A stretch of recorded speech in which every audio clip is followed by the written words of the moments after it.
in the pedigree have wanted a little bit more ground.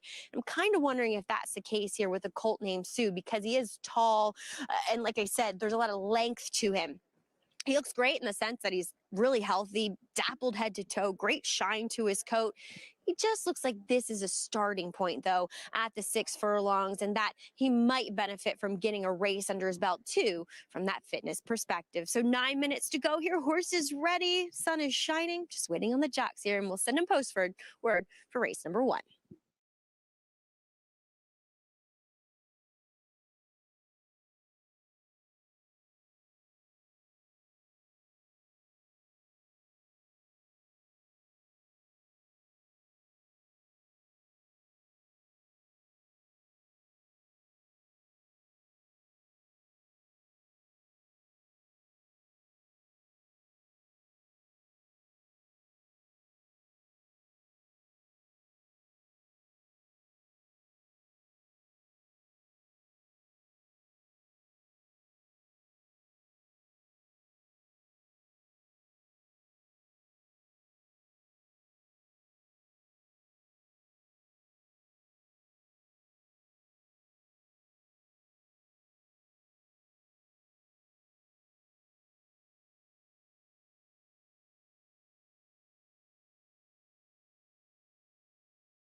In the first race today, quarter-inch bends on 1, 4, 7, and 8. Bends 1, 4, 7, 8. There is exacta, trifecta, superfecta, double, pick 3, and pick 5 wagering. Main track is fast. Aqueduct's first race in 7 minutes.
What's up? What's up?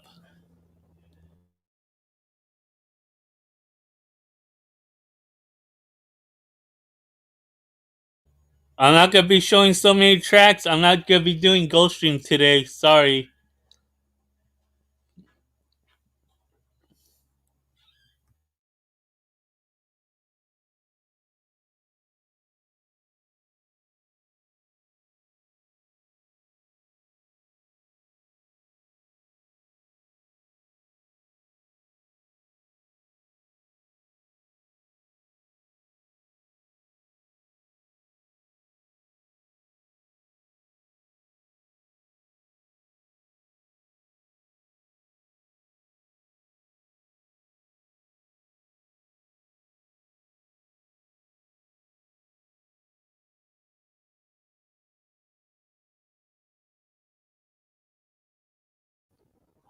What's going down today?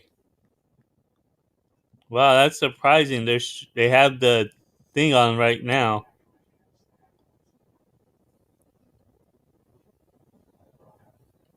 You know, they have the thing on during the big races on the weekends.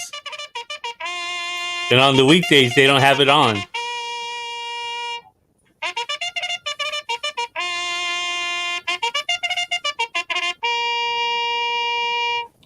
On the track for the first race, it will be run at 7 furlongs. Post time is in 4 minutes.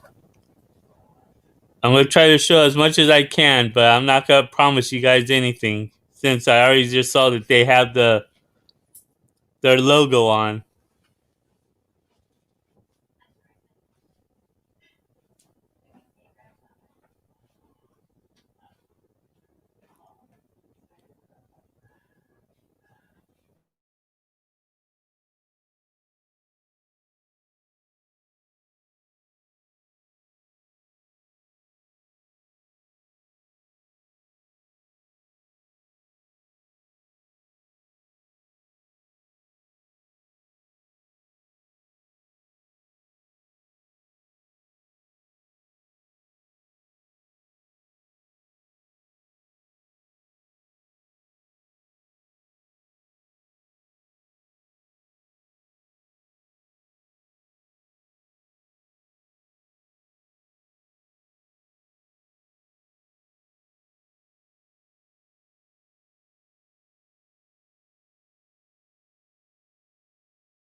So I'm going to try to be careful of what I show because they have their logo on there now. So I'm going to try to be very careful of what I show.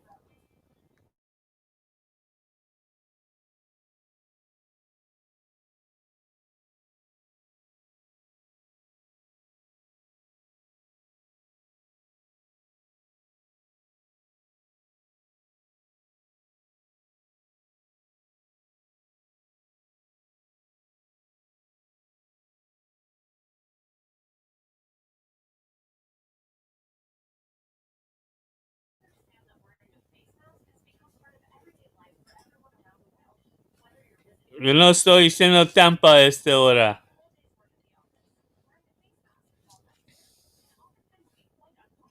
One minute. Un minuto para el Aqueduct.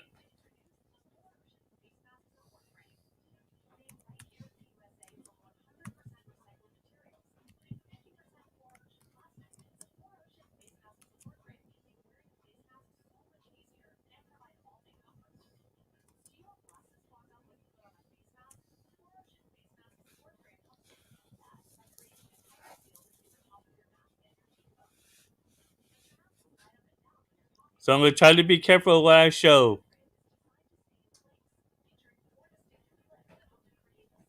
You guys can hear it, but I'm going to try to be very careful of how I show the races. Subscribe to the channel. Suscríbete a la canal.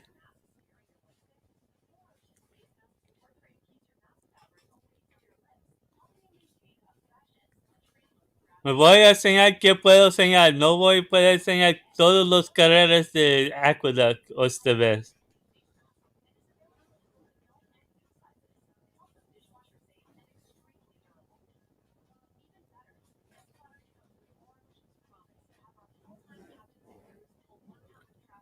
Just wait. It's silent right now. There's no sounds coming up.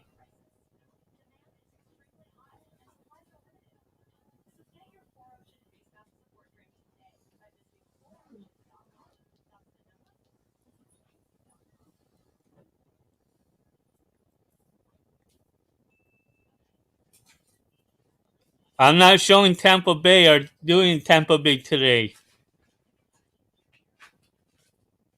I usually do, but I'm not going to do it today.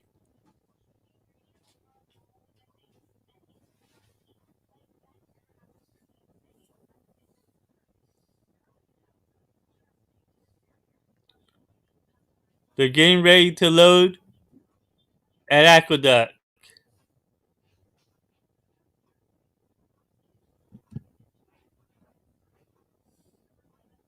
And then I'm going to go to Oaklawn from there.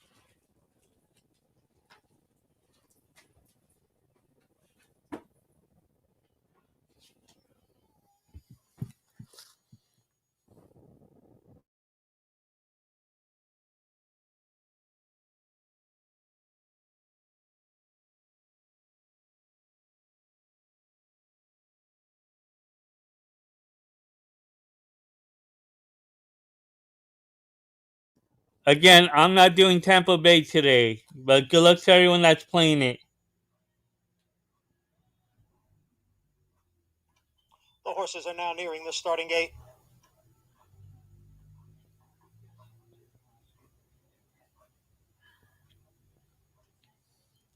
Because they think they don't want to pay the fee if I get in trouble. So let them think what they want to.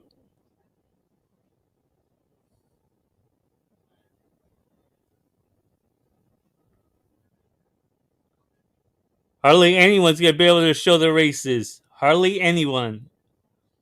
And I'm not going to be showing them through TVG.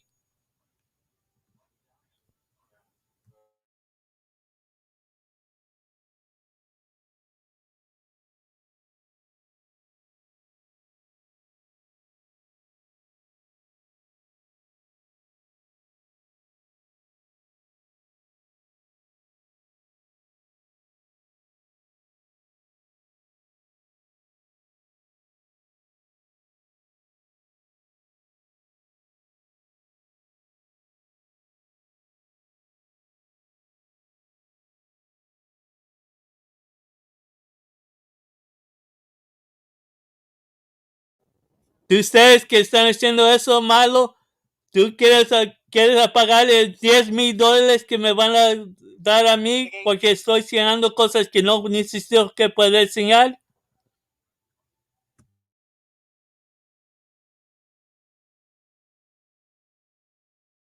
Chief Ashirokin, and he is at the back of the pack. BC Glory Days away well and going for the lead along with Gray Quest. One Whirlwind Ride on the outside runs in third. Then it is St. Selby next in fourth. A colt named Susie down at the rail runs in fifth. 42 Aces alongside in sixth. The gap of 3 to Ghostmon in seventh. And another 5 lengths back to Chief Ashirokin, the trailer, in eighth. And the quarter was running 22 and 4/5 seconds. And down on the inside, it is the favorite BC Glory Days who has the lead here over Great Quest, who's running in second. St. Selby has advanced down at the rail. And on the outside, now moving up is One Whirlwind Ride. It is BC Glory Days and One Whirlwind Ride, and the two of them are right together. St. Selby now up to third. Great Quest back running in fourth.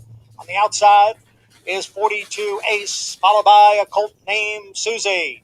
The field is at the top of the stretch, and the half was running 47 and 2. One Whirlwind Ride on the outside. BC Glory Days down towards the rail. BC Glory Days and One Whirlwind Ride with St. Selby in third. And now there's an eighth of a mile to the finish. One Whirlwind Ride drifting out a bit with a head in front of BC Glory Days. Now One Whirlwind Ride gets away. St. Selby has moved to second. St. Selby, one last try on the outside. They come for the finish, and it's a photo at the end. 4-8. Was it One Whirlwind Ride? 4-8. Or was it the late charging St. Selby?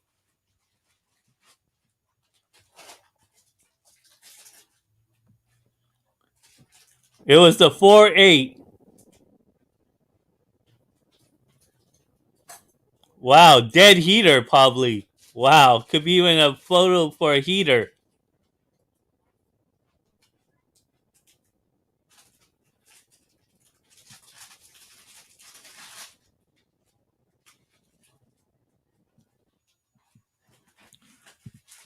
Ustedes quieren ver un parte que está enseñándolos, váyanse. Pues yo no voy a estar esos unos que me van a pegar con una bill de $10,000.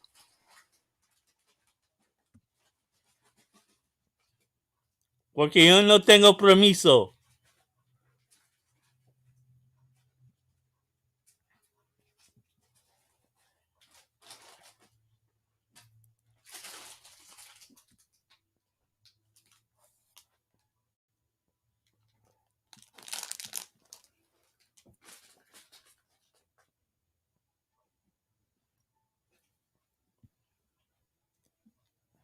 Ahí están esos otros que sí pueden porque están en el traje. Pues yo no tengo permiso de enseñar las carreras.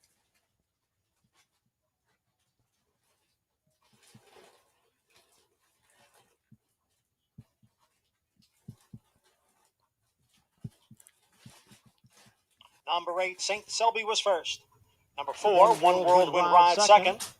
Number 2, BC Glory Days finished third. Number 7, 42 Ace. Wow. Results unofficial. 8-4, 2-7. Time 1 minute 27. I didn't have time, but that was my second choice.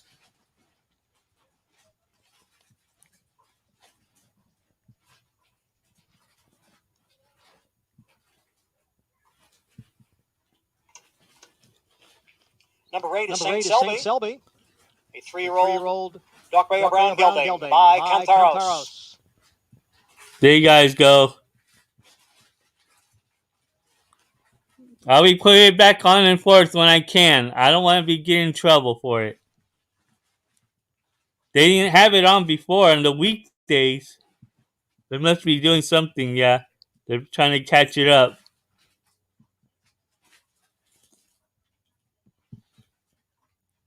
Because I'm the one that gets the emails about it.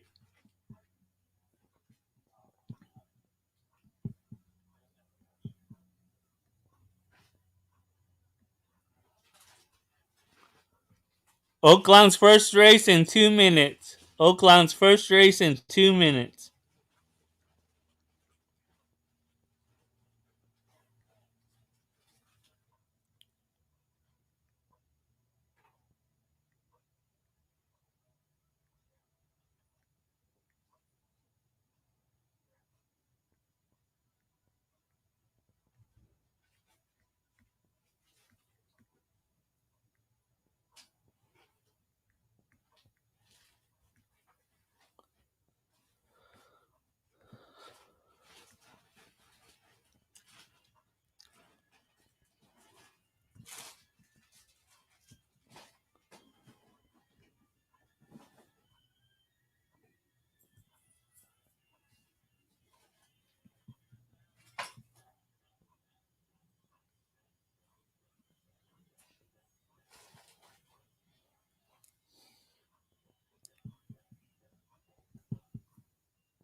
I kind of like the number 3. 1 minute.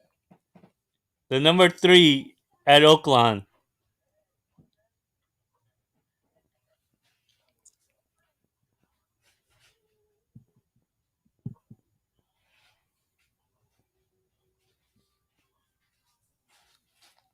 The 3 with the 7. 3 and 7 at Oaklawn. El Ocho ganó. El Ocho. Así se fue.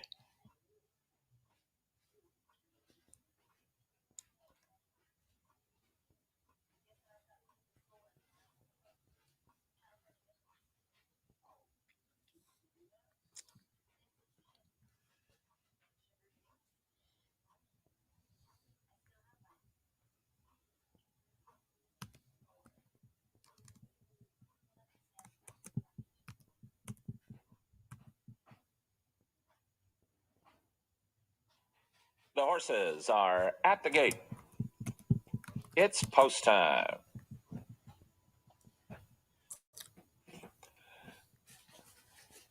Set to load them up for race number 1 on Rebel Day. My Money goes in, and so does Hooray for Cabernet. 3 and 7, I like at Oaklawn. Fouette and Shoshone Moon.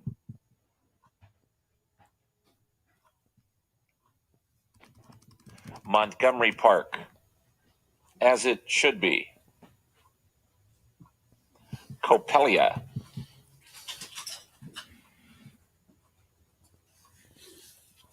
One more.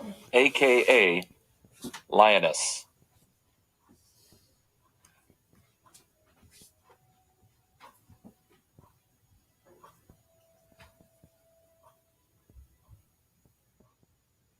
They're at the post. They're off. Fouette wins the break and goes for the front from Montgomery Park and My Money. Hooray for Cabernet and Shoshone Moon are next. Then Copelia and Church Service follows by As It Should Be, who moves through at the rail and on the move. The trailer is AKA Lioness. Fouette, the leader into the far turn. It's a half length from Montgomery Park in second. To the outside, Shoshone Moon is a sharp third. At the rail, My Money. At the rail also is As It Should Be, and she did not get through. As It Should Be had to check and check hard, leaving the backstretch. Copelia is next with Church Service between horses, and AKA Lioness is the trailer, and Fouette is the leader. Fouette at the top of the stretch leads it by a full length from Montgomery Park in second. Shoshone Moon is 3 wide in third. She just took second. Then Copelia, Fouette to the final furlong with a 2-length lead. Shoshone Moon is now closing with every stride on the outside down to these two. Fouette reaches. Shoshone Moon is second, but now Fouette turns her away and she's back in front by 3. Shoshone Moon is second, then Copelia and Church Service. Fouette in front. Fouette won by 3. Shoshone Moon was second. Church Service third, and Montgomery Park finished fourth. The 2.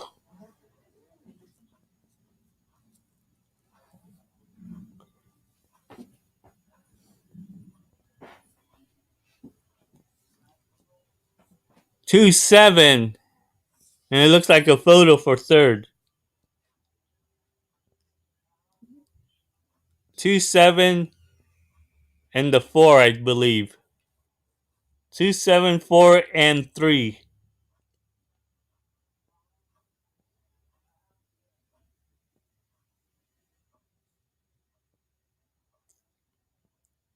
Yep, 2 7 4 3. My second choice came in second.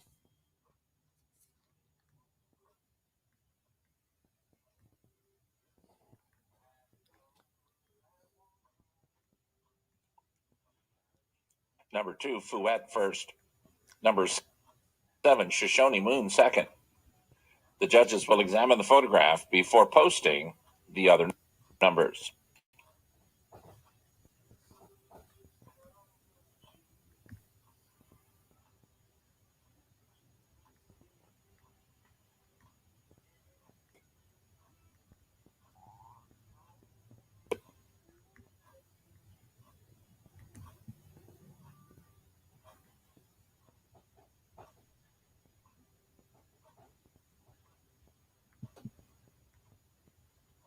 Number 4, Church Service was third, and number 3, Montgomery Park fourth.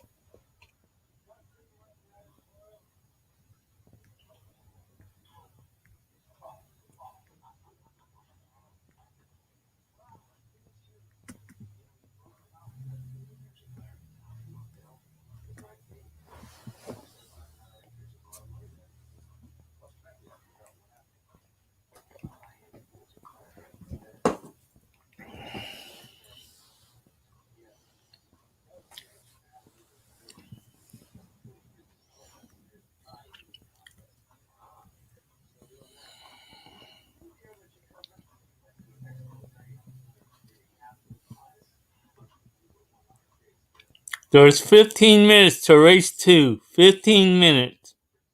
Faltan 15 minutos para carrera número 2 en el Aqueduct.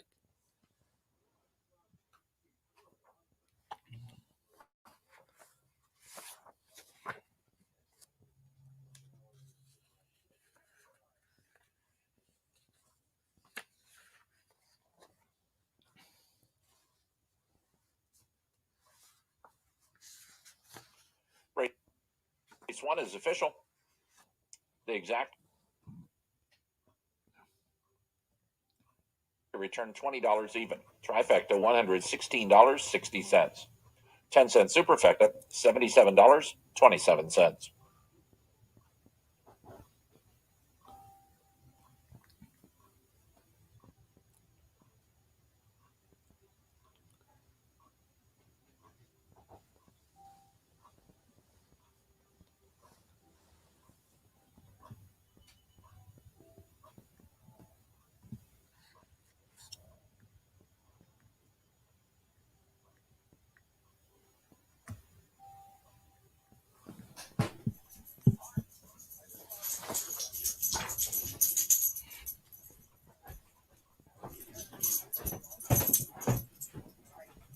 Be a part of the racing action Saturdays at Aqueduct with live money contests available online through Naira Bets. A $300 buy-in adds $200 to your contest account, while the other $100 funds the cash prize pool paid through 10th place. Follow along with the races on America's Day at the Races while keeping track of your leaderboard standings on Naira Bets after the contest.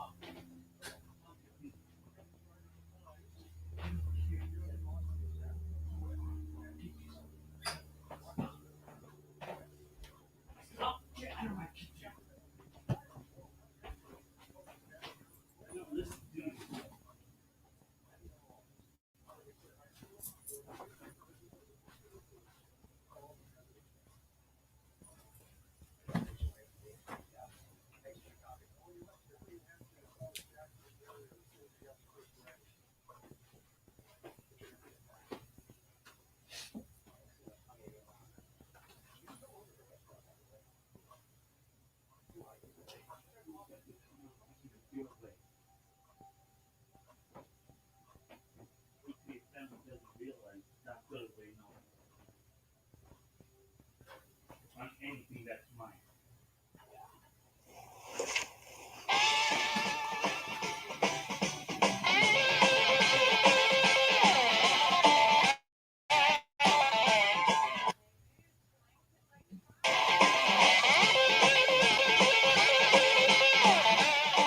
Seems possible, at least based on the first race, the track's a bit more fair than yesterday, though it is worth noting that the winner did spend most of the race on the inside due to a sensational ride by Dylan Davis. And even if you're dealing with a fair racetrack, that was an exceptional ride. Getting over the rail, not about a quarter mile or so into the race from the outside post, getting the perfect trip to get up just at the wire and nail one whirlwind ride. It was, left-handed whipping, but he does drift a bit in the stretch, and it may ultimately have cost him, or perhaps 7 furlongs, a little far for that one.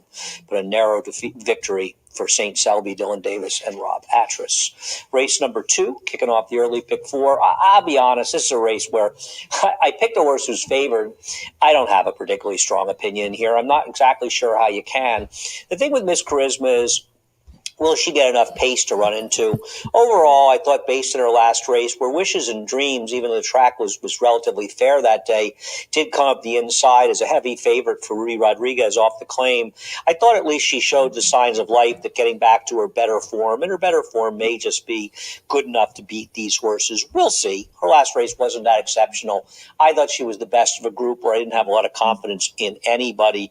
Though I do think the 3 Hara, who was scratched yesterday off the claim for Wayne Potts of Linda Rice, Not Impossible. I like the cutback for this horse. Mile ultimately may have been a bit far. In the only 6 furlong race showing except the debut was against much tougher on a sloppy sealed track. And a spot like this, I think off the claim for Wayne Potts, who has good numbers generally off the claim, she is an Impossible at a slightly better price. It'll be interesting to see how the pace plays out, and once again, if the track plays any role in it, because Love Me Tomorrow is supposed to go, but Charlotte Webley on the outside has speed as well, and I think Charlotte Webley has to be considered dangerous because of her speed in a race where the pace may not be that quick, even on a fair racetrack, getting a rider switched to Pablo Morales, who took that tough beat in the first race today. The problem with Charlotte Webley, and it's really the same for Love Me Tomorrow we'll get to next, just kind of faint-hearted. I mean, she's had some pretty clear leads and some pretty favorable circumstances and just not able to seal the deal. As we go to the 4 Love Me Tomorrow, couldn't we say the same thing about her? She comes back a week after a disappointing effort last time out at 6.5 furlongs when she just stopped. I mean, it's one thing to lose to Meb's Webb. It's another entirely to lose to the horse Gagliano, who would have been a long shot if we didn't have that coupled entry rule. she just doesn't get it done, and she has a career of not getting it done. Now, she ran very well three back despite losing when she was unfortunately taken off the good inside and gave the lead up to Jackie Milton, who wired the field. But her next subsequent races have been disappointing. We'll see how aggressively she's ridden, and we'll see as the day progresses how the track is playing. I prefer the favorite, but I feel a little bit guilty sort of defaulting to a favorite in a race where I don't feel I have a particularly strong handle. Miss Charisma, though, the one to beat Eric Cancel and Jeremiah on the rail, Jeremiah Englehart, as we kick off the early pick four.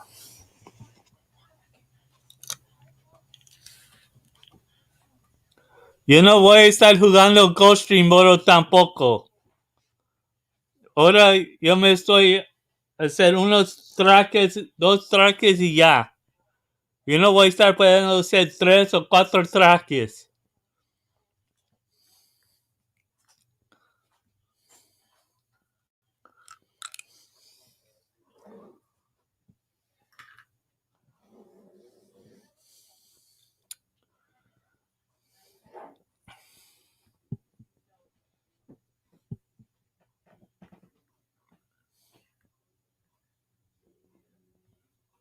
Falta 8 minutos para la carrera número 2 en el Aqueduct.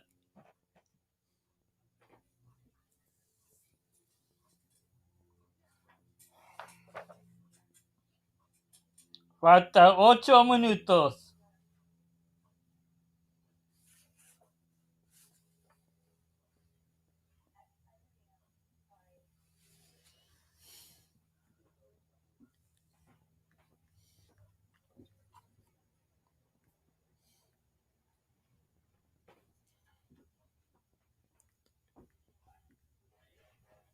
Y me voy a enseñar qué puedo enseñar. No estoy seguro que voy a poder enseñar todas las carreras.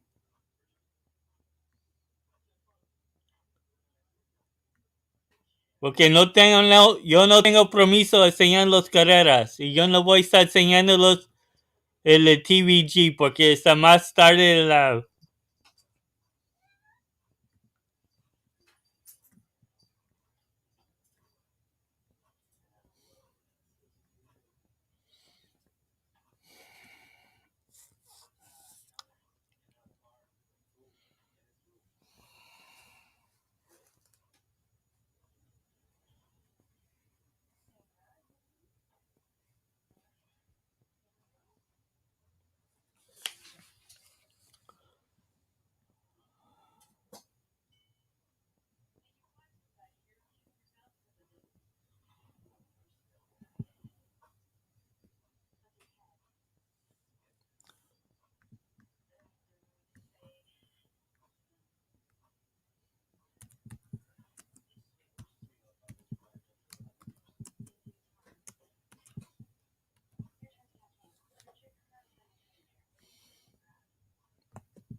Also behind that horse I like the 2.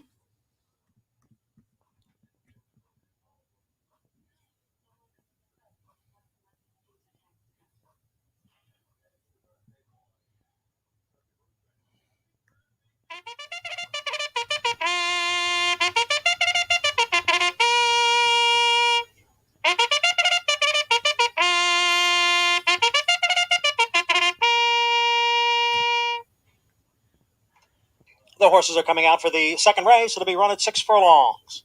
Quarter-inch Ben shoes on numbers 2 and 8. Ben's 2 and 8. There's Exacta, Cornella, Trifecta, Superfecta. Double pick 3 and pick 4 wagering. Post time is in 5 minutes.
Falta 3 minutos. 3 minutes to post.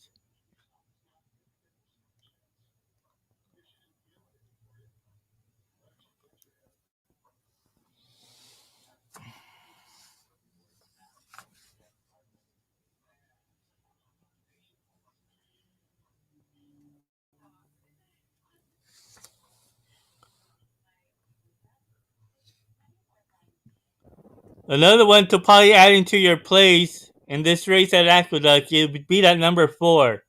Love Me Tomorrow. Maybe come into the money in the exotic plays.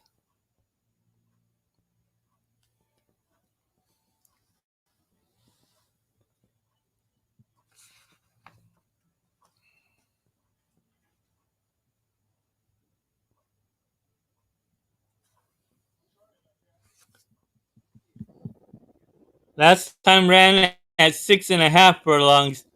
Just this little short up in distance may possibly help, because the other 2 times before that it been running at a mile distance.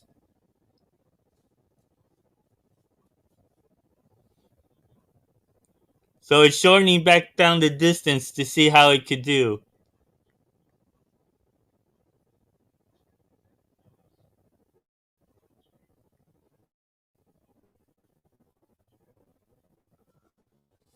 Hey Ollie.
One minute.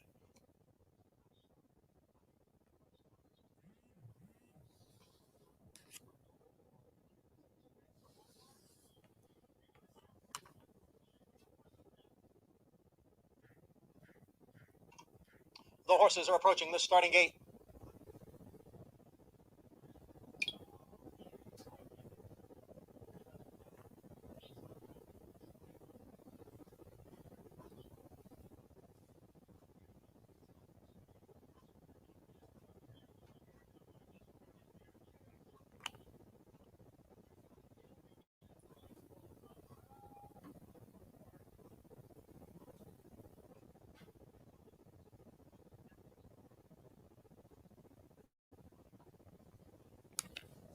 Playtime's over, Star Fox. Playtime's over, Star Fox.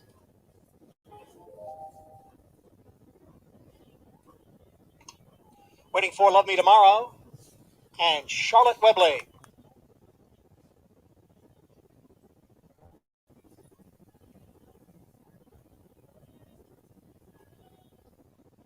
Good luck. Buena suerte a todos.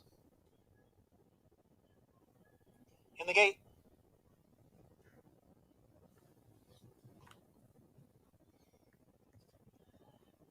And they're off. Charlotte Webley, Empress Luciana from the outside. Now moving on through is Vatanza, along with Love Me Tomorrow up the back stretch. It's Charlotte Webley with a narrow lead. Love Me Tomorrow, Vatanza heads apart second and third. And then it is Empress Luciana who is racing in fourth, followed by Queendom. Hara, the gray, is alongside, followed by Mrs. Charisma. And the trailer is Syzygy in eighth. Charlotte Webley ran the opening quarter mile in 23 and 2/5 seconds. And they start the run around the far turn. Charlotte Webley, 3/4 of a length. Love Me Tomorrow on the outside, second by a length and a quarter. And Vatanza is next and third. Then it's 2.5 lengths back to Hara and Empress Luciana. Farther back, it's Queendom. And they are all chasing Charlotte Webley, who takes the field to the quarter pole. Charlotte Webley with the lead. but getting caught. Tomorrow and Vatanza, the half in 48 seconds. Charlotte Webley now. The Ford's getting caught up, and so is the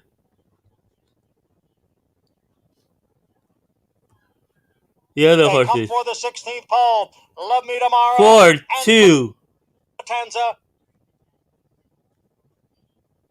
And on the outside, Empress Luciano. They come down for the finish, and it is Vatanza by 2-4. over Love Me Tomorrow. Came in 2-4. Aqueduct's the one that really freezes up a lot. 2-4-7-3. 2-4-7-3.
My second choice won, and the horse that I told to watch for the exotics came in second. And my top selection came in fourth. That's racing. That's why we play the races. Don't think it's going to be always the people that put all that money onto one horse. It's going to win every single time. And that 8 was trying to quarter horse it all the way around. Just got tired out.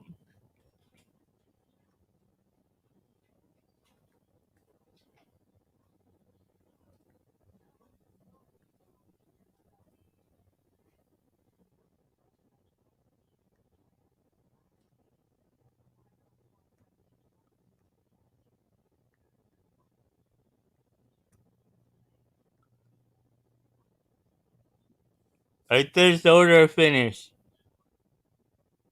Just to let you guys see it real fast.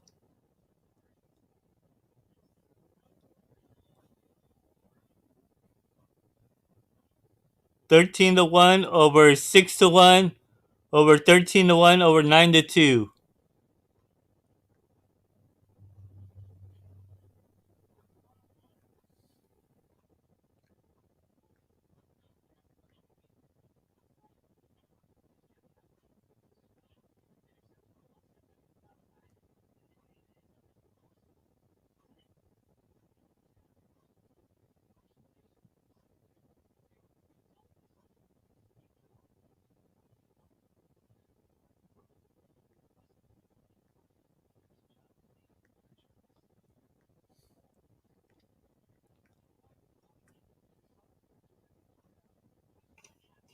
Second race exacta, $101.25.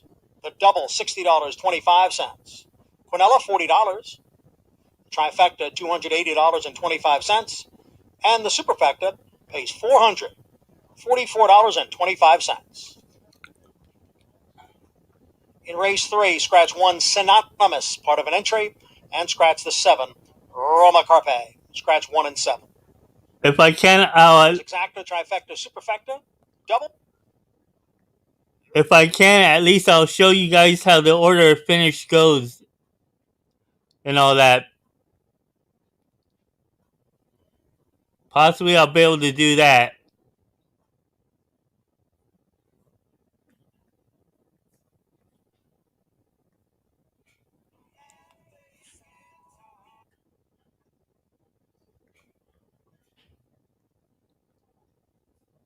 There's 6 minutes to post to the second race at Oaklawn.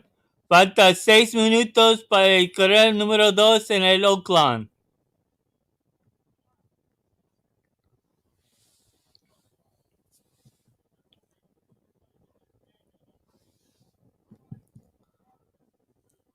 I'm not showing Tampa Bay or Gulfstream Park today.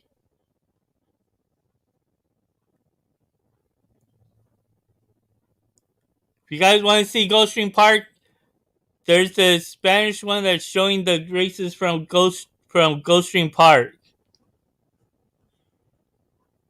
And then later on, they may show some of Santa Anita.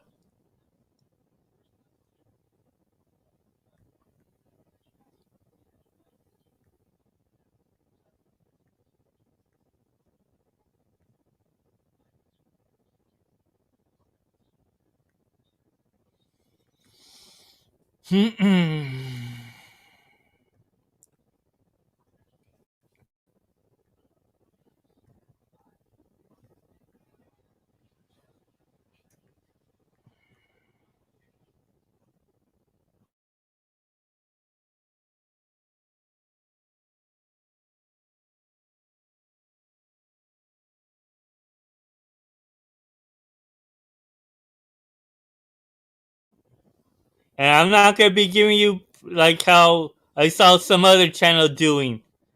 He gave out that he liked the 6 and the 1, and then he go to up there and say, oh yeah, I remember I did a trifecta box with the 5, 2, 6, and 1.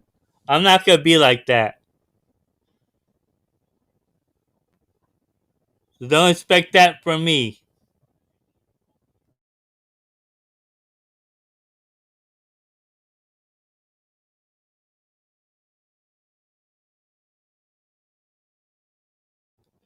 Four minutes to post. Falta 4 minutos para el correr número 2 en el Oaklawn. Good luck, Ran.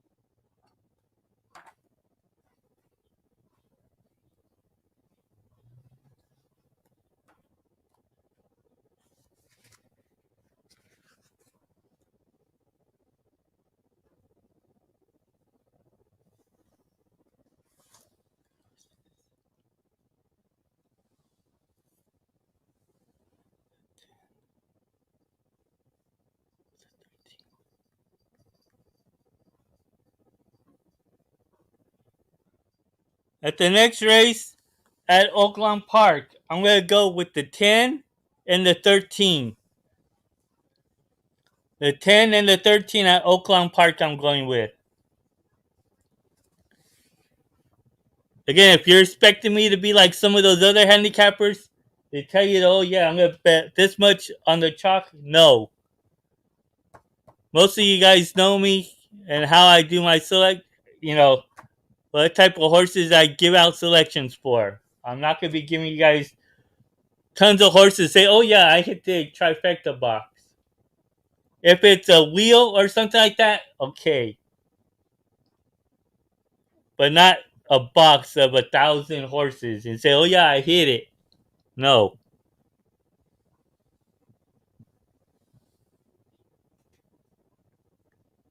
Because we're all guessing, and those that are like that, they like to just say, oh yeah, I hit 85% of the time. No. That's not true. They probably hit maybe at least 40 or even less than that. They're just trying to get people's attention. Oh yeah, come to me and I'll pay for my system and I'll give you this much, No, I'm not gonna be like that. I just tell you guys, I play by pedigree and certain numbers. I use some of the numbers from Equibase. That's all I do.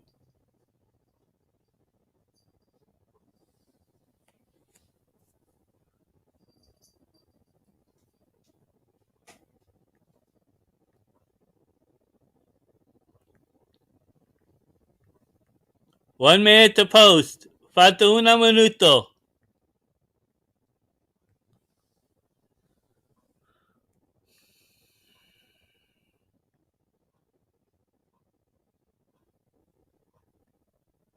One minute.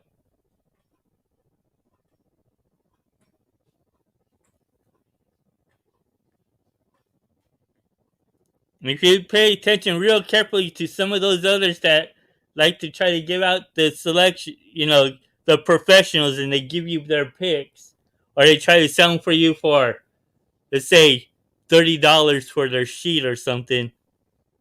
They're gonna tell you this and that, and then they don't hit. They're gonna come there and say, "Oh yeah, but I had it here on the bottom." No.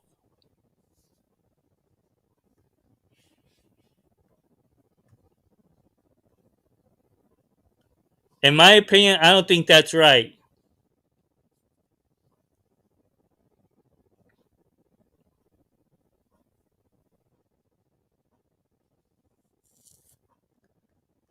Again, for my selection here in the second race at Oaklawn, it's the 10. At the gate. It's my top selection. It's post time. The second choice goes in. Tom's is the 13. Here's Big on Broadway.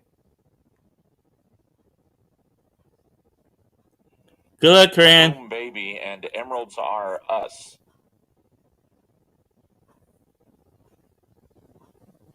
Run Fearless. Peanut.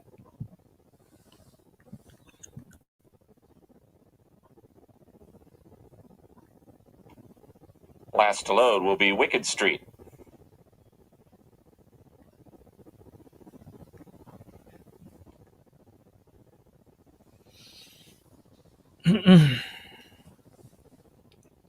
Still working with Run Fearless to get her in.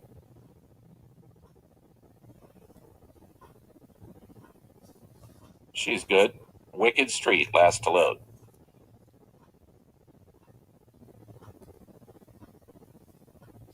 They're at the post. They're off. Rosemary B and Run Fearless with Olivia Ann, and at the rail goes My Grace. Then in the center is Wicked Street. Emeralds Are Us and Peanut are close up. Life of Saturdays is next. Rosemary B is now passed by Kaboom Baby. Big on Broadway is second to last, and the trailer is Tom's Maximilian, and the leader is Olivian. Olivian to the far turn leads My Grace just by. Oh, he has a tight hold on that one. Life of Saturday is going to split horses and take over second, and here's Life of Saturdays. Then to the outside and Run Fearless, and further out Wicked Street. Kaboom Baby has advanced to mid-pack, and she's got Run. Going to need racing room. Big on Broadway's on the move, 5 wide. And here comes first-time starter Big on Broadway, and she is charging up in the center of the race course. Olivian has the lead, but Big on Broadway is intent on challenging. There we go. At the top of the stretch, and now a new leader. There you go, battle it. Kaboom Baby is out for the drive, and she's got a good chance too. Big on Broadway or Kaboom Baby. These two and Kaboom Baby. Wow, the 4 got it. To the front. And now she's a length in front of Big on Broadway. Way to go there, Coran. Oh no, you didn't have the 10 in second. In front. Oh man, missed that one. You had the winner, but you missed it. To a close photo for third between Rosemary B and My Grace. My top selections came in second to 10 at 4-1. Close but no cigar.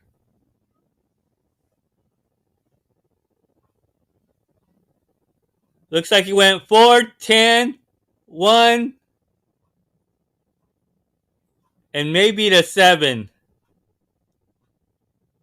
4, 10, 1, 7 is the order of finish it went. And the second race at Oaklawn. I was already about to say Gulfstream, but no, I'm not playing Gulfstream.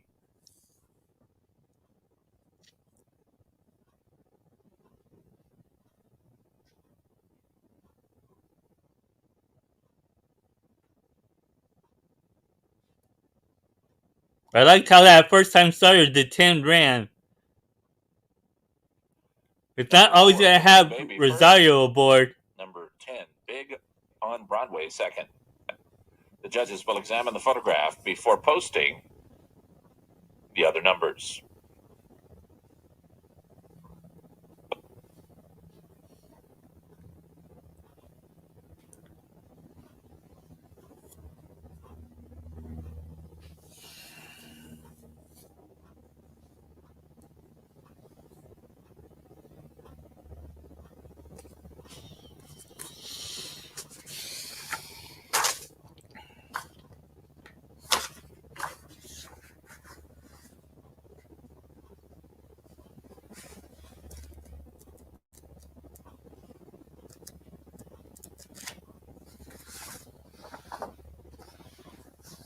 Playtime's over, Star Fox. Playtime's over, Star Fox.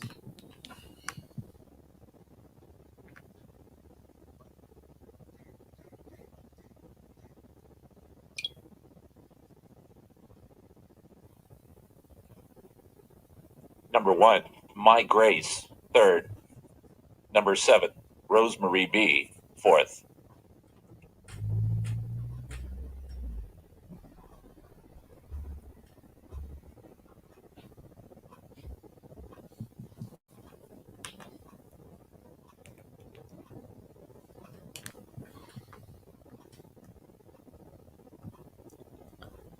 I'll wait till it's official, then I'll show you the order of finish. I'll wait till it's official.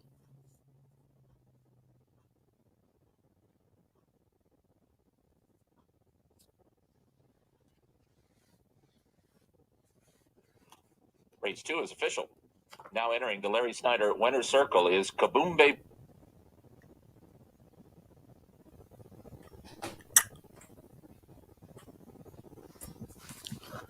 Be right back, everyone.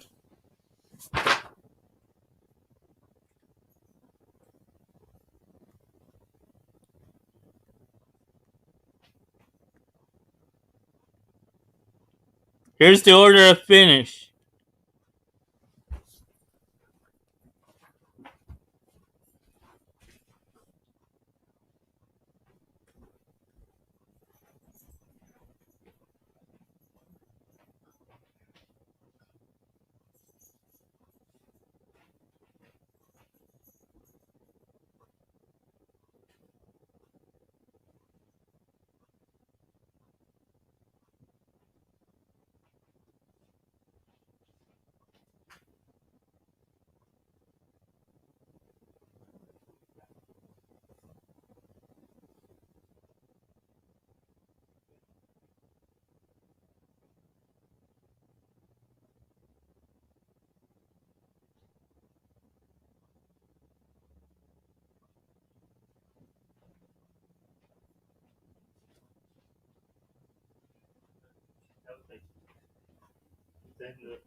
Okay, there you guys are, the order of finish. I'm going to take it off now.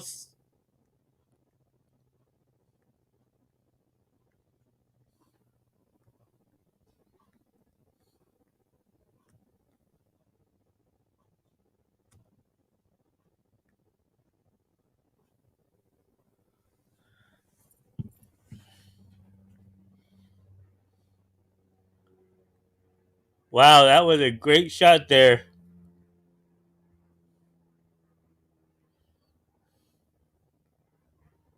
I'm sorry for those that don't like it, how I'm showing the races. I just can't show the races. I do not have permission. And I'm not going to be like some of those others, showing it through another channel like I did yesterday. Try to get you guys to come in and watch them. But I'm giving you selections of my own selections, not of someone else's. How I like the horses.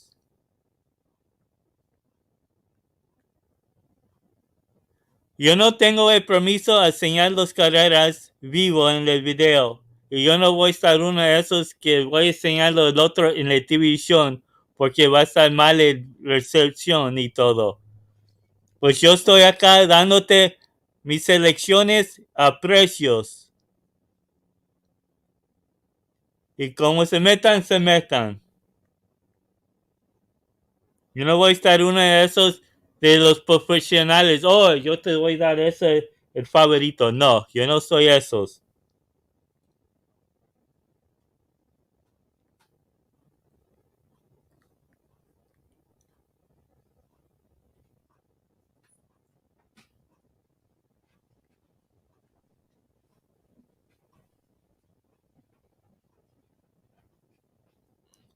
Eight minutes to post for Aqueduct. Falta 8 minutos para Aqueduct.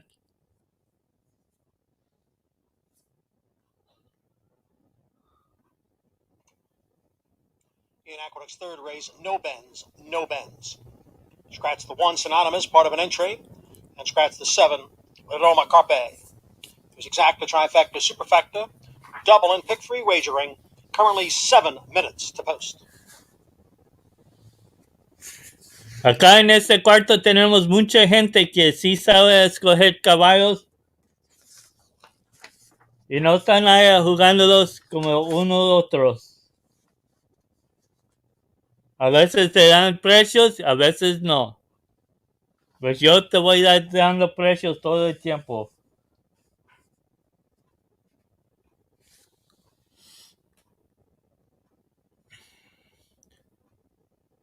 Good luck, friend.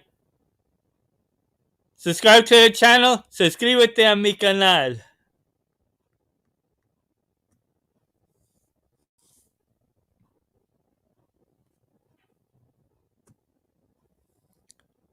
Again, I'm not playing Gulfstream or Tampa Bay. You guys can see the Gulfstream on the other channel if you guys like to see the races, but I'm not going to be able to show them.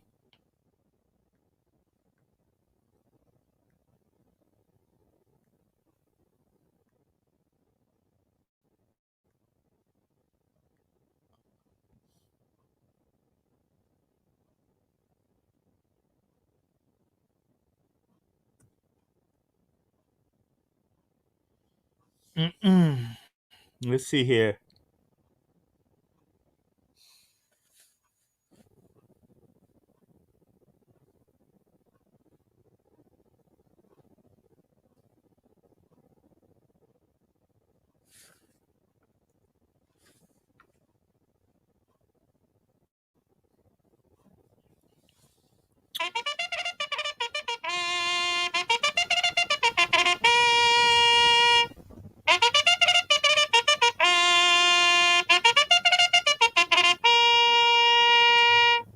And the horses are heading out for the third race. It will be run at 6.5 furlongs.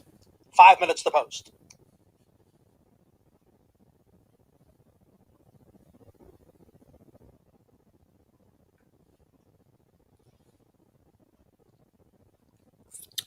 Okay, my top selection here at Aqueduct is to be the number 5, Handle the Truth at 10-1.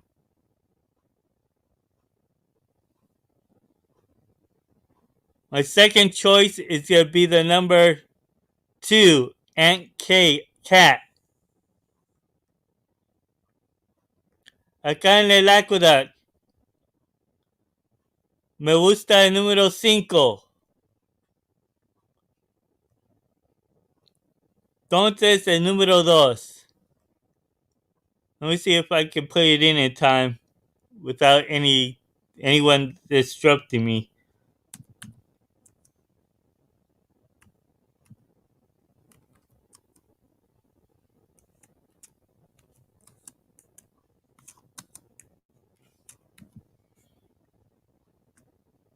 There we go. There's my selections.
think you may be right with that 4 there.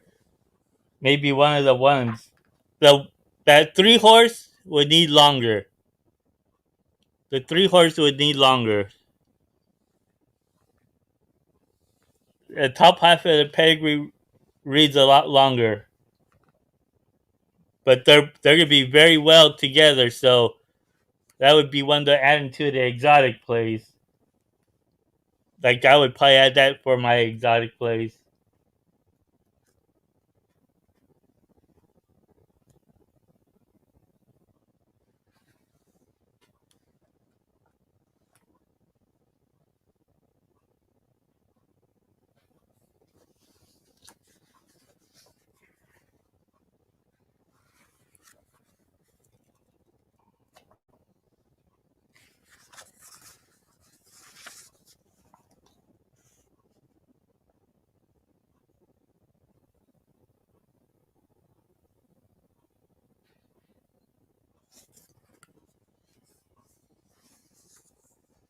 The only thing I don't like though about that 4 is they're gonna quarter horse it. And that I know Emmanuel Franco knows how to quarter horse some horses that like longer.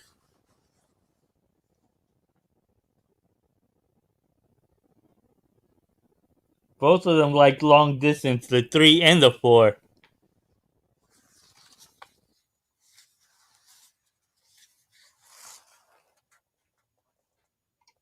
One minute. But Emmanuel Franco will probably get the horse more out there in front more.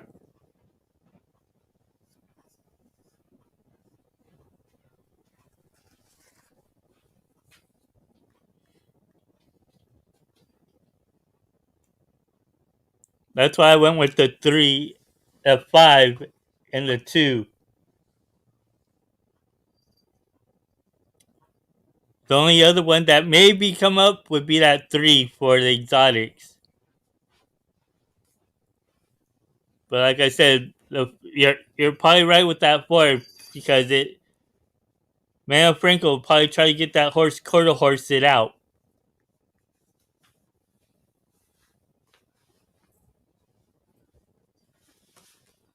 He'll probably try to quarter horse that 4 out fast.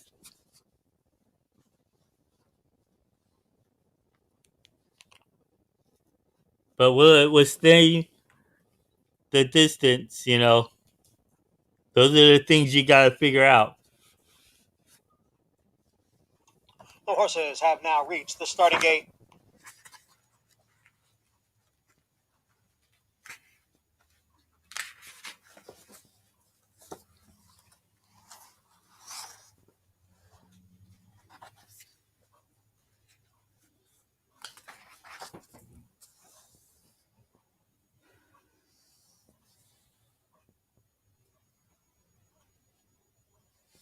You may want to look out for that 1A. That 1A may also run out fast. It has reload on top. Also, street sense on the bottom, which loves short distances.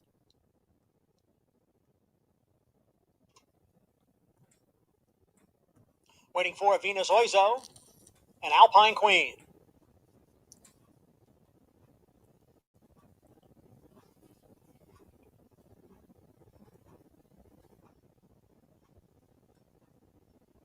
There in the gate.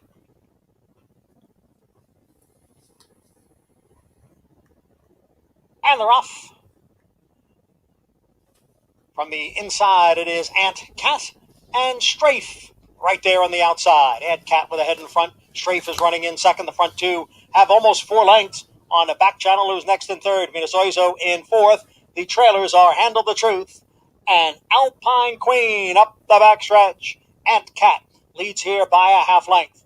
On the outside is Strafe in second, now by 4.5.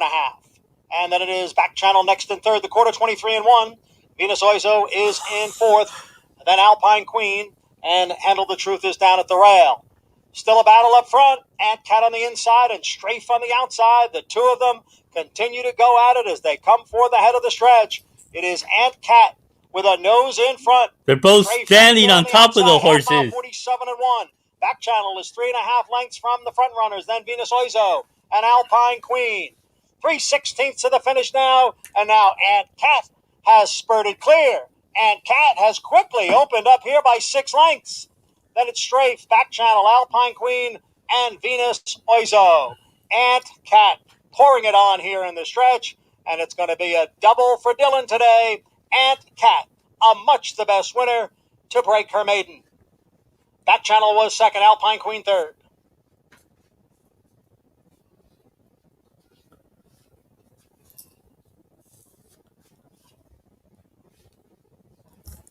What I say, what did I tell you there, Corinne? That 4 was to try to quarter horse it, but the 2 beat it to it.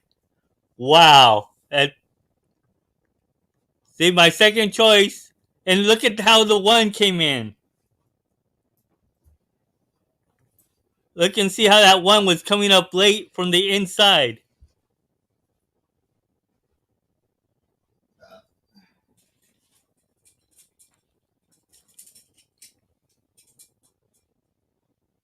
Wow, that 2 was just jogging. My second choice won. My first choice dead last. Number 2, Ant Cat was first. Number 3, Back Channel second. 1A, Alpine Queen was third. Number 6, Venus Oizo fourth. Results are unofficial. 2-3, 1A, and 6. And the time was 1 minute 18 and 3/5 seconds. Wow.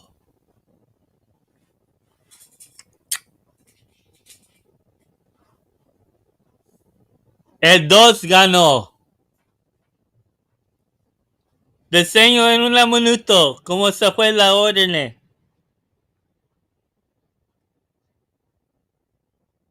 Déjeme que espere cuando sea oficial.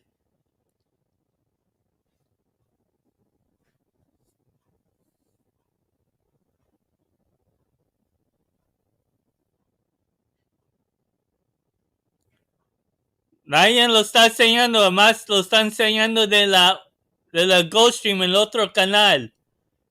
No están enseñando del Aqueduct y yo no puedo, no tengo permiso. Pues lo podemos oír acá. Entonces te puedo enseñar cómo se metieron.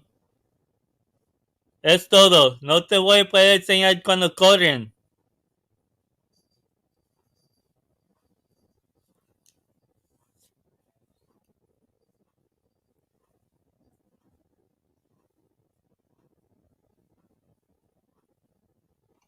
Te enseño una segundo. Déjame.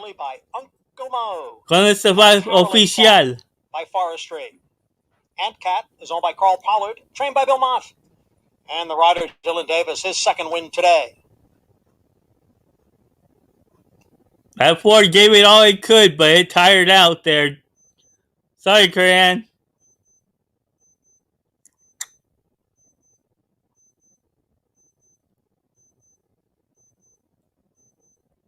And it did what I told you it was going to do. It was to try to quarter horse it.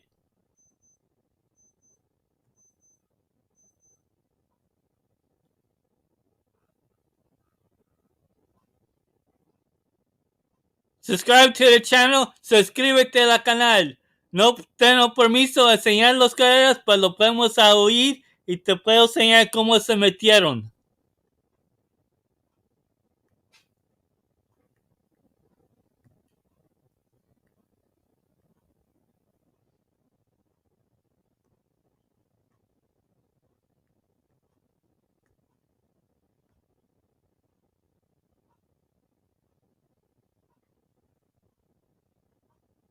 Así se metieron. Ahí está la orden.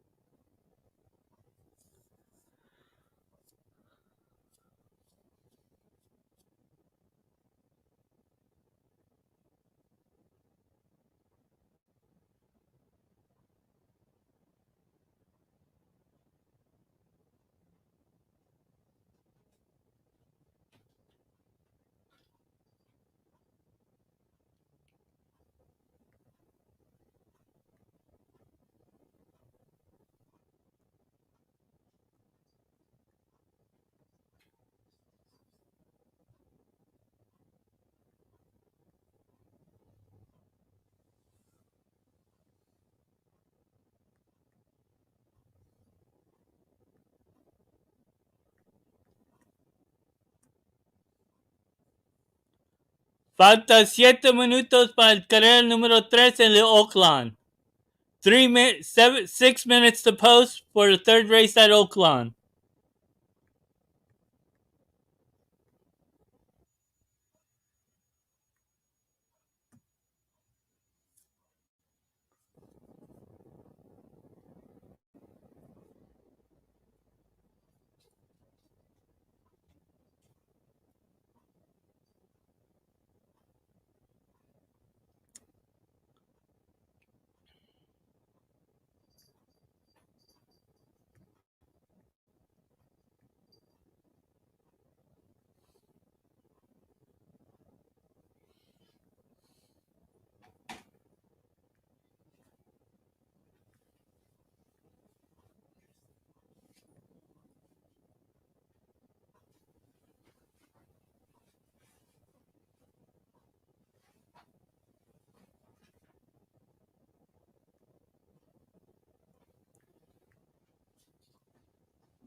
Falta 5 minutos. 5 minutes to post.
I'm looking over the race right now. 4 minutes to post. Falta 4 minutos para carrera número 3 en Oaklawn. 3 minutes.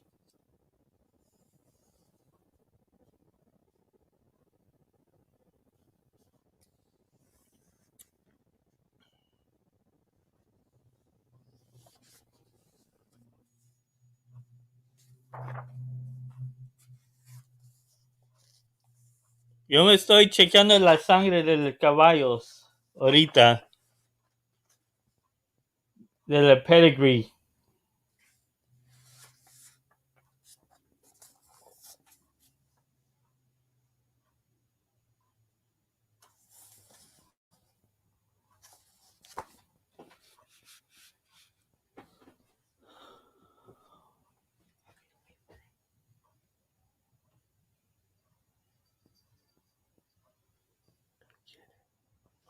The horses are approaching the starting gate. I like the number 2. Me gusta el número 2 acá en el Oaklawn. El 2 con el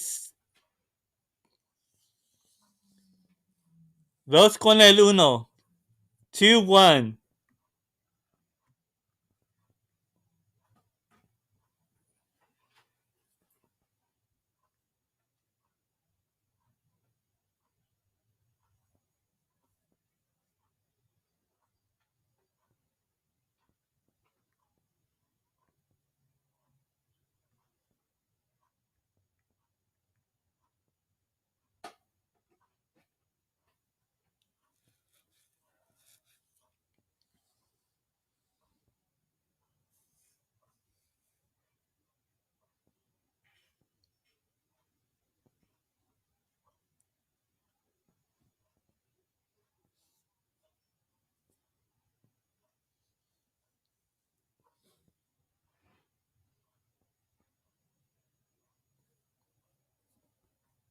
1 minute.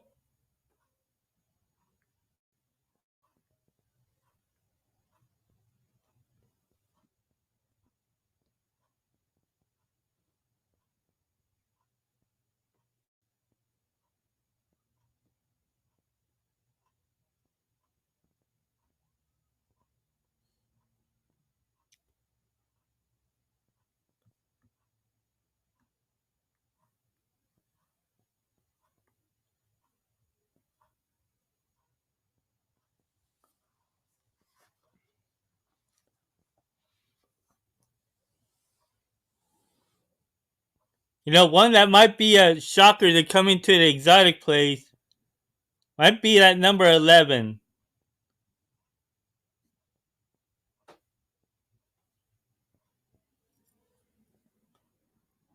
The horses are at the gate. It's post time.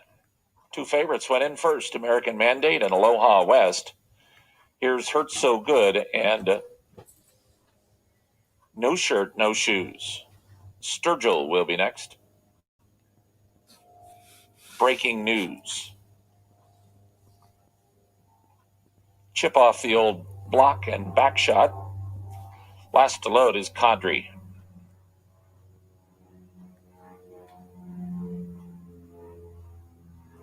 They're at the post.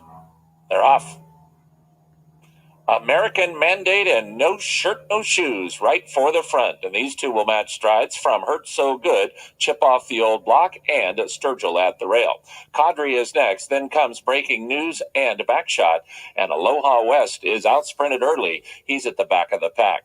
So No Shirt, No Shoes and American Mandate are 1-2. No Shirt, No Shoes ahead in front. American Mandate second 3/4 of a length to Chip Off the Old Block in third.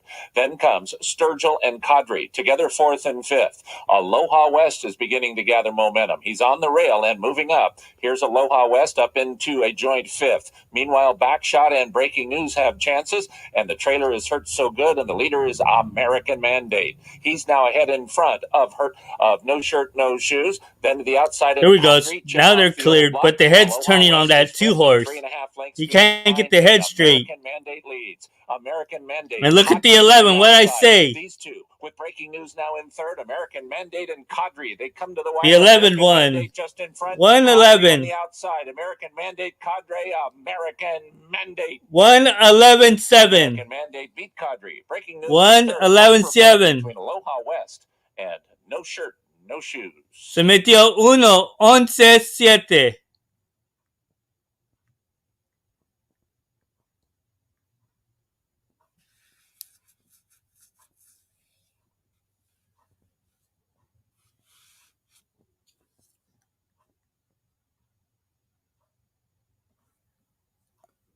Cuando está oficial, yo te enseño cómo se metieron. Cuando está oficial.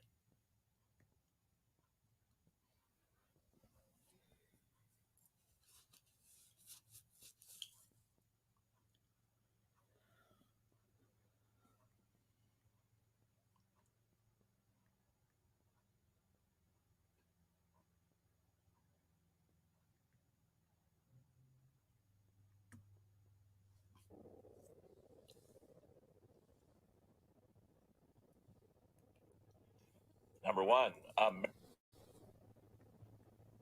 American Mandate first. Number 11, Cadre second. Number 7, Breaking News third. And number 2, No Shirt, No Shoes fourth.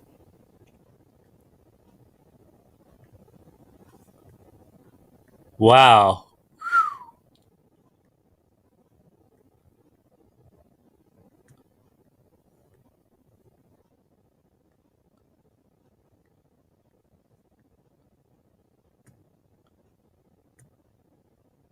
Acá está la orden de la Oaklawn. Así se metieron. El 1 con el 11, 7 y entonces el 2.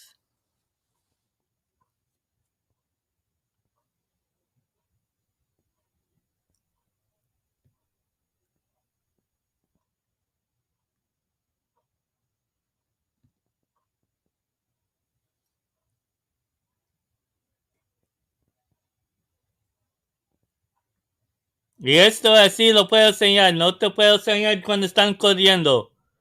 Porque no tengo permiso.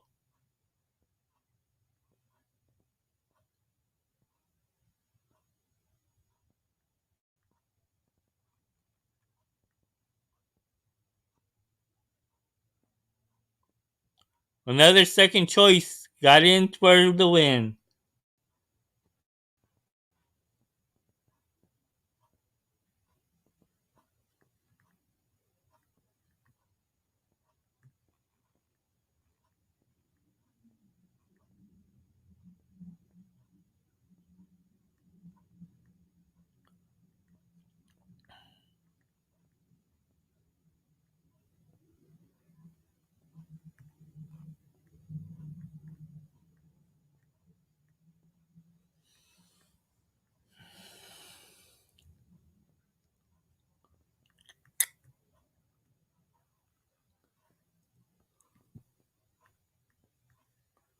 I have my podcasts that I had posted a couple days ago for my selections for the stakes races today. For here at Oaklawn and over at Santa Anita.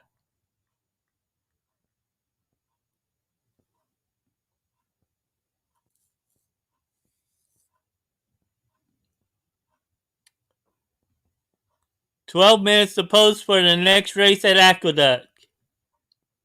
Falta 12 minutos para el carrera número 4 en el Aqueduct.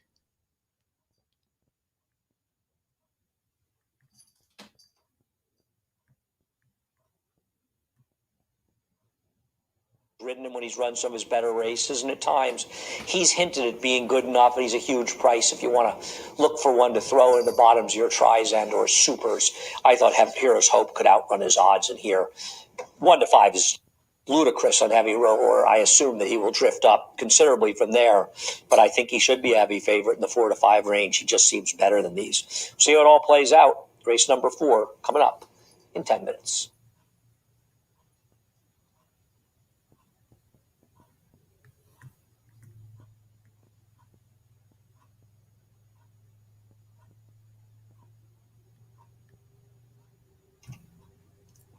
In the fourth race, quarter-inch bend shoes for numbers 2, 3, 6, and 8. Bends on 2, 3, 6, and 8. There is exacta, quinella, trifecta, superfecta, double, and pick 3 wagering. Main track is fast. Aqueduct's fourth race in 9 minutes.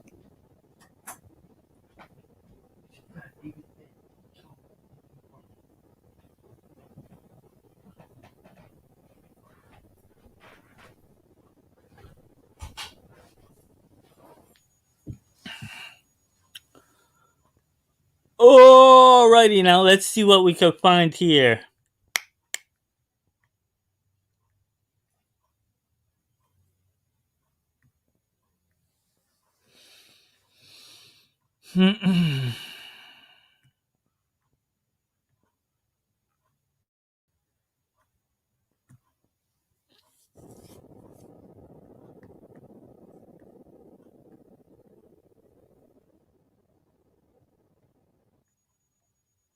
Okay, Aqueduct.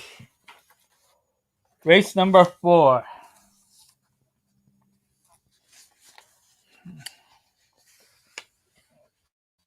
We got an entry.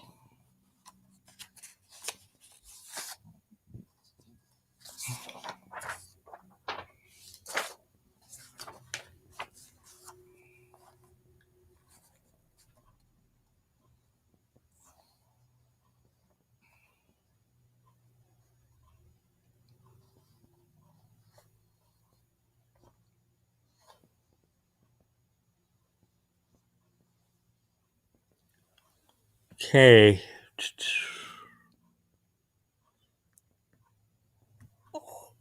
Okay. It's going a mile distance.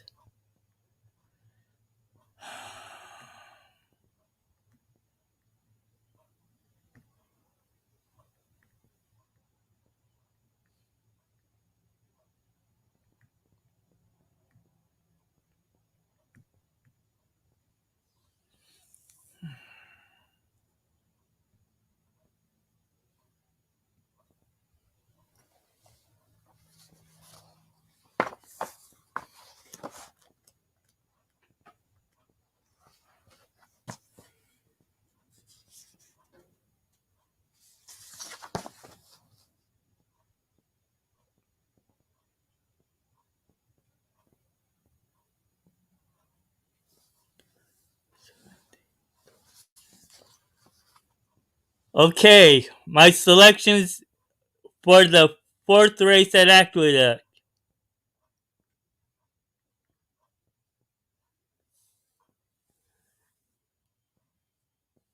Good luck.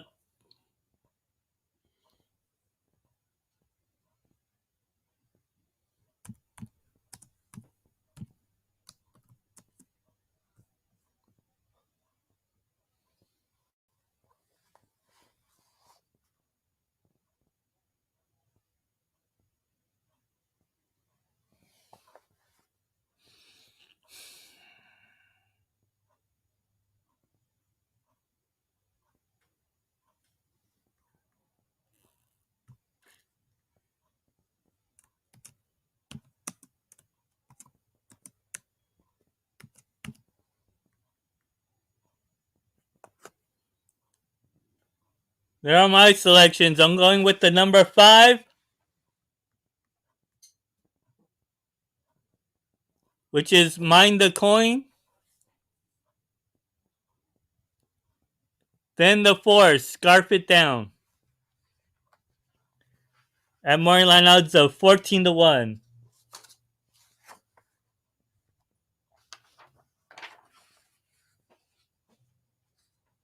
I'm not gonna give you a 2 to 5 shot. I'm not a chalk player. For most of those that know me,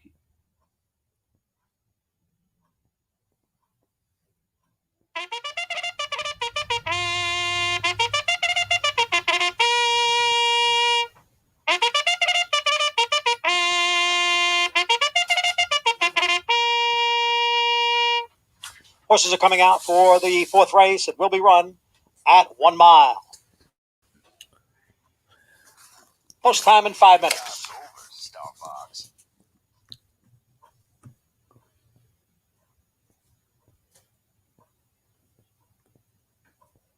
nadie tiene permiso de señal del Aqueduct. Nadie tiene permiso.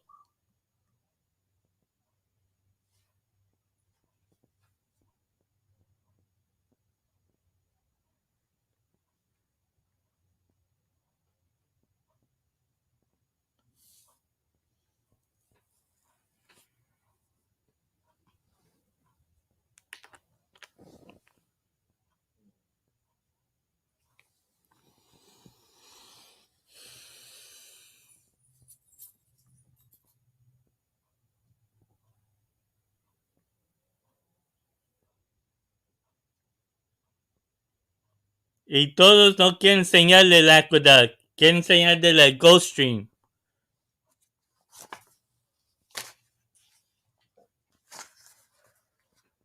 Pues yo no puedo porque no tengo permiso.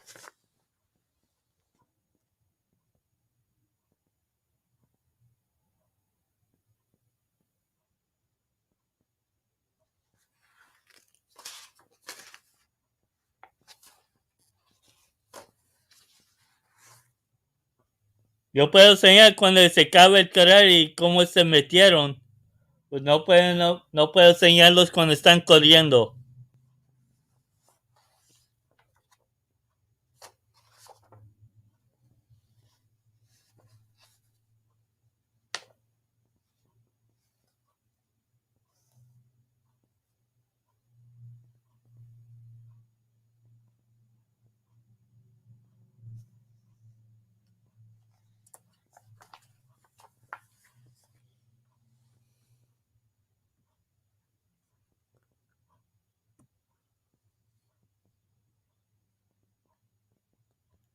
Subscribe to the channel. Suscríbete al canal.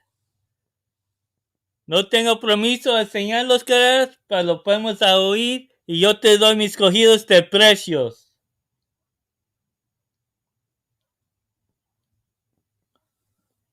Yo no voy a estar uno de esos que te dan el 1 por 5 o algo así. Yo no soy uno de esos jugadores que juegan de favoritos.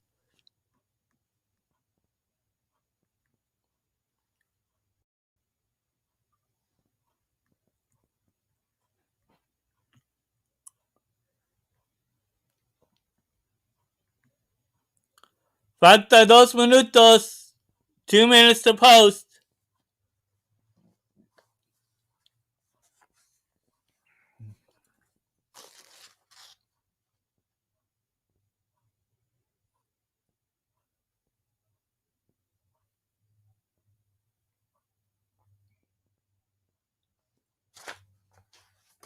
One thing too, you could probably add that 1A into your exotic plays to come in for a good price.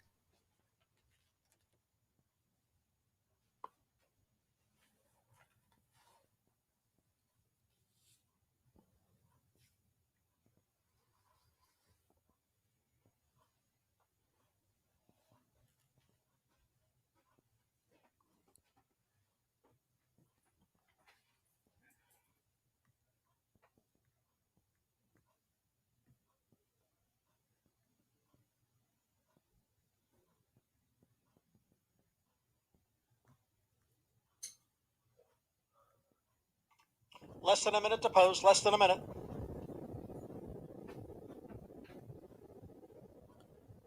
Una minuto, falta una minuto. Y van a meterse en las puertas.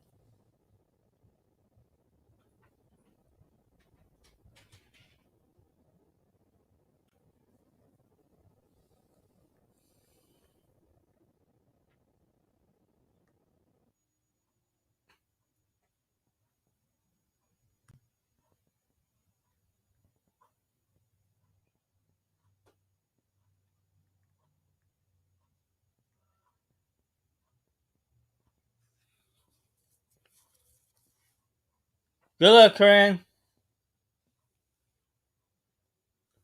Would it be the 1 or the 1A? I know that they're both together, but which one would you like more? The 1A or the 1?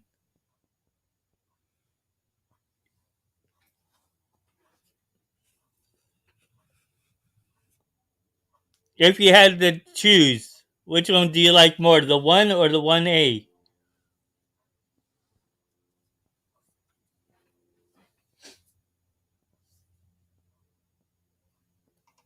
The horses have reached the starting gate.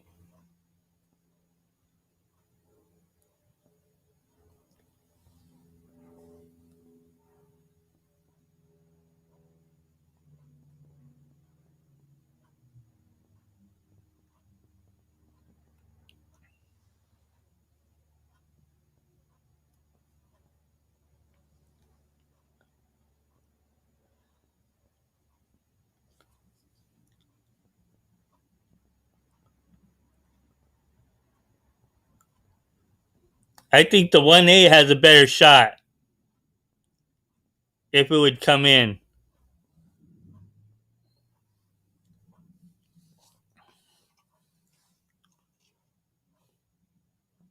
Waiting for Scarf It Down and Playwright.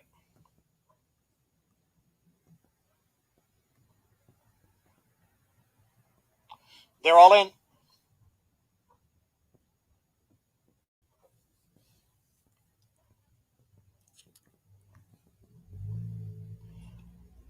And they're off. Heavy Roller broke well from that inside post position and is now moving up from the rail. But the early leader is Mind the Coin in front. Mind the Coin is the leader with Heavy Roller down at the rail. Scarf It Down has taken second.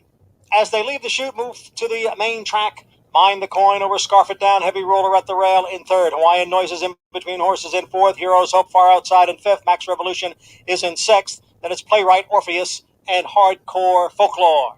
The field races midway up the backstretch through a quarter in 25 seconds. And it is Mind the Coin, the leader here by a half length. Scarf It Down in between horses. Heroes Hope on the outside in third. Orpheus. They may box in there too. Favorite, Heavy Roller. Heavy Roller is in fourth.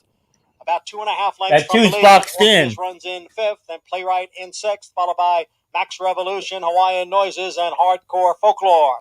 The opening half in 49-1. Mind the Coin still in front. The lead is a half length. Scarf It Down, Heroes Hope heads apart second and third. Heavy Roller looking for a way through here. Heavy Roller is now moving up down towards the inside as the field comes for the top of the stretch. It's Mind the Coin. Heavy Roller now moving up on the outside. Mind the Coin and Heavy Roller. They are 1-2 as they move for the eighth pole. It is Mind the Coin on the inside and Heavy Roller on the outside. And now Heavy Roller takes the lead. Mind the Coin is running in second, and farther back it is Max Revolution. It will be Heavy Roller, and Dylan Davis picks up his third win of the day. Wow, the two got lucky, got outside because he was boxed in. That 2 was boxed in.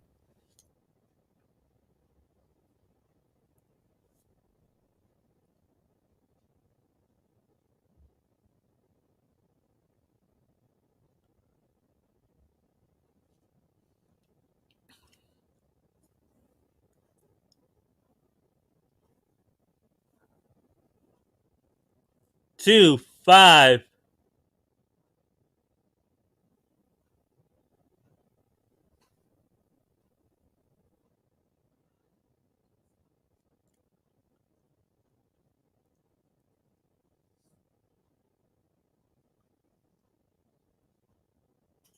2, 5, and 1A. 2, 5, and 1A.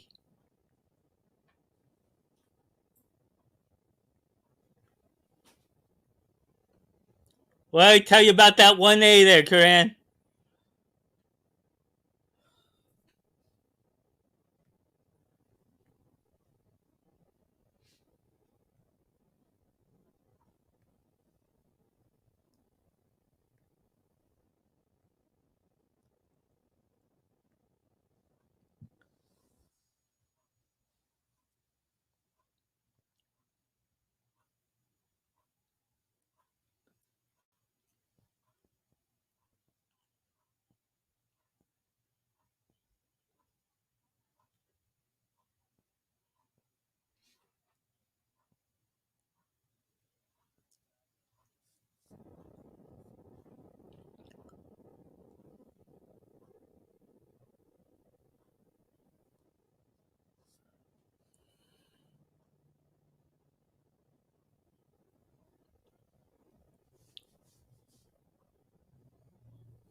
Seven minutes to post. Falta 7 minutos para el otro carrera en el Oaklawn.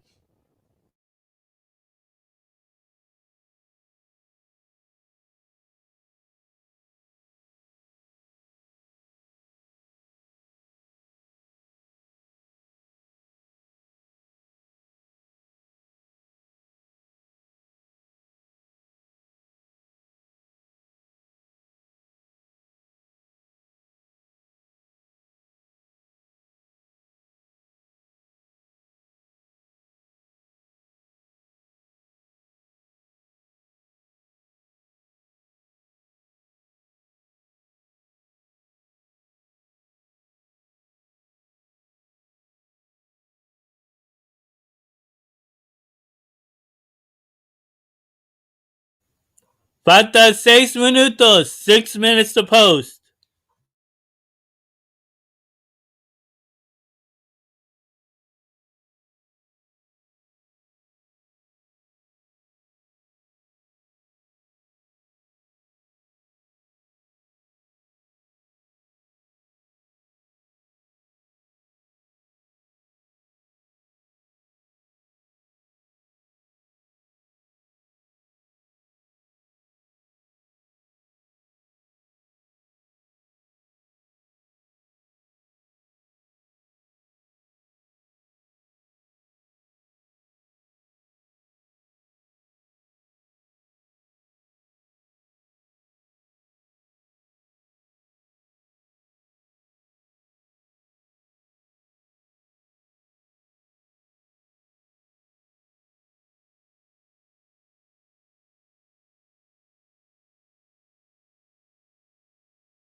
For Oaklawn's next race, my top selection is going to be the number 2, Cryo, at 5-1.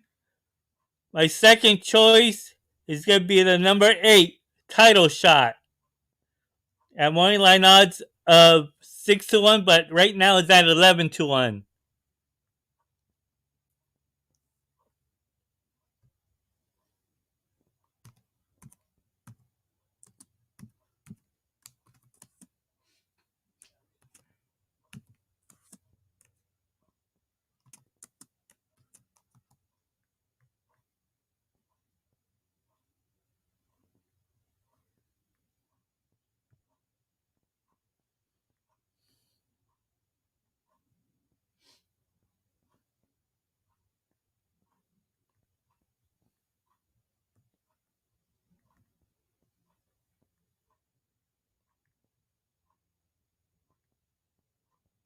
Falta 4 minutos, 4 minutes to post.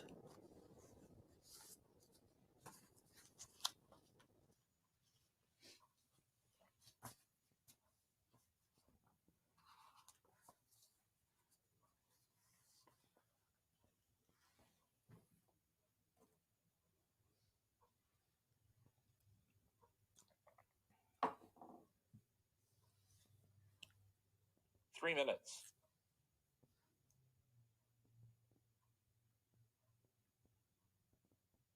Falta 3 minutos.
The horses are approaching the starting gate.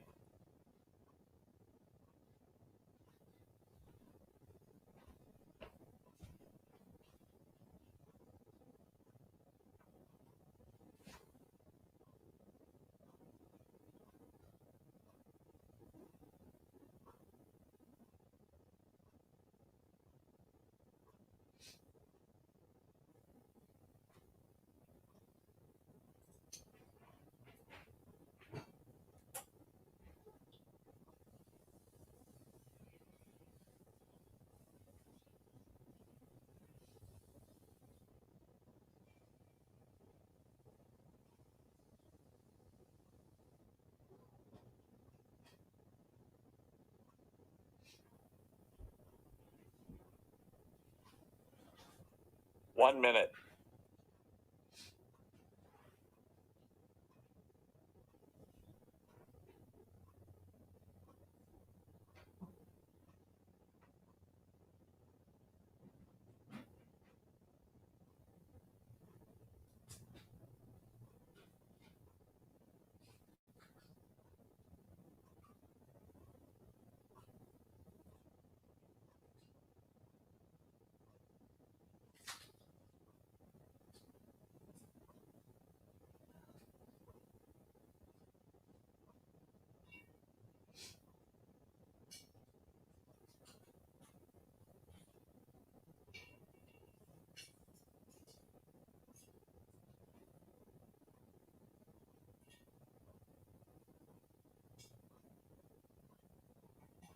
The horses are at the gate. It's post time. Violent Gigi is ready, and so is Cryo, working with Tillis to go into gate 7.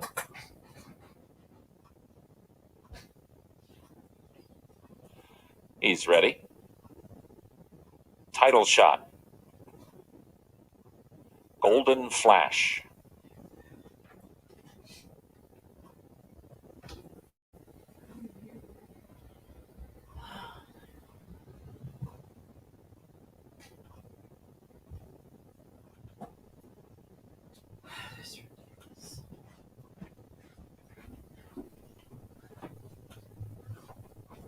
Name rejected. Battle him. Master Kev. Cronus. Girl Watcher. Two more now. Global Appeal and Air Show.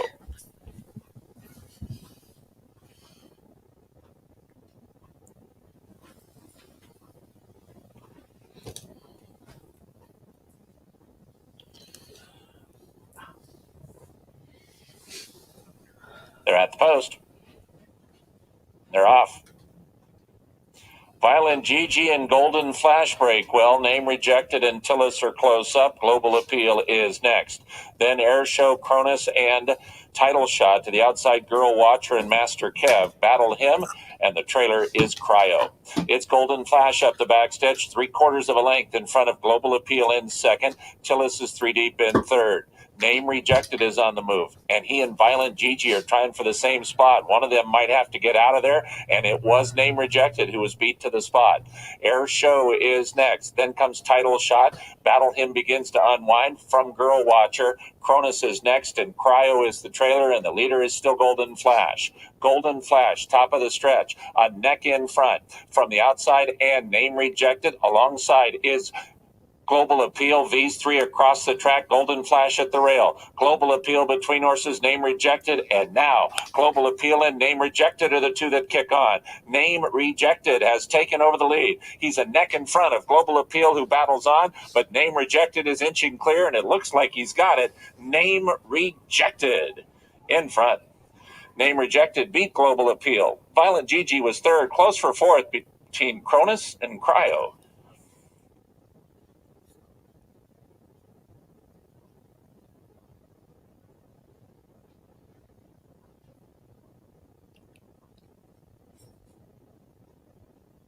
I wasn't here, Derek. I had to go deal with some stuff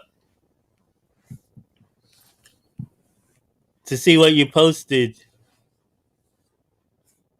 I'm only doing Oaklawn and Aqueduct. I'm not doing Gulfstream Park or Tampa Bay Downs. So don't expect me to be giving you all these tracks.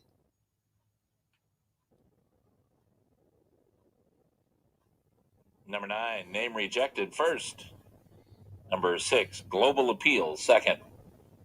Number 1, Violent Gigi third. The judges will examine the photograph before posting the other number.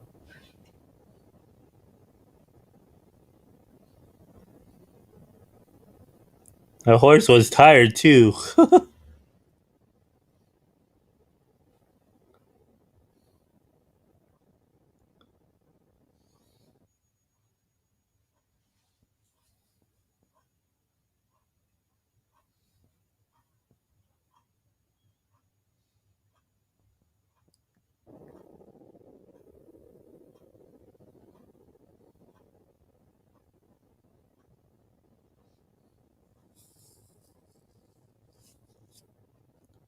Another close one there, Karan. Another close one.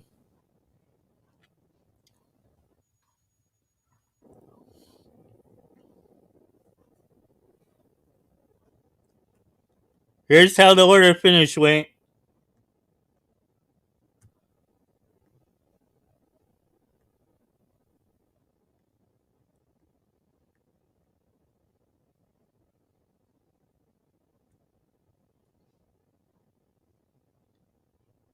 Here's how the order finish went at Oaklawn. 9-6-1-2.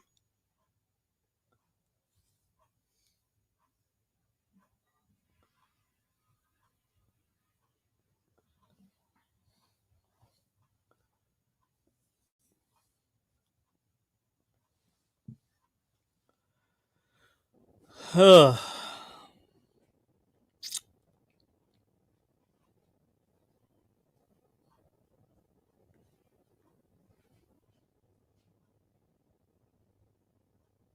he can get back some of his better efforts, he may have the track in his favor. I just don't know whether or not I trust that he's good enough. And I think the 3 Fox Red, who will probably be favored by post time and should be, is just a better horse running against much better. I mean, Shamrock moves up for the $10,000 level, and Fox Red drops down where he faced better horses. And while he had the benefit of the gold rail last time, he got involved in a huge duel with Ryan's Cat, who finished well back, and then off the claim 3 Rodriguez ran a triple-digit buyer, as I guess he's prepping for the Carter and Forgo based on that effort.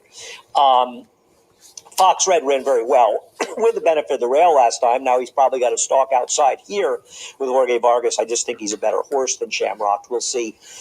Excuse me, if the track gets in the way of that. I do like the 4 Storm Advisory. The problem is, one of the reasons I like him is the same reason a lot of people like him. He's claimed by Rob Atras, who's on a monster run. And when Rob gets in these kind of runs, it seems like his horses run through brick walls. And right now, everything seems to be going right. He has a very high percentage off the claim, 29% with 55 starters in dirt sprints, 215 ROI. And he's a horse that has the back form to get back to better races and beat these. Now, he obviously didn't run that well last time. He did have a wide trip, but I like the fact that claimed then off for 6 weeks, but raises him up in class, not looking to drop for the win. And I think that's a positive sign with Storm Advisory. I was just hoping for a better price, and I don't think you're going to get better than 5-2 on this runner. A long shot of interest here is a reclaim for trainer Bruce Brown and Michael Schrader getting this horse back, a horse they had very, very briefly, and actually a good performance. If you look. Okay, my top selection is going to be the number 7, Batter Swing. My second choice, at a decent little price, is going to be the number 6. So I'm going 7, 6.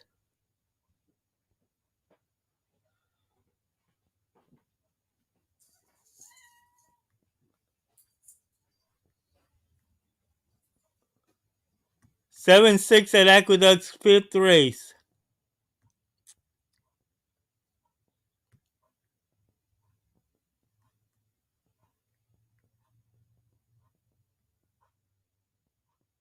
Davis can get his 4th, and Rob Atras can get their 3rd, as they will have the likely eventual second choice, Storm Advisory. Empire 6, mandatory payout, daily, kicking off in race number 5.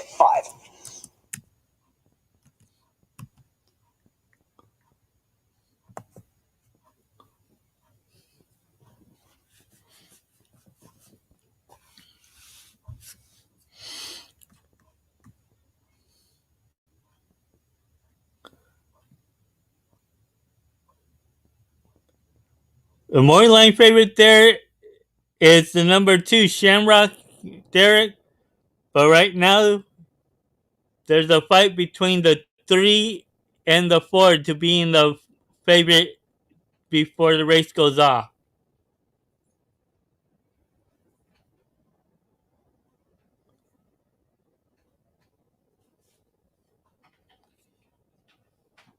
The 3 is at 5-2, and it's called Fox Red.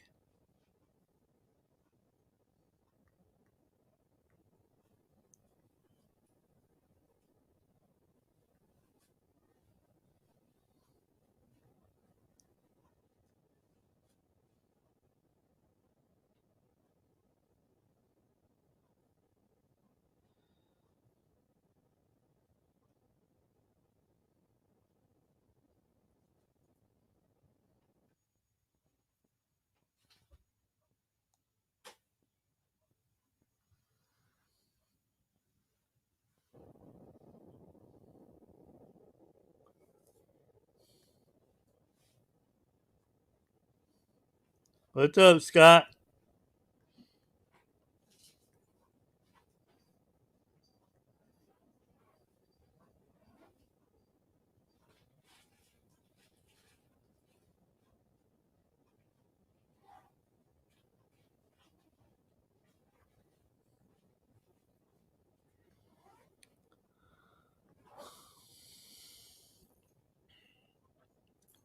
Falta 6 minutos para Aqueduct. 6 minutes to post for Aqueduct. I can't show the races because I do not have permission.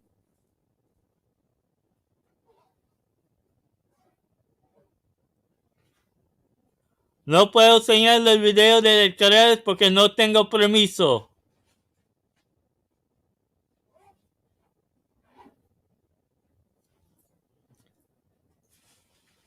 Southern Cali.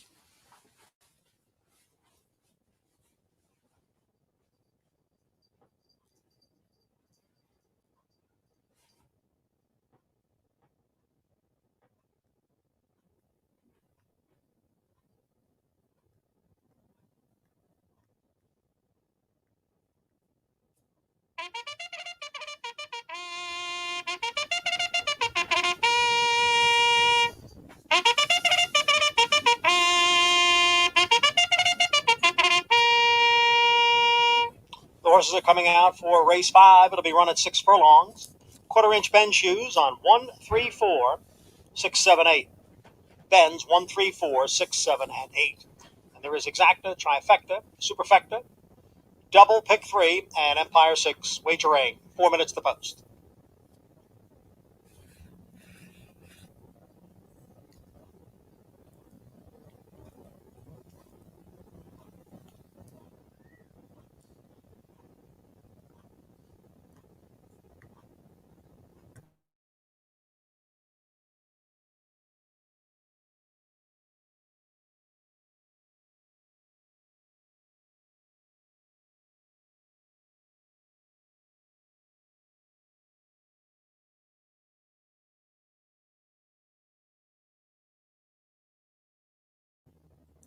Good luck, Derek. Good luck.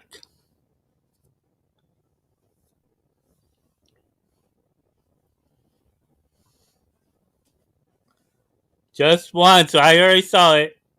People will see it. You put $2,000 on the chalk.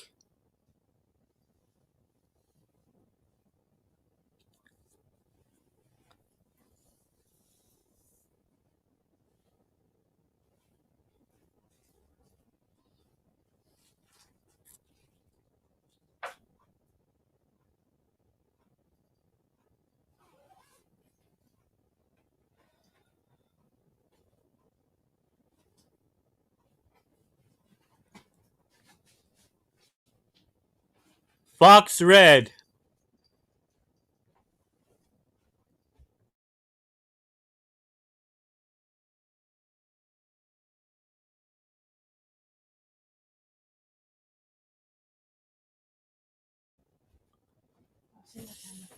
Fox Red is the name of the horse.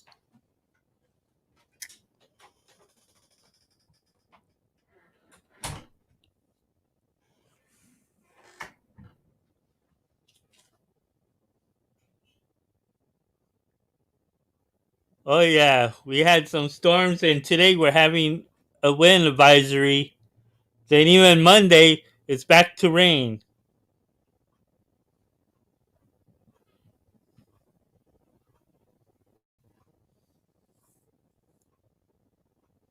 The 3 horse, Derek. That's the name of that's the number 3 is Fox Red.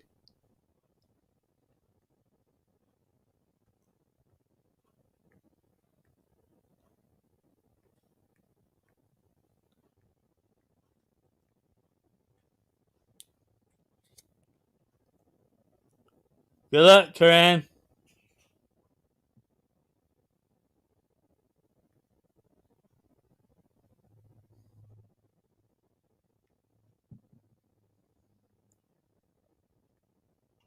One minute.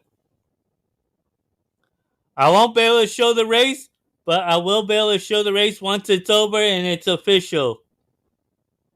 That's all I'm gonna do. I do not have permission to show the race. No tengo permiso de enseñar las carreras. Pues lo puedo enseñar cómo se metieron cuando acabe la carrera.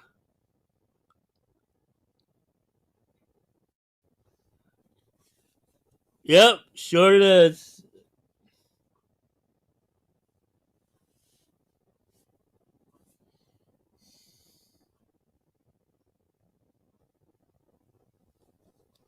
Fox red, Derek.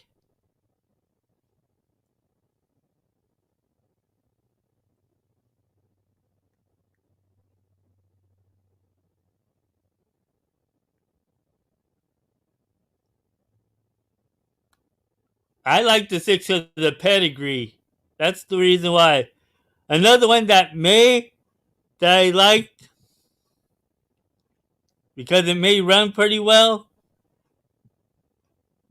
if it doesn't get no issues start to happen. Maybe even that number 5 brush country may come in pretty well. I think it might need longer, but may run pretty well at this distance.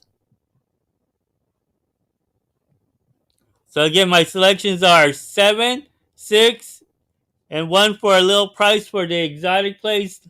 Probably add in that number 5.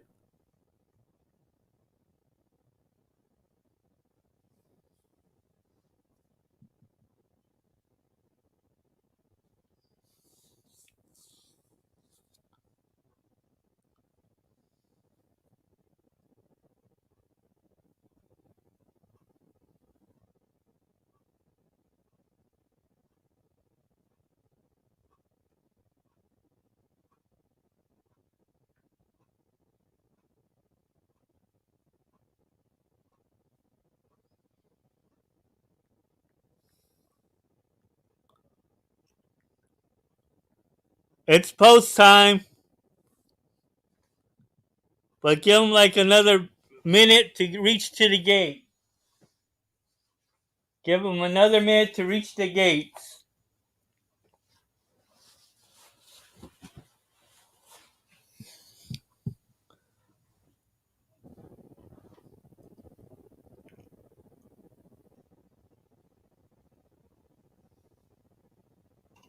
The horses are now approaching the starting gate.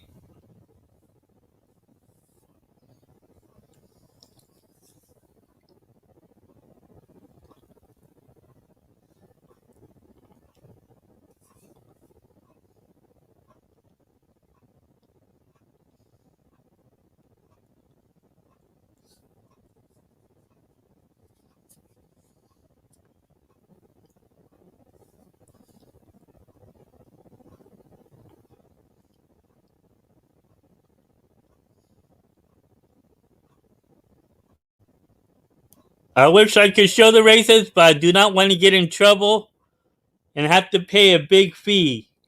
So I'm just going to let you guys hear it.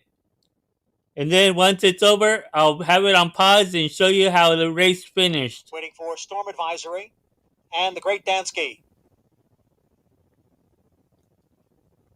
Okay, you like Storm Advisory, Scott? Good luck. They're in the gate.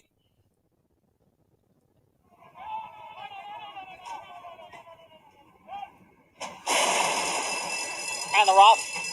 Stumble there at the start for number 1, Swiping Dan, and he's at the back of the pack. Up front, it is Shamrock on the inside and Fox Red on the outside, and it's an early duel here with Shamrock and Fox Red. They've got a length and a half on Storm Advisory, and then we come to the outside with a batter swing and the Great Dansky. Cavaradossi is racing in 6th. First Country is in 7th, and Swiping Dan is the trailer. The quarter, 22 and 3/5 seconds. Shamrock at the rail. Fox Red right alongside. They continue to duke it out here midway around the far turn. Batter swing runs in 3rd to his inside. Storm Advisory is now moving up a spot into 3rd. Then the Great Dansky and Cavaradossi. The field is at the top of the stretch. Here is Fox Red now to grab a narrow lead over Shamrock, and on the outside it is Storm Advisory as they come down for the 8th pole. It is Fox Red with the lead. A new challenge here from Storm Advisory on the outside. Fox Red and Storm Advisory. Storm Advisory. These two to the finish. 4, 3, 2. Advisory to take it here by 2 lengths. Fox Red was 2nd and Shamrock finished 8-6. Way to go there, Scott.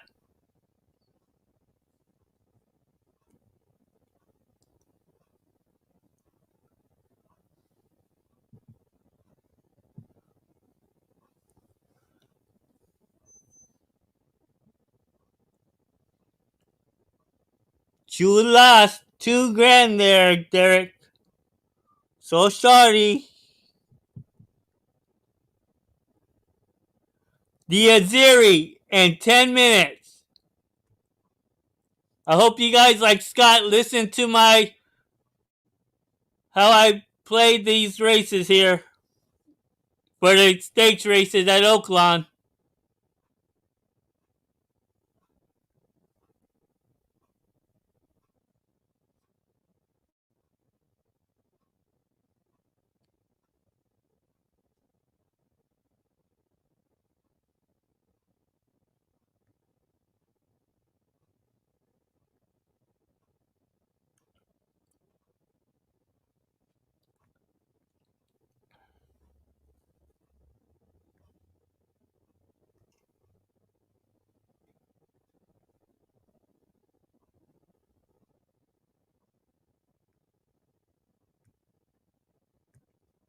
Here's the order of finish.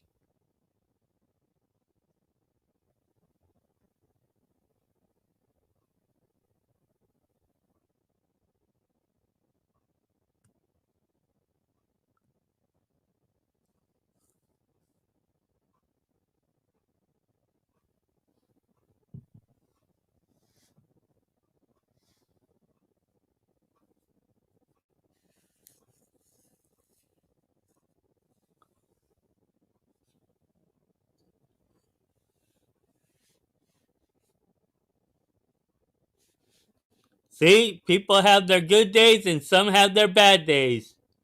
Even the big professionals. I bet you a lot of people were putting money on the 3-horse and also some other horses, you know.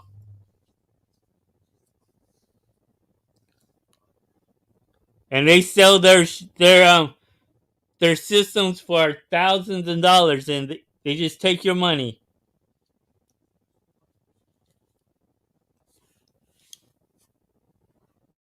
Everyone has their own way of selecting horses.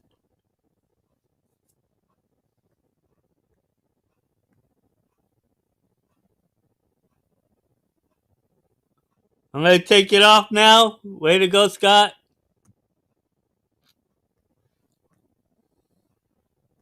But for me, I'm not a chalk player, so.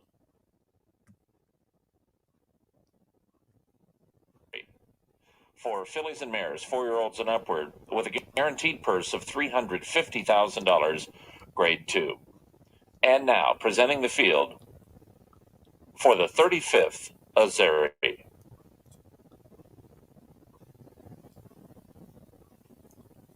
Number 1 is the Walk-in L Thoroughbreds and Three Chimneys Farms Envoûtant. Kenny McPeak is the trainer, and the jockey is Brian Hernandez Jr. Number 2 is Spendthrift Farm and My Racehorse Stables Motion Emotion. Steve Asmussen is the trainer, and the jockey is Ricardo Santana Jr. Pardon me. Number 3 is Latruska, owned by the St. George Stable and trained by Fausto Gutierrez. The jockey is Joel Rosario. Number 4 is the Elkstone Group's Get Rid of What Ails You. Brad Cox is the trainer, and the jockey is Javier Castellano. And completing the field, number 5, Cutter Racing Limited, Flurry Racing Stables and Big Odd Farms, She Dares the Devil. Brad Cox is the trainer, and the jockey is Florent Giroux. That's the field for the 35th running of the Azeri. It will reach the starting gate in less than 6 minutes.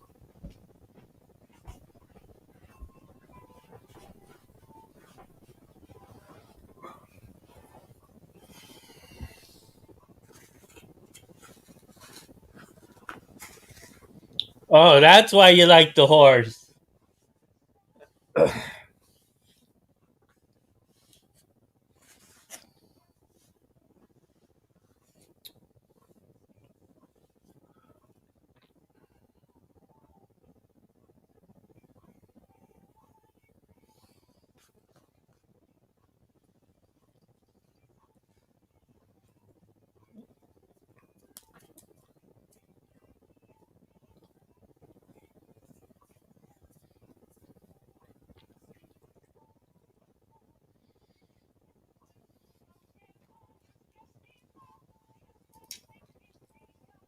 You have less than 5 minutes to post time. 5 minutes.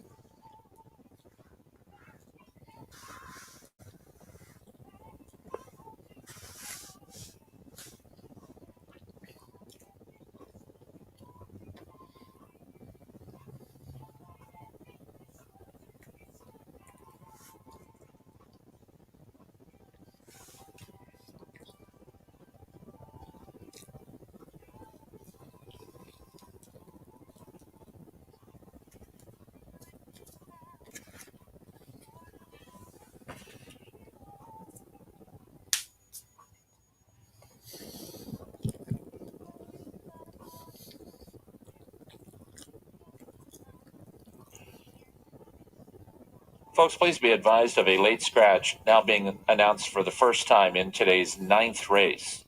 Please turn your programs to race 9 for a late scratch now being announced for the first time.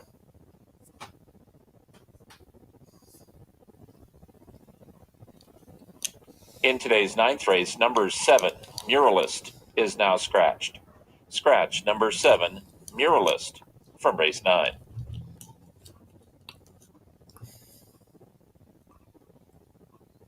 I saw that, but I liked how the fractions were. It has some pretty good fractions running. That's what I saw about that horse.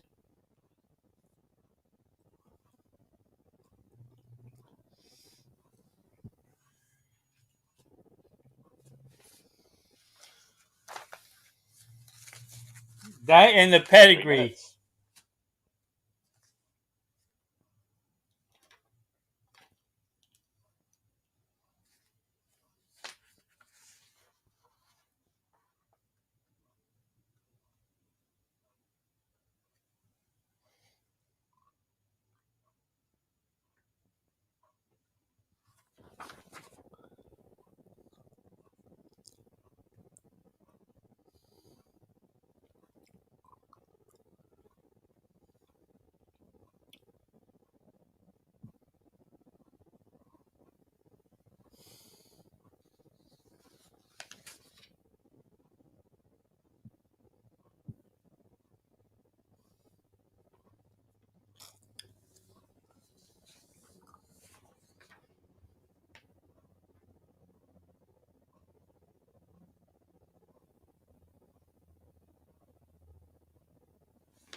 The horses are approaching the starting gate.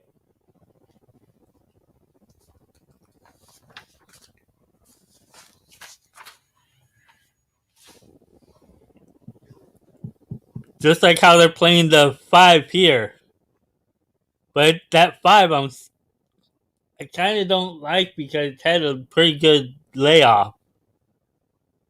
It's just gotta see how they got the horse in condition, you know. That's what I'm seeing. If it had some races, then I'd say okay, I'd play it. But no one can ever know what's gonna happen. That's why we run the races.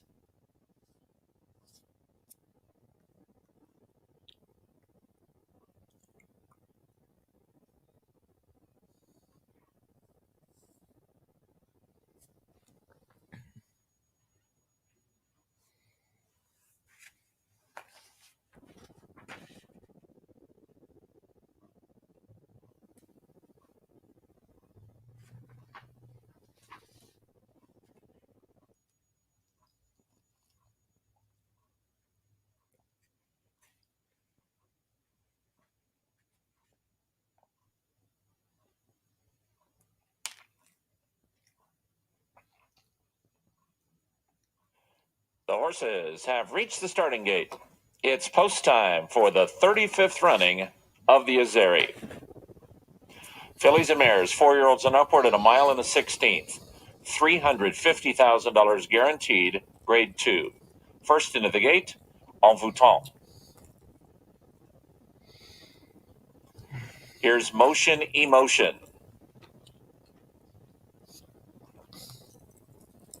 Latruska. Last two to load, the stablemates. Get rid of what ails you, and she dares the devil.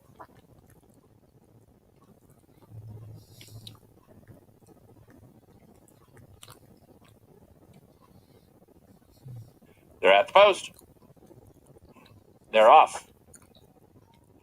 She dares the devil, caught a flyer, and goes for the front from Envoûtant in second. Latruska will be third in the early running, and she's pumped up in third. Wants to go between horses, couldn't get through. Trouble for Latruska in the first 16th of a mile. Motion Emotion is next, and the early trailer is Get Rid of What Ails You as they turn into the backstretch. In the 35th Azeri and Kentucky Oaks winner, She Dares the Devil, is uncontested up front, and she just gallops along for Florent Charoux and leads by a length and a half from Envoûtant in second. Latruska is now in the clear. She'll do her running from third and 2.5 from the front. Motion Emotion just inside of her.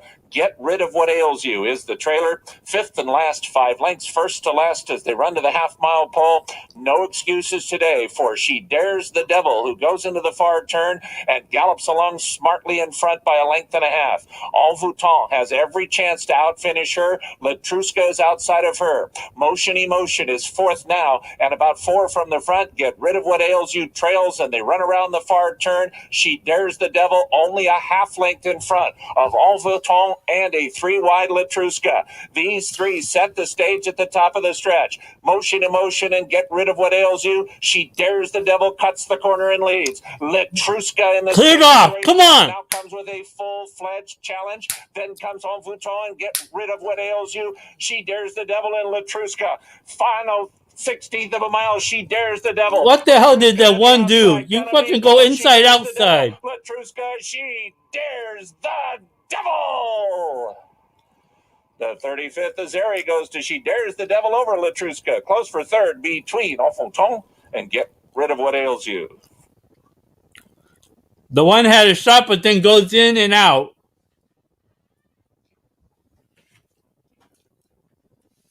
Oh well.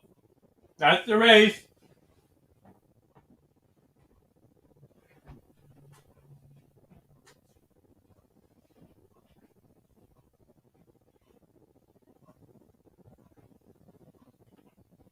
It's photo finish. The judges will examine the photograph before posting the order of finish.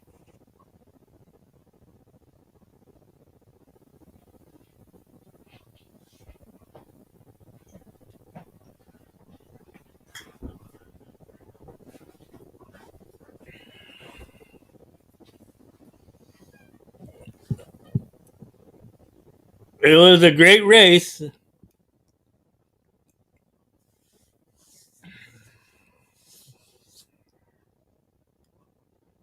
But I don't like how Overton was right there outside, was gaining ground, then goes back and swings and tries to go inside.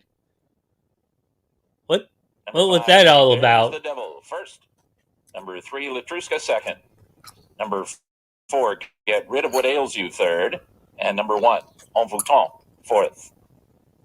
Because he swung out inside. He should have stayed outside. He would have gained and probably been up there in the ground.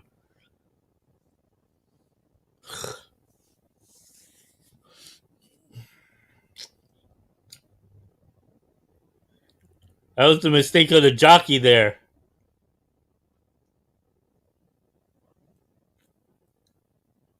Try to swing and move inside instead of staying outside and try to.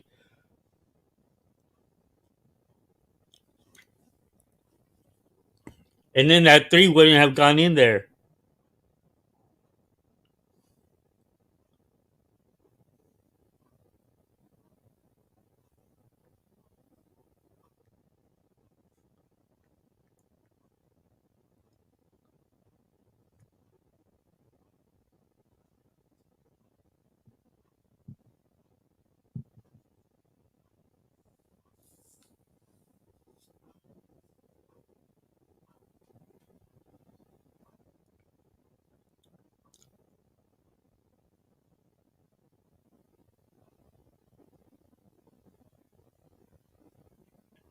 Race 5 is official.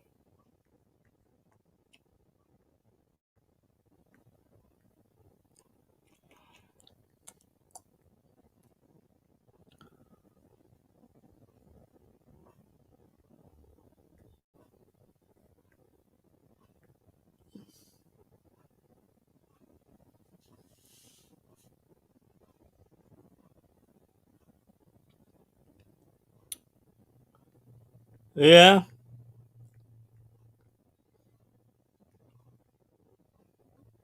But that's the way it goes. Just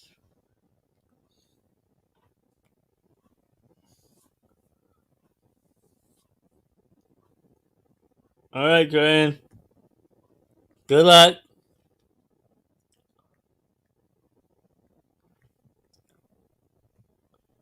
Horse who, while doing a little running in his 2 dirt races and even less in his turf races, he did face significantly better horses in his first 2 starts, and he's kind of a wise guy type horse. On an even track, I'd find him a lot more interesting. Not trying to be Devious Mo. For me, he'd be a horse I'm not a big single guy, but I would lean very heavily on with a small C play with the 6, Buston Bieber. Late pick 5, kick it off in 9 minutes.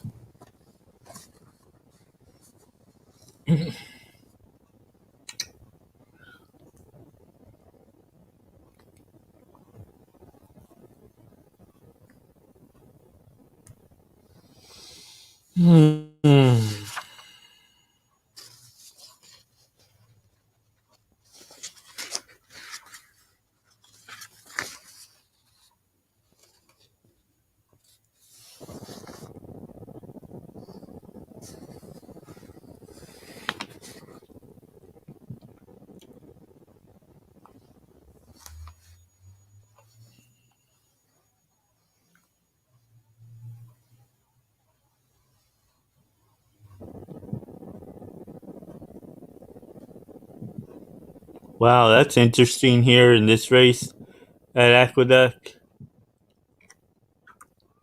Very, very interesting.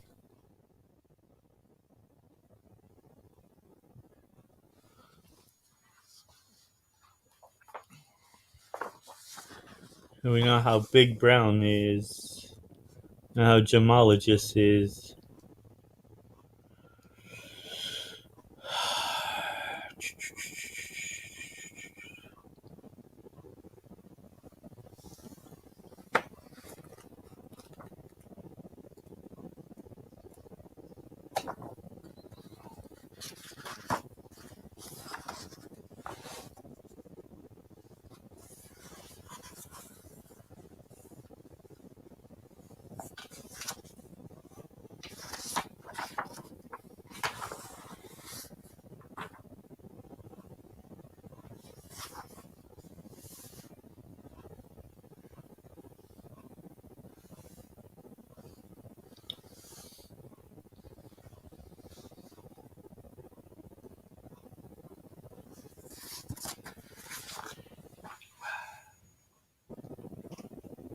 In the 6th race, quarter-inch bends on 1, 5, 7, 8, 9.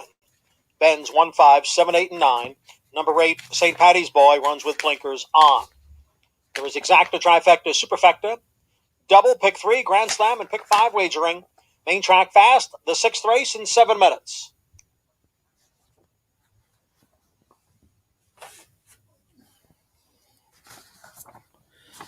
Okay.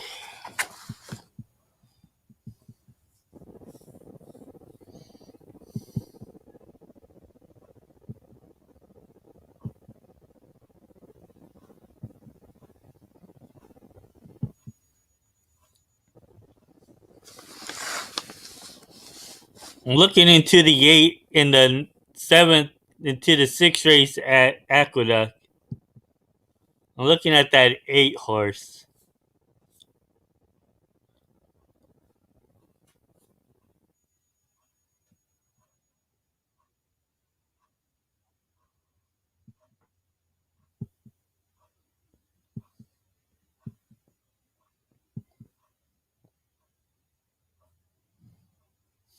Hmm.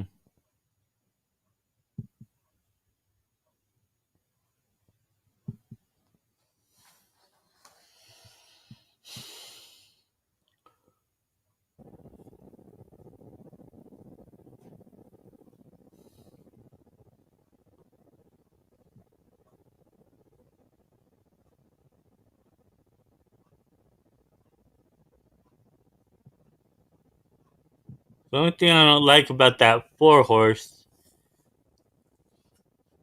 is that it'll need longer. 6 furlongs would be too short.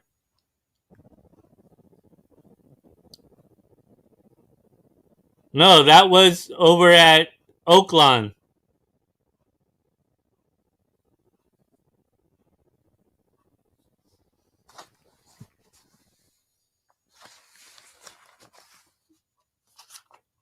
That was the Oaklawn race.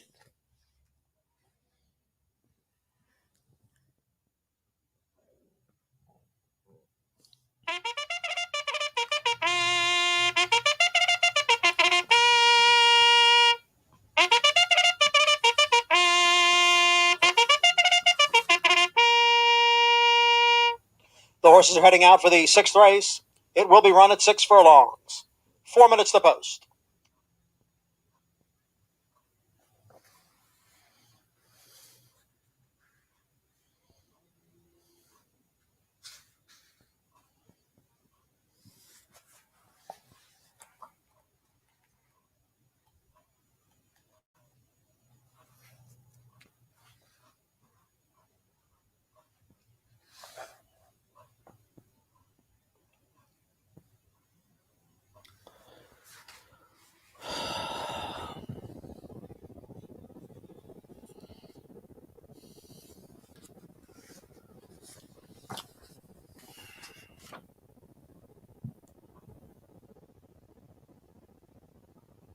Most of these other horses like a little longer distance. And the only reason they're playing the 5 is the connections. Ripoli, Rodriguez, and Franco. That's the reason.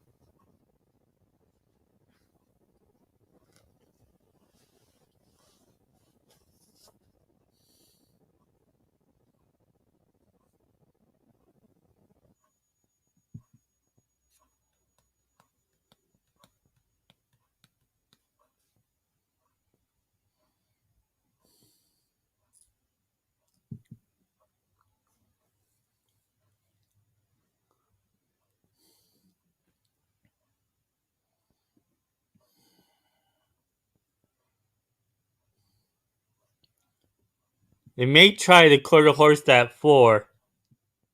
They may try to quarter horse that 4 out.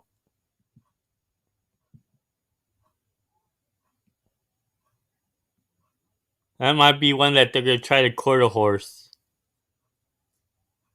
at this distance. Since it could run longer, they're figuring that if it goes out fast enough, it could be wide enough that it could possibly come in and win.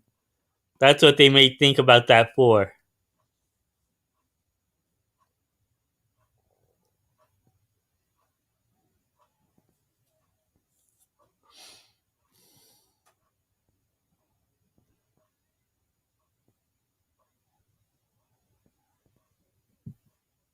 They may even play that with that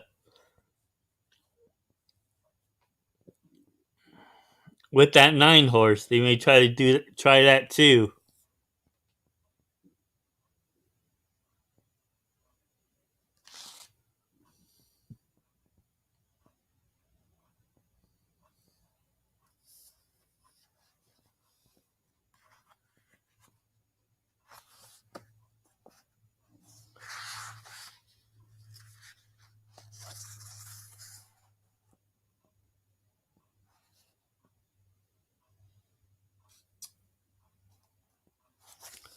Okay, I'm going to go with the number 8, St. Patty's Boy, and the number 2, Royal Kaz. That's all I could see. Oh, that's one of the horses I used to own. That's over at Indiana Grand.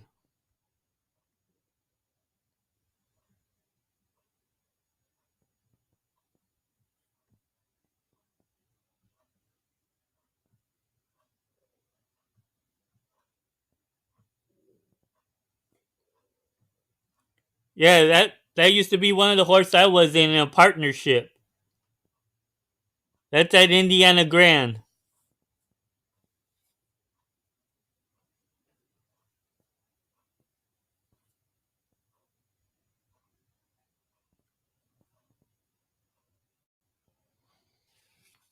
The trainer was Jeff Metz.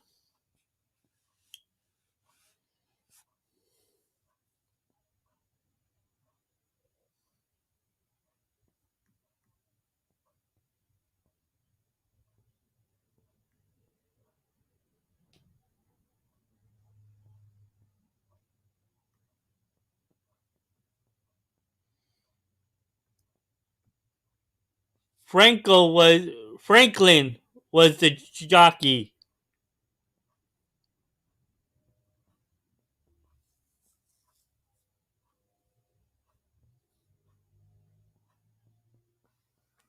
Yeah, he's starting a partnership for over at Emerald Downs right now.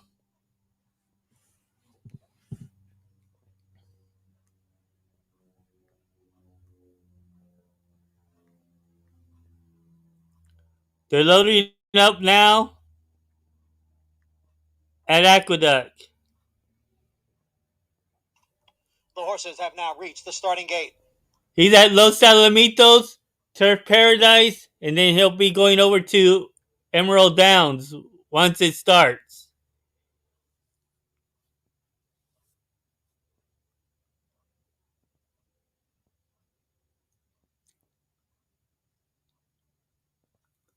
I like the way how he doesn't win a lot, but he is patient with the horses.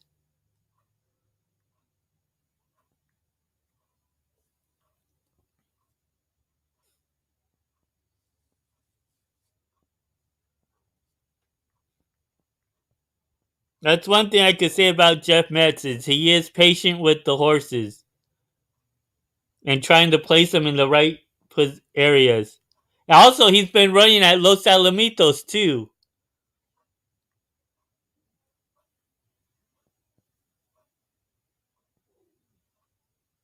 He sure is.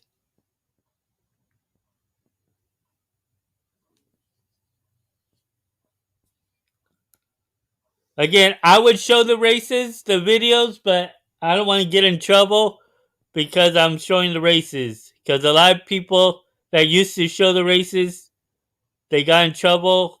We got in trouble because we show the races.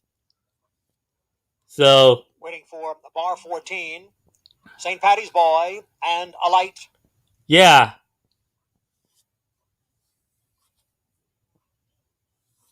I'm maybe like an hour and a half away from Los Alamitos right now. They're in the gate.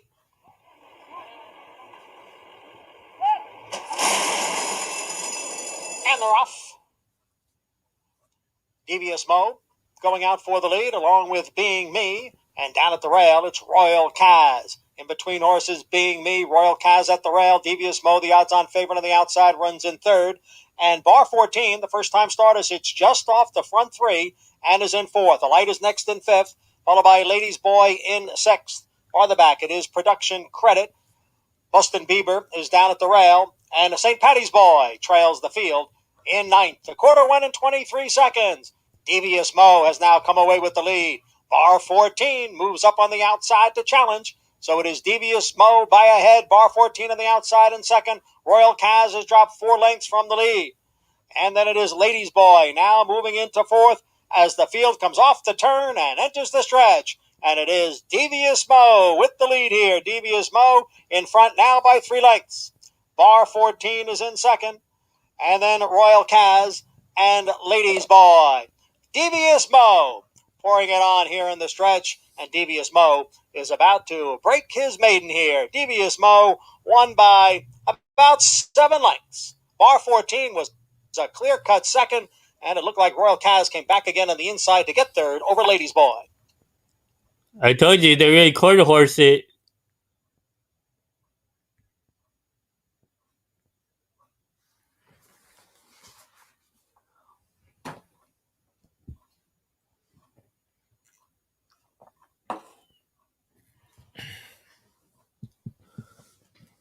I do have a horse running today. I'm in a group that we're in with the harness.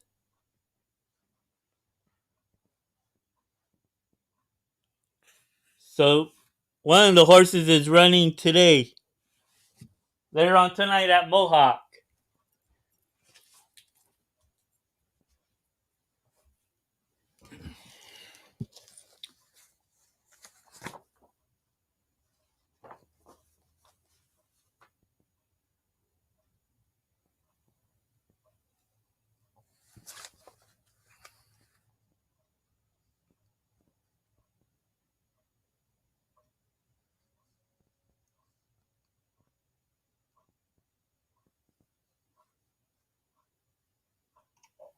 Number 5, Devious Mo was first. Number 4, Bar 14 second. Number 2, Royal Kaz finished third. Number 1, Ladies Boy was fourth. Results unofficial. 5-4, 2-1. Time for the race, 1 minute, 13 seconds.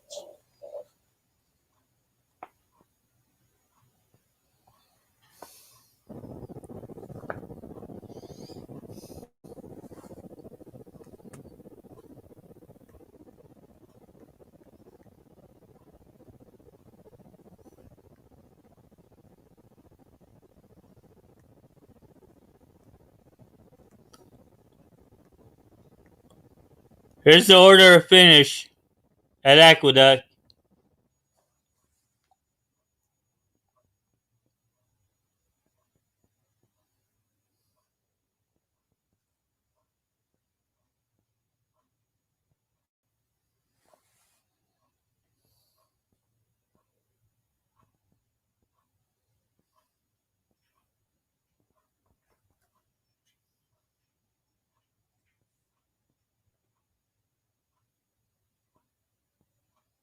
I think we're running in race number 2 at Mohawk.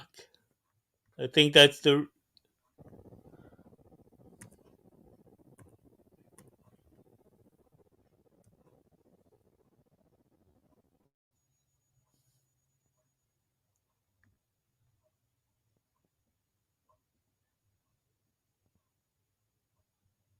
Yeah, it's race number 2.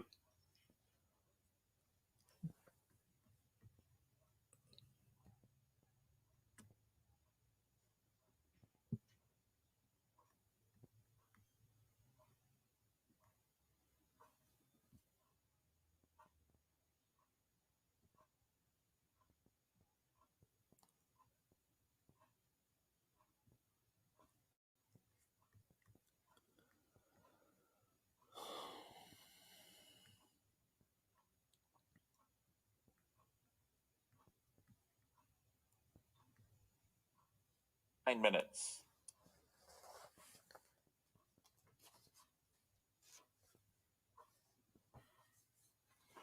Attention Oaklawn guests. Per the CDC guidelines, all face coverings should cover both your nose and your mouth when in the grandstand, on the apron, or in any public areas. Thank you for your cooperation.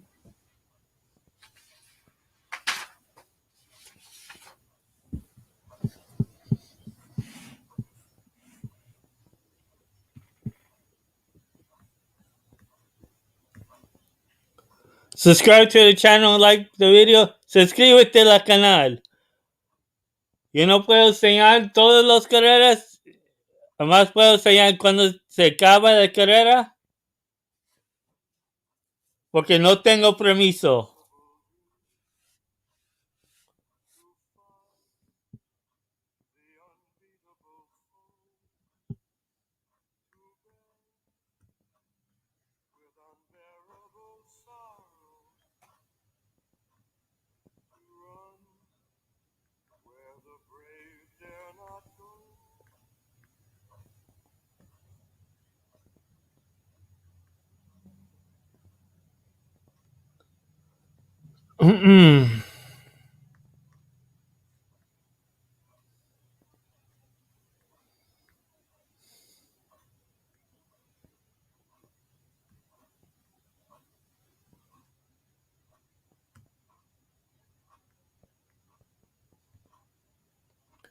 I got my Patreon right there. I also got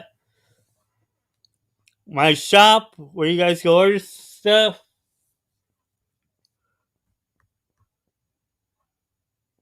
Of Aztec Pride Racing.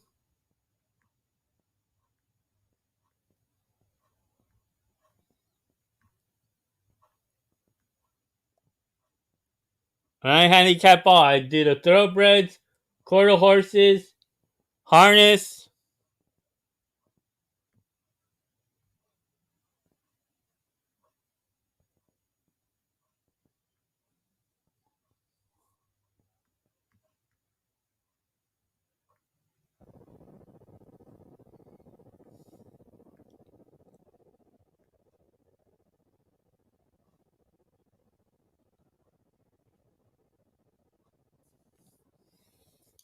Even though most of the time the chalk comes in, I will not pick it. I'll give you guys at least a little decent price or a price that you guys can within your selections to possibly win a little bit more money.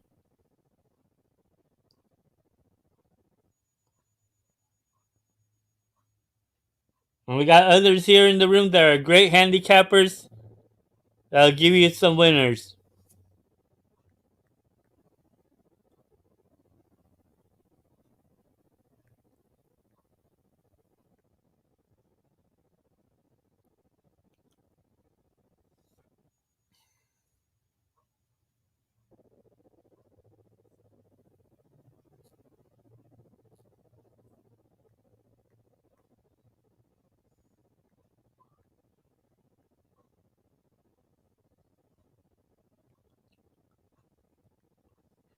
Falta 5 minutos. 5 minutes to the 6th race at Oaklawn.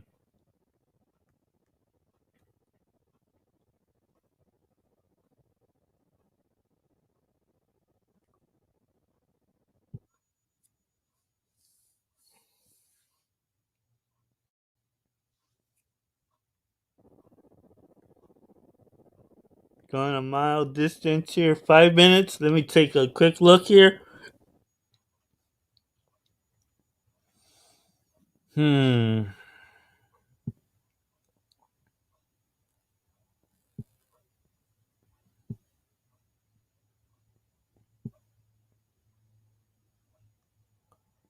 Oh, I see now why.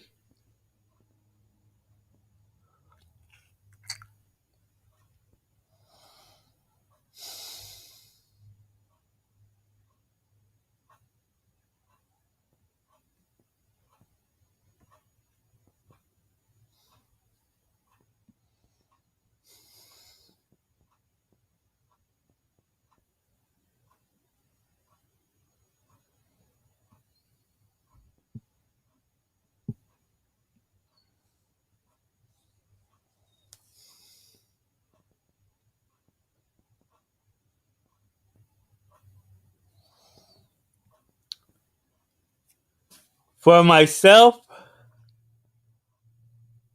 I know everyone's going to be putting their money late on that number 9 and the 1. But for myself,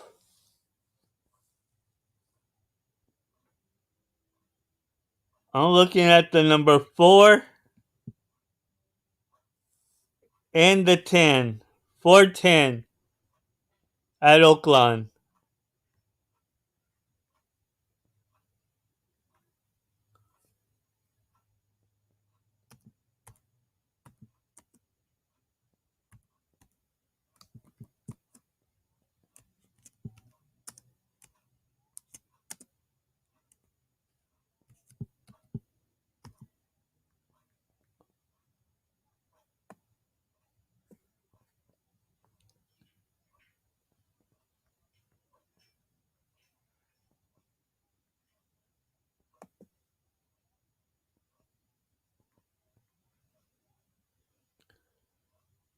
And for those, today, a Red Ortiz was doing a fundraiser of signing bobbleheads.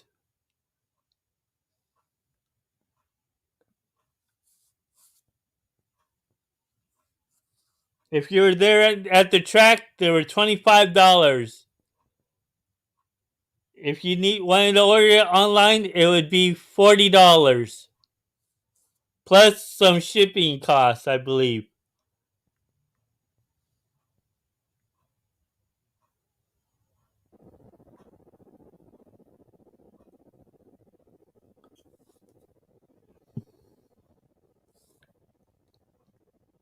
1 minute to post.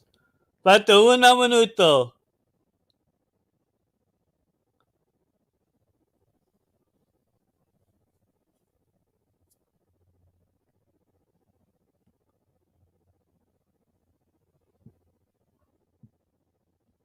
One minute.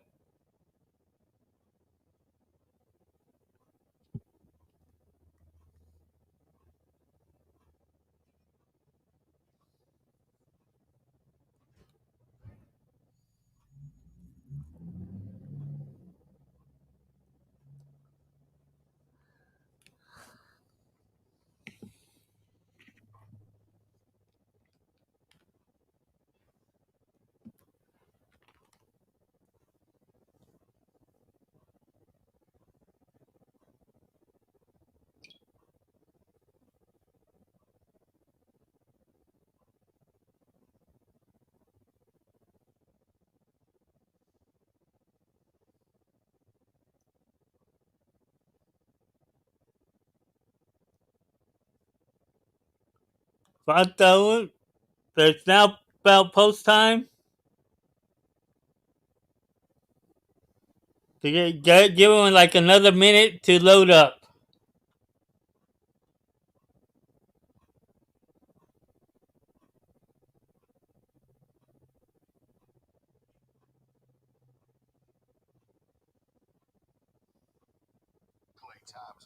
The horses are at the gate. It's post time. Set to load them up for race number 6. First up is a Shar. Playtime's over, Star Fox. Believe in Holidays will join him in the gate. Star Fox.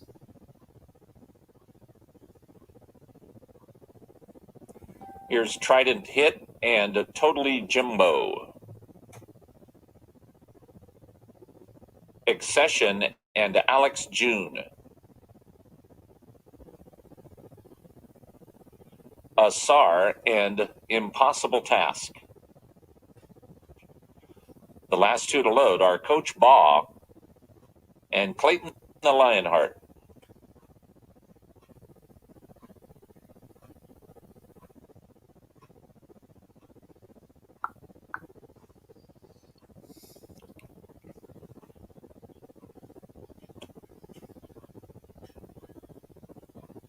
They're at post. They're off. Impossible Task both beautifully and goes to the front from a Shar in the second. Alex June is taken back. Clayton the Lionheart will be wide. Coach Baugh moves up and takes third. Then comes Trident Hit and Believe in Holidays. Asar is next, followed by Accession, and the early trailer is Totally Jimbo. Impossible Task to the backstretch with the lead. He's a length and a quarter in front of a Shar in second. Coach Baugh is 3 deep in third. 4 wide is Alex June. Then comes Trident Hit at the rail. Clayton the Lionheart 4 wide. Believe in Holidays and Accession. They're all about 5 off the lead. Asar has 1 beat. He's 6 from the front. And Totally Jimbo is the trailer as they head up the backstretch, and the leader is Impossible Task. Impossible Task, a length in front of Coach Baugh in second. Asar stays at the rail third. He's less than 2 from the front. Alex June just outside of him. Then it's a lineup of 3 or 4 horses going into the far turn, headed up by Trident Hit to the outside Clayton the Lionheart and That one is boxed in. Accession has 2 beat. He's 5 off the lead. Then comes Asar and Totally Jimbo. Impossible Task is still there. Needs to get outside if it's to have a chance to win. Asar, who now has taken And now got the outside trip. off the rail and on the attack. Then comes Trident Hit, Coach Baugh, and Asar from the back of the pack. And right now, Trident Hit strikes the front. Trident Hit, the new leader, from Asar in second. Impossible Task is third. Then Coach Baugh, but it's Trident Hit inching clear. Asar is second. Impossible Task is third. Trident Hit in front. 2, 1, 9, 10. Second. Impossible Task third. Clayton the Lionheart. 2, 1, 9, 10.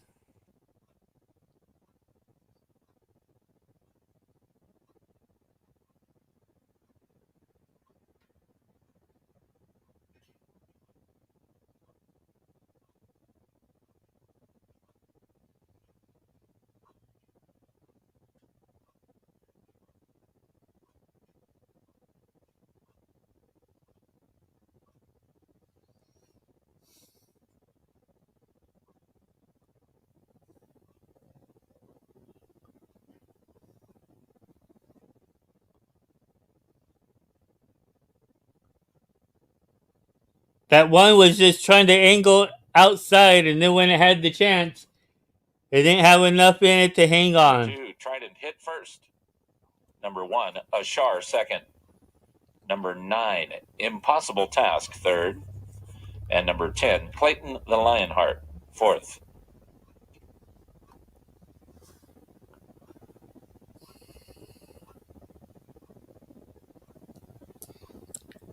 The next race, 7th race, is another stakes race at Oaklawn.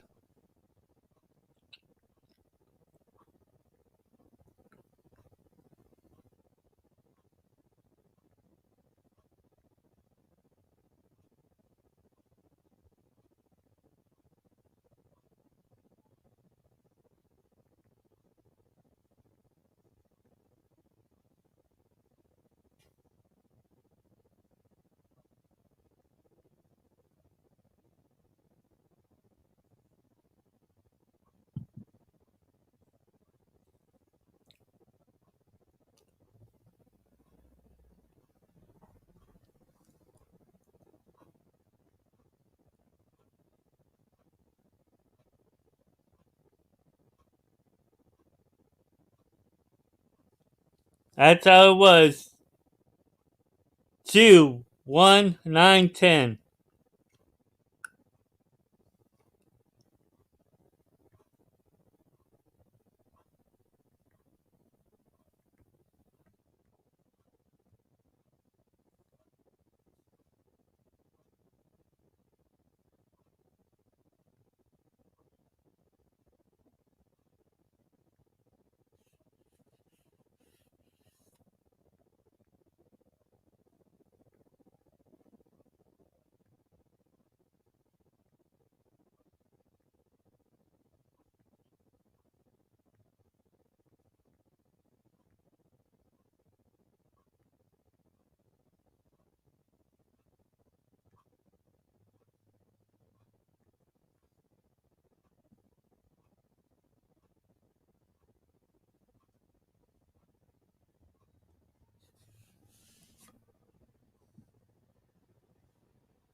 Good luck, Sal.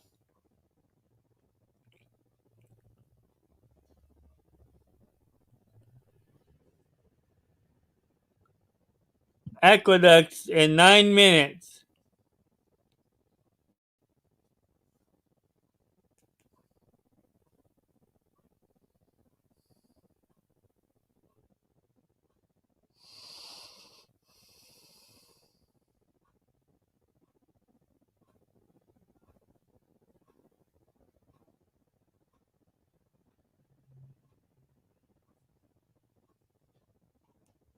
In the 7th race, scratch number 1, Warden of the North.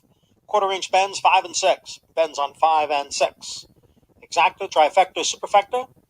Double, pick 3, and pick 4 wagering. 7th race coming up in 8 minutes.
Let's see here. It's going 6 furlongs.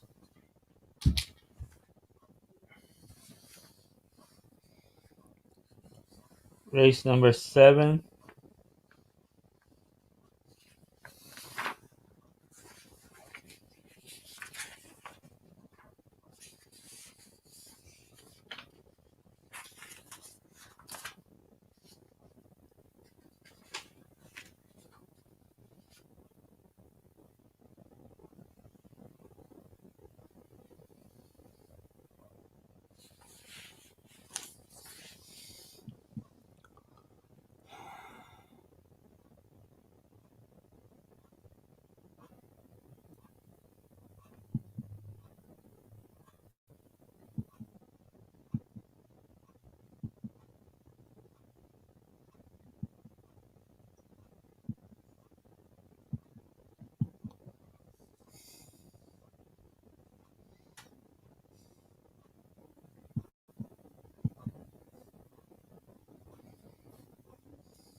Horses coming out for the 7th race. It will be run at 6 furlongs.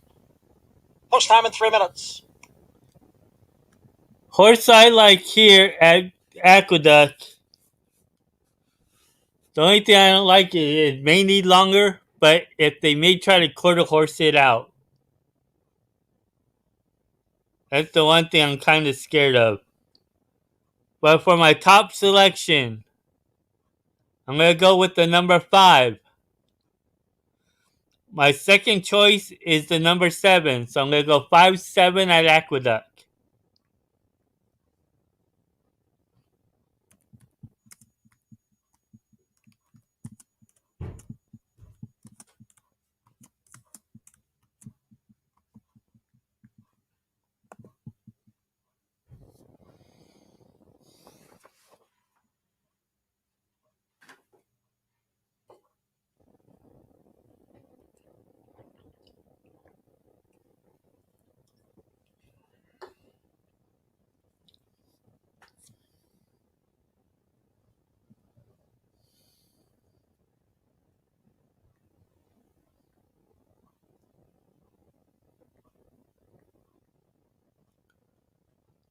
Falta 2 minutos para Aqueduct.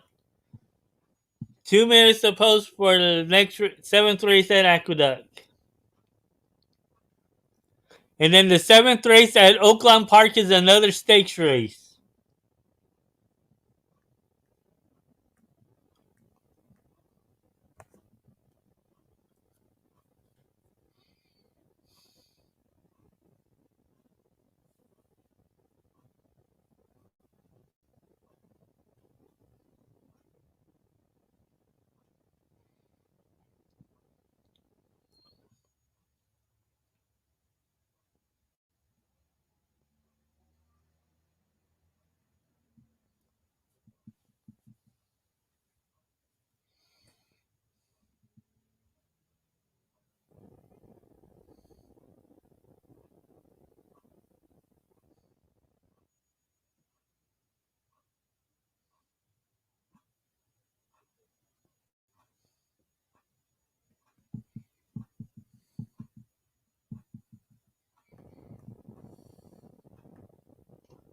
1 minute.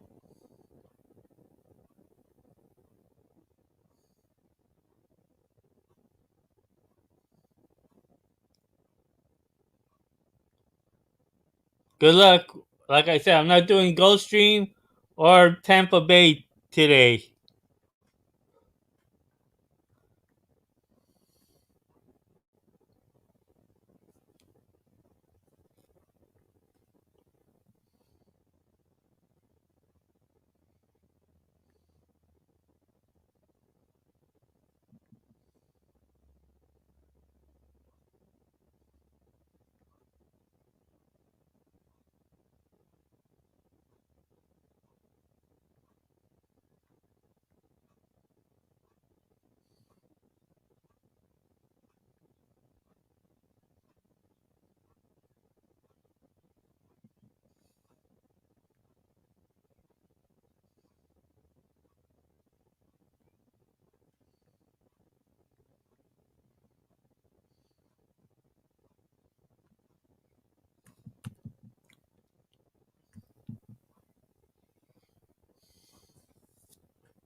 The horses are now approaching the starting gate.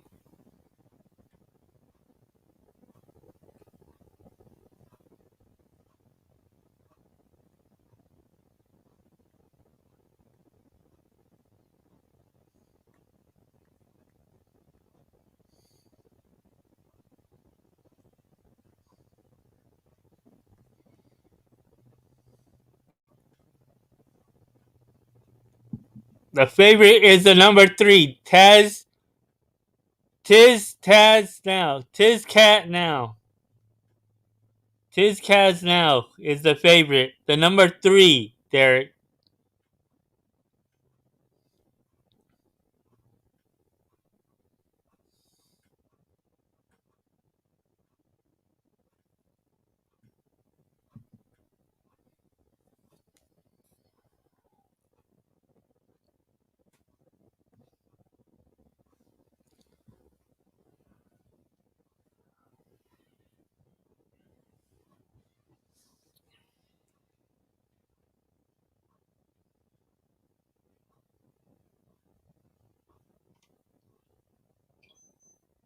Waiting for Mucho Sunshine and Grotto Swing.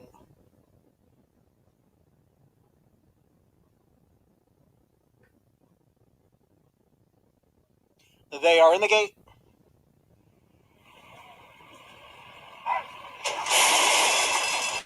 And they're off. From the outside, Posse Can Disco, and from the inside, it is Hudson Overpass. And the two of them are heads apart in the early going.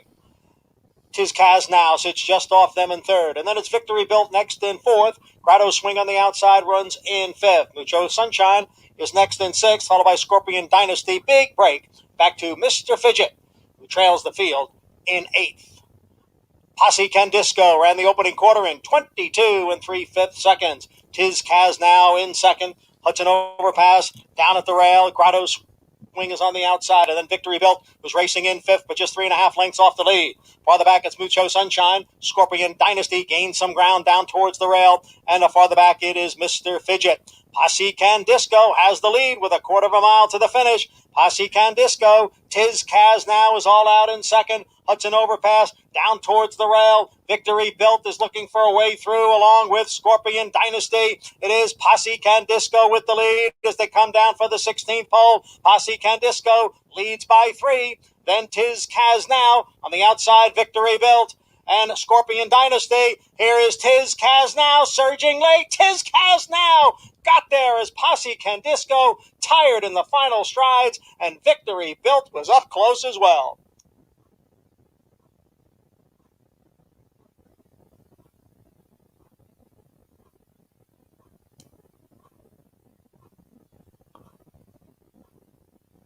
3487. 3487.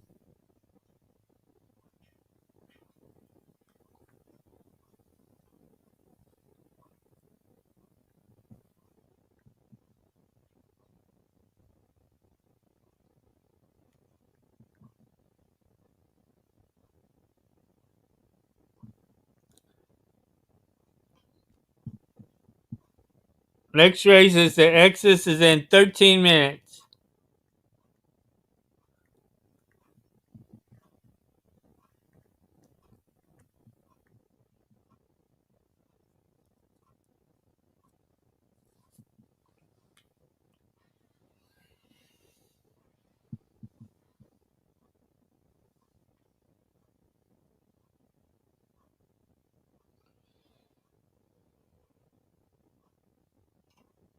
Number 3, Tiz Kaz Now was first. Number 4, Victory Built second. Number 8, Posse Can Disco was third. Number 7, Scorpion Dynasty fourth. Results unofficial. 3-4, 8-7. The time 1 minute 13 and 3/5 seconds.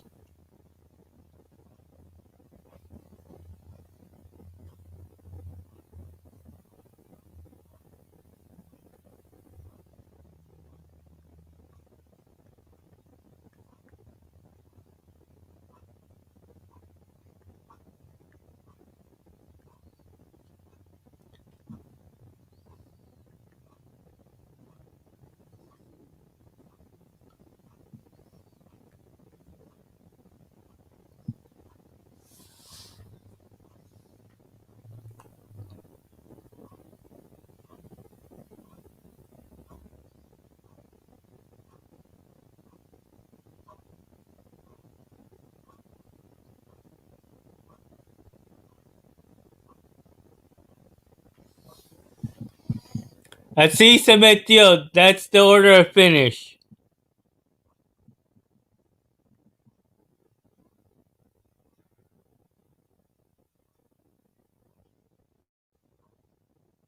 Three, 4, 8, 7.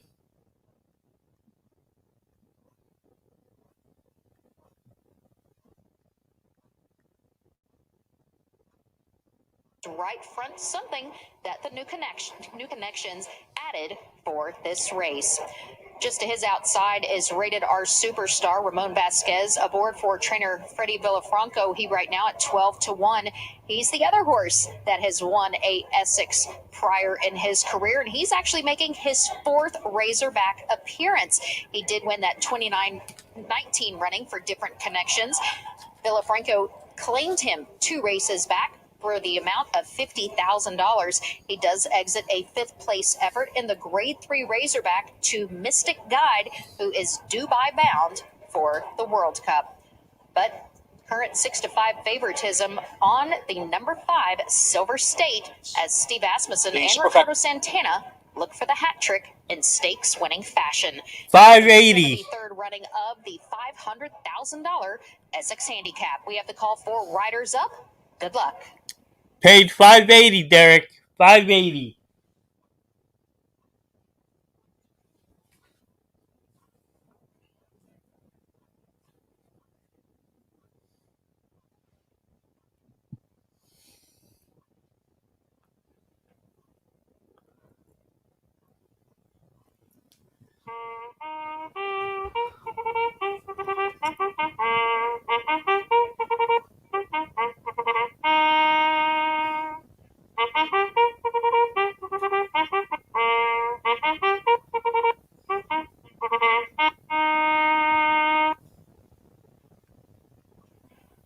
The horses are coming onto the track for the 7th race.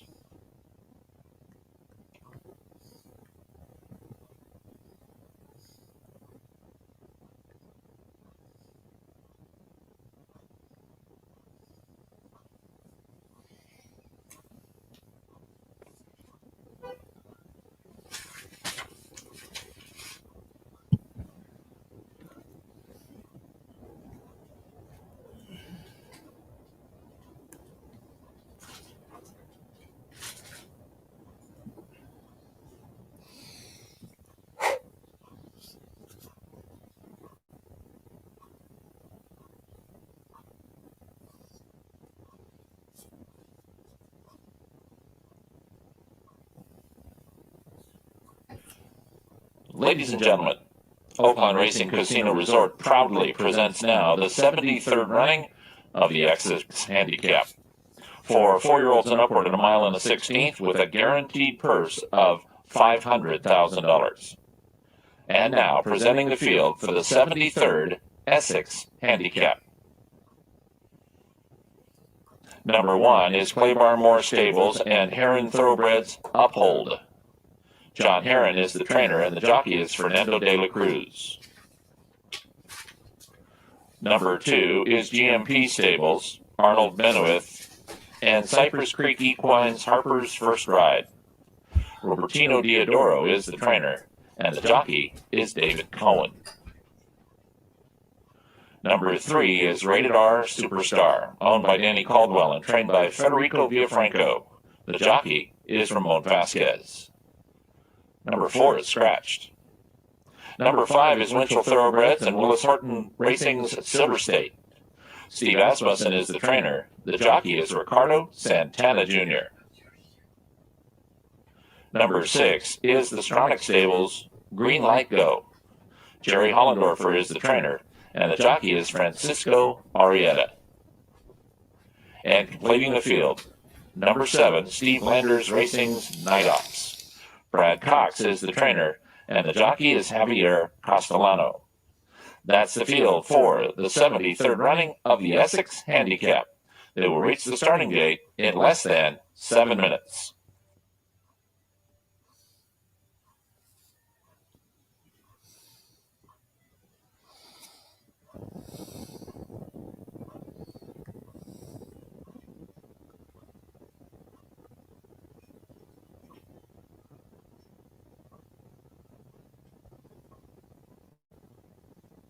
Playtime's over, Star Fox.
You have less than 5 minutes to post time. 5 minutes.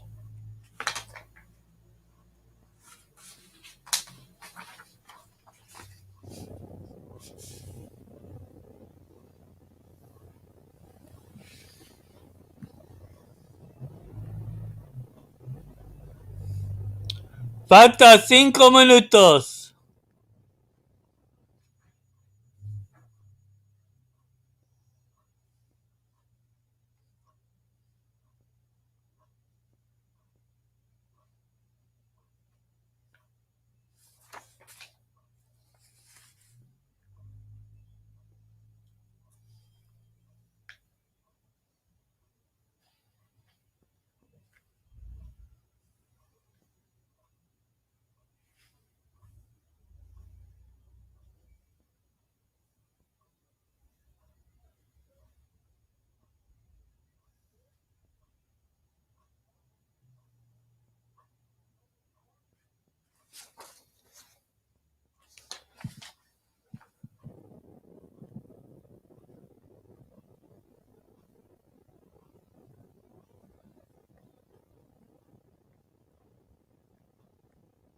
Since Tax had scratched, my top selection in the S6 is going to be the number 6, Green Light Go. Green Light Go is my top selection since Tax has scratched. right now at 7-1.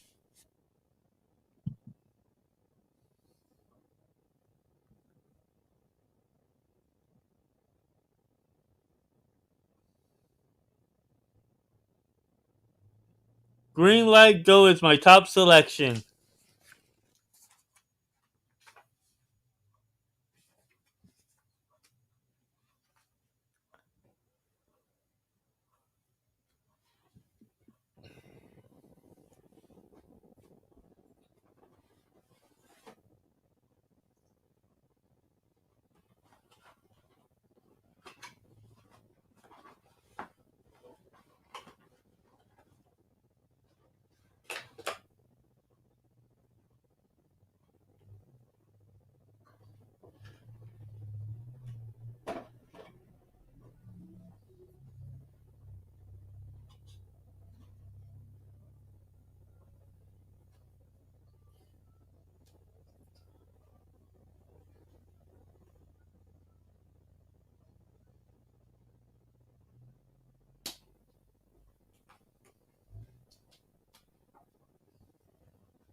Again, since my top selection has scratched here in this race in the Essex, I'm going to go with the number 6, Green Light Go, right now at 7-1.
Good luck, Derek.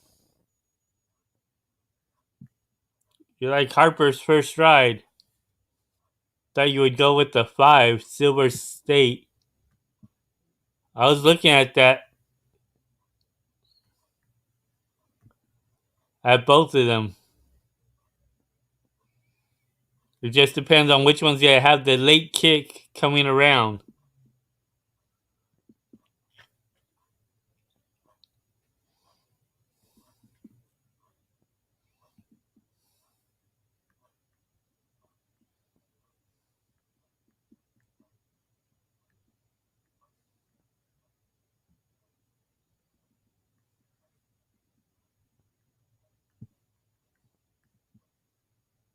Four lengths to make up, and 3.5 last to Rated R Superstar up the backstretch in the 73rd Essex Handicap, and it is Harper's First Ride half ahead in front of Green Light Go in second. Those two pass the 4.5, and they are both traveling comfortably. Night Ops is angled off the rail. He'll do his attack from 3 wide. Then comes Uphold. Silver State is still 5th, and he's about 4 lengths behind. Rated R Superstar only a length behind him. They leave the backstretch. Harper's First Ride and Green Light Go with a closer Night Ops. Here comes Night Ops, 3 deep within 3/4 of a length of the lead. Rated R Superstar is making a 4-wide run. He and Silver State going to make it 5 across the racetrack at the top of the stretch. And here comes Silver State with a big run. Night Ops inside of him. Rated R Superstar in the center. These are the three now for the final furlong. Silver State and Rated R Superstar. Looks like it's down to these two. Silver State, Rated R Superstar alongside. They are shoulder to shoulder at 16th out. It's another thriller at Oaklawn. Silver State, Rated R Superstar. Silver State just in front. 5, 3, 7, 2. 73rd Essex goes to Silver State over Rated R Superstar. Night Ops finished third. 5, 3, 7, 2.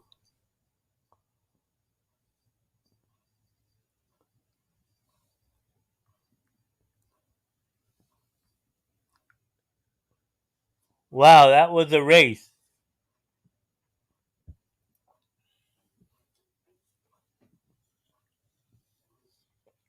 They all came up bunching right around that second turn to the stretch.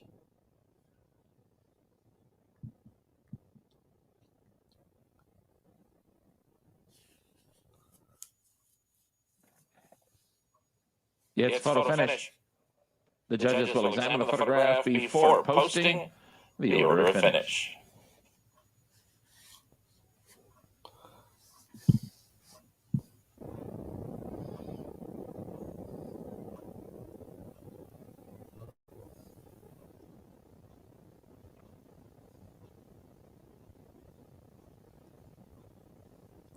That 2, they tried the quarter horse and didn't run, was battling with my 6.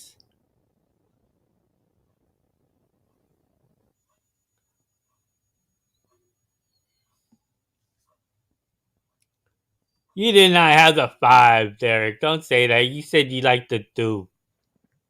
Number 5, Silver State first. Number 3, Rated R Superstar second. Number 7, Night Ops third. And number 2, Harper's First Ride fourth.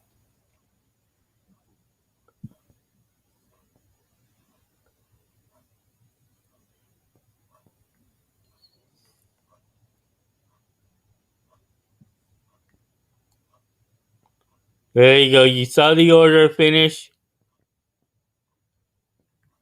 I'm going to go to Aqueduct.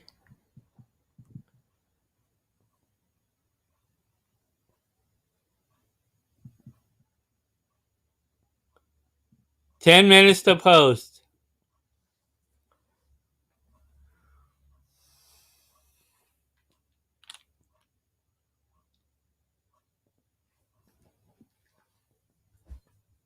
I'll be right back. Try to leave it on the sound so you guys can hear it.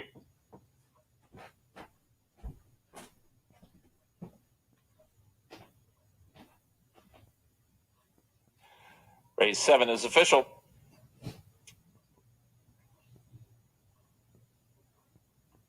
The exacta returned $19.80. Trifecta, $23.55. 10-cent superfecta, $9.97. Daily double, $22.40. The pick 3, $40.55. Today's 8th race starts the late pick 5. It's a 50-cent wager. In race 8, which will be run at 6 furlongs, number 4, Soul Street, is scratched. Scratch number 4, Soul Street. Post time for race 8 in less than 28 minutes at 3:42.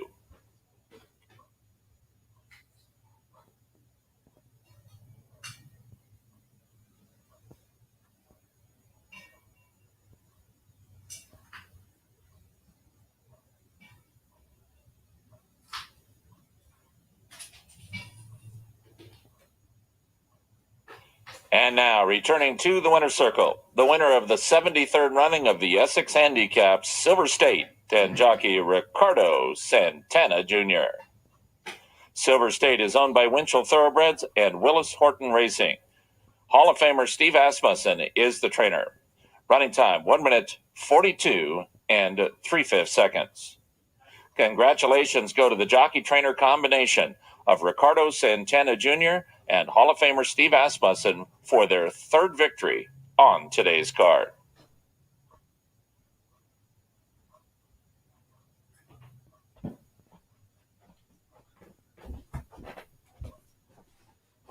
Had to give the little lady something to drink. She drinks like a horse. Sorry to say, but that's what she does. In the 8th race, quarter-inch bends on numbers 1, 2, 3, 6, and 8. Bends 1, 2, 3, 6, and 8. Scratch the 5, 12th labor. Race 8 offers exacta, trifecta, superfecta, double and pick 3 wagering. 7 minutes to post. Ed Cinco ganó. Ed Cinco ganó.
Ahí está cómo se metió.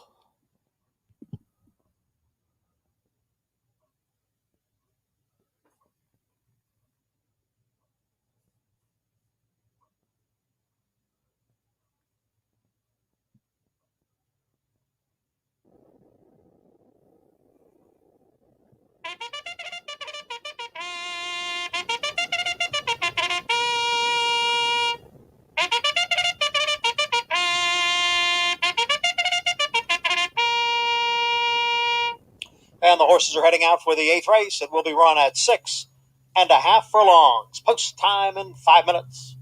Buena suerte.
1 minute to post, 1 minute.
Horses are approaching the starting gate.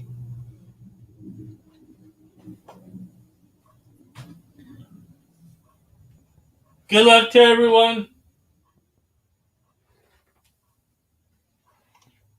Riders off, number 2, Big Engine behind the gate.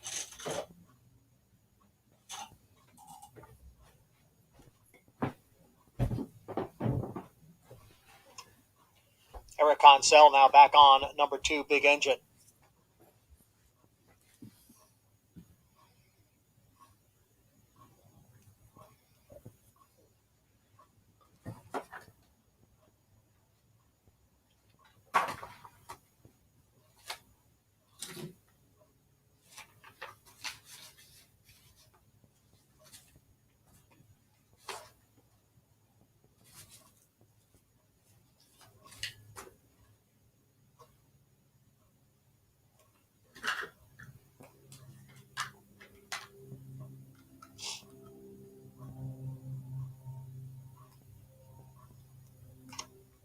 Waiting for Running with Scissors and Secret Rules. I'm not in this race, so good luck to everyone.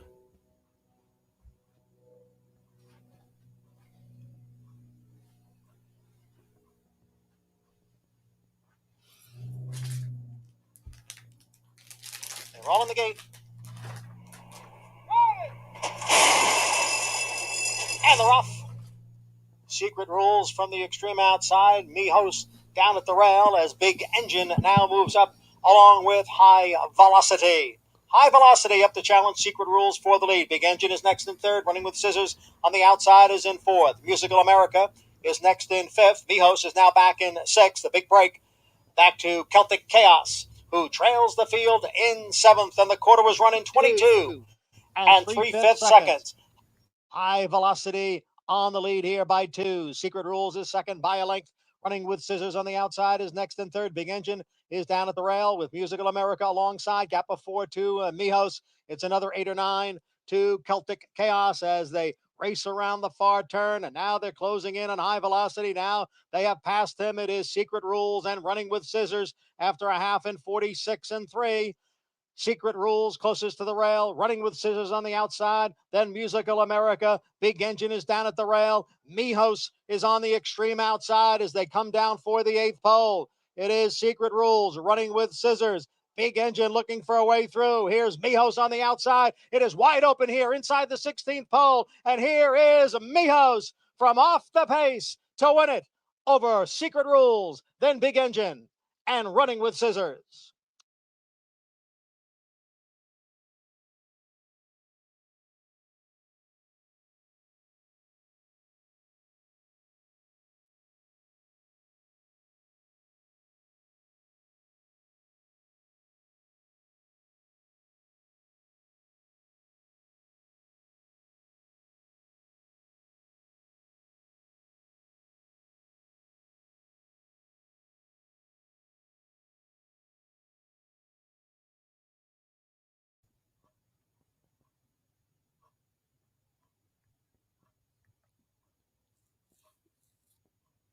Came in 1-8-2-7. 1-8-2-7.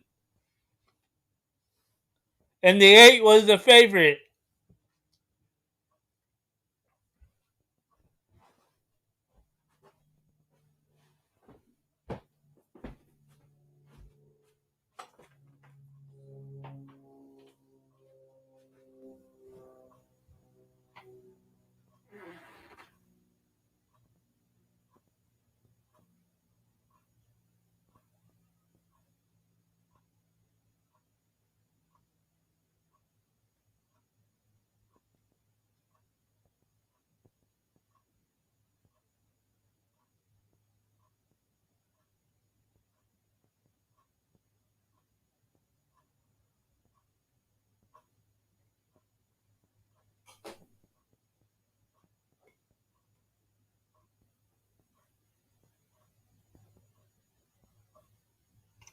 Number 1, Mijos was first.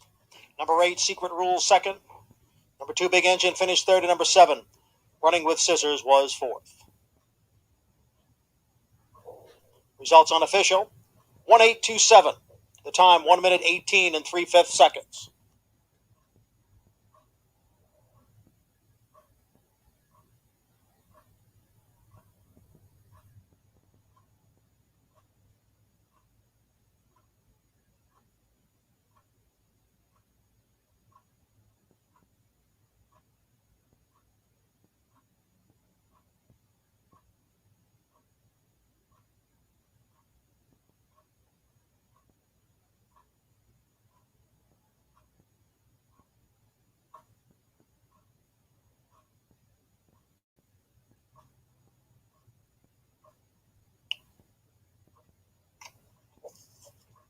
Number 1 is Mijos, a 5-year-old bay horse by Cairo Prince. Out of Feline Flatline by Lionheart. Mijos is owned by Centennial Farms, trained by Jimmy Jerkins. And the rider, Trevor McCarthy. It's official.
Eighth race exacta, $24.70.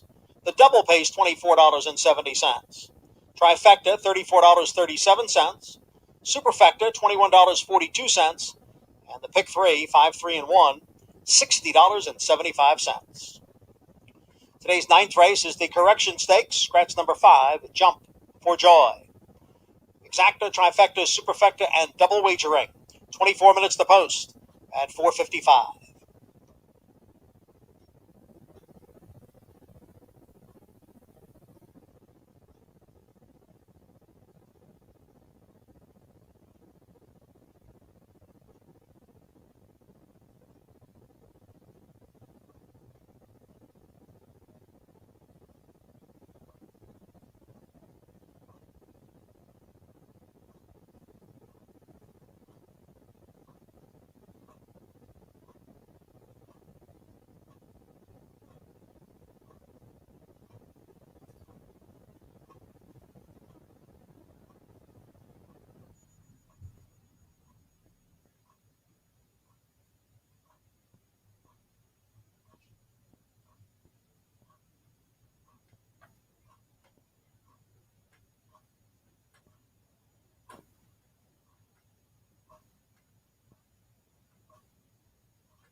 Secret Rules from the extreme outside. Mijos down at the rail as Big Engine now moves up along with High Velocity. High Velocity up to challenge Secret Rules for the lead. Big Engine is next in third, running with Scissors on the outside is in fourth. Musical America is next in fifth. Mijos is now back in sixth. A big break back to Celtic Chaos, who trails the field in seventh, and the quarter was run in 22 and 3/5 seconds. High Velocity on the lead here by 2. Secret Rules is second by a length. Running with Scissors on the outside is next and third. Big Engine is down at the rail with Musical America alongside. Gap of 4 to Mijos. It's another 8 or 9 to Celtic Chaos as they race around the far turn, and now they're closing in on High Velocity. Now they have passed him. It is Secret Rules and Running with Scissors after a half in 46 and 3. Secret Rules closest to the rail, Running with Scissors on the outside, then Musical America. Big Engine is down at the rail. Mijos is on the extreme outside as they come down for the 8th pole. It is Secret Rules, Running with Scissors. Big Engine looking for a way through. Here's Mijos on the outside. It is wide open here inside the 16th pole. And here is Mijos from off the pace to win it over Secret Rules, then Big Engine, and Running with Scissors.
No sport in the world brings the wins home like racing.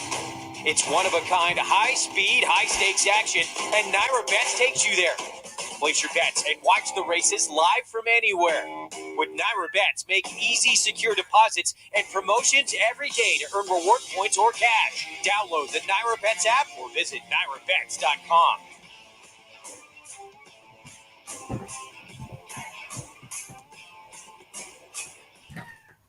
Be a part of the racing action Saturdays at Aqueduct with live money contests available online through Naira Bets. A $300 buy-in adds $200 to your contest account, while the other 100 funds the cash prize pool paid through 10th place. Follow along with the races on America's Day at the Races while keeping track of your leaderboard standings on Naira Bets. After the contest, your bankroll and prize winnings are shifted back into your Naira Bets account to start betting or withdraw. Register to play today at NairaBets.com/contests.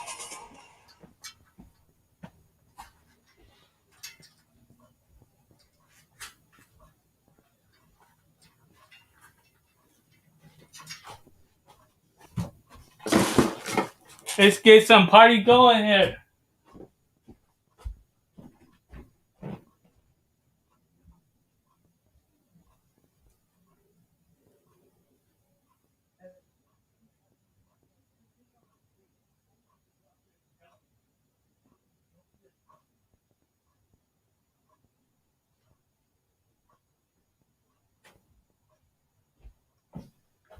Alrighty now, let's see. I'm doing some chores outside real fast. The number one is the favorite in 15 minutes. The one is the favorite in 15 minutes.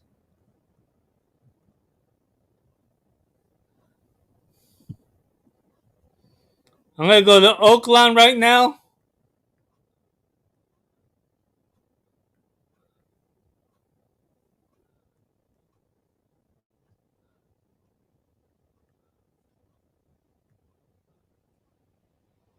Two minutes to post for the 8th race at Oaklawn.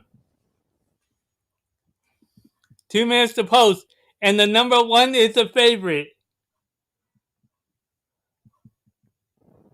And it's One for Richie. One for Richie is the name of the horse.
The favorite is One for Richie at Oaklawn.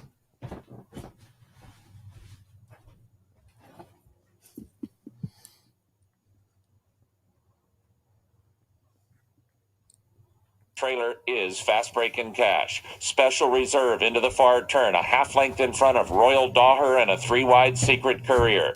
One for Richie is fourth at the rail. He's about to be joined and passed by Ancient Warrior in the center. Then comes Best of Greeley and Marvin. They've got 4 lengths to make up. A length and a half in front of American Butterfly. Still Full Authority and Fast Break in Cash. Back of the pack. Special Reserve just in front. Royal Daher right alongside. Special Reserve leads by just ahead from Royal Daher in second. 2.5 lengths now to One for Richie, Ancient Warrior, Secret Courier, and American Butterfly, and Special Reserve is inching just clear. Special Reserve now a length and a half in front. From Royal Daher, Ancient Warrior, and One for Richie, it is Special Reserve in front. Special Reserve won by 2. One for Richie was second, and Ancient Warrior finished third.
Number 1, One for Richie second.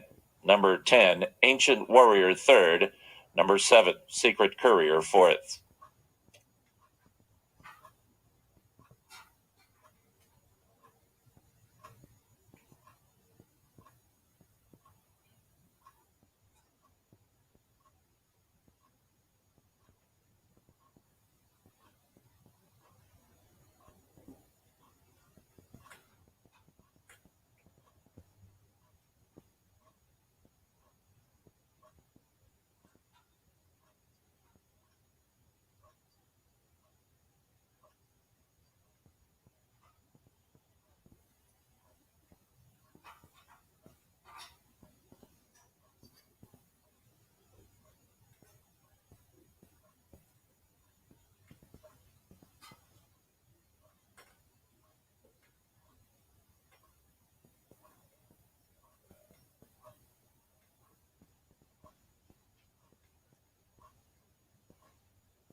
Race 8 is official. The pick 3 returned $110.60.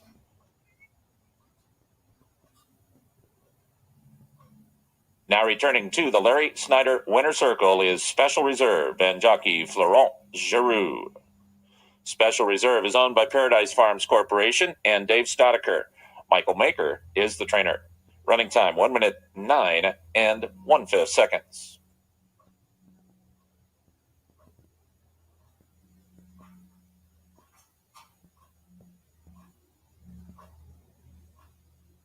The exacta returned $29.50. Trifecta $113.15. Daily double $27 even, and the 10-cent superfecta. Each winning ticket with the combination of 2, 1, 10, and 7 returns $79.48. Today's 9th race is the start of the late pick 4. It's a 50-cent wager. Race 9 will be run at 1.5 miles.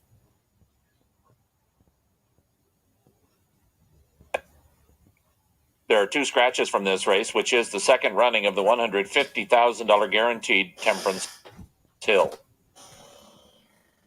Number 3, Cold Truth. And number 7, Muralist. Numbers 3 and 7 are both scratched. Post time for the second running of the Temperance Hill in less than 25 minutes. Okay, let's see here. Sorry, I had to go do a couple things. I had to be outside for a few minutes.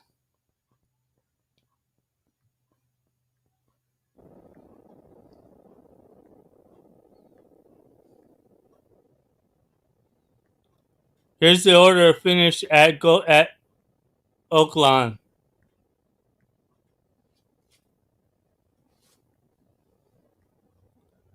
There's the order of finish at Oaklawn. 2, 1, 10.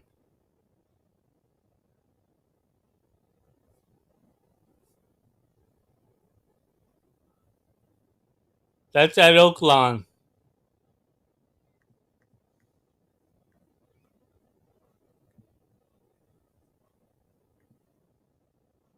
Cuatro minutos falta para correr en Aqueduct. 4 minutes to post at Aqueduct.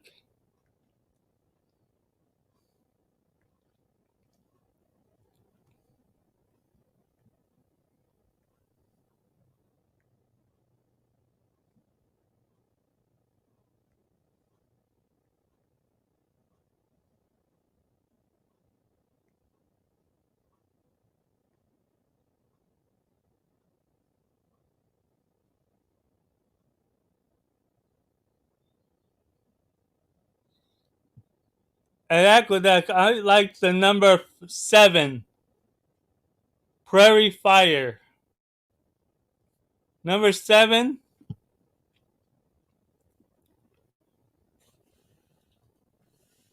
And then the 2, 7-2 at Aqueduct.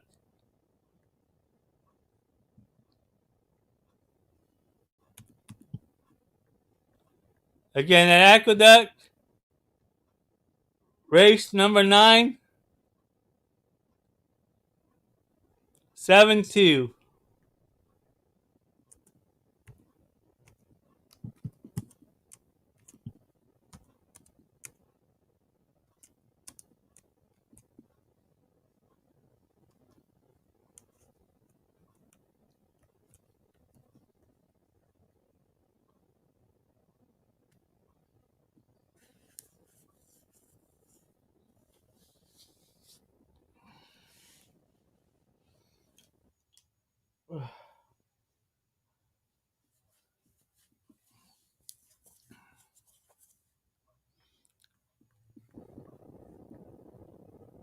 Okay.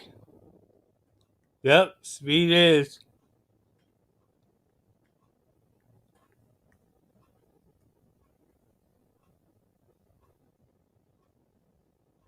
One minute to post. Falta un minuto para el Aqueduct.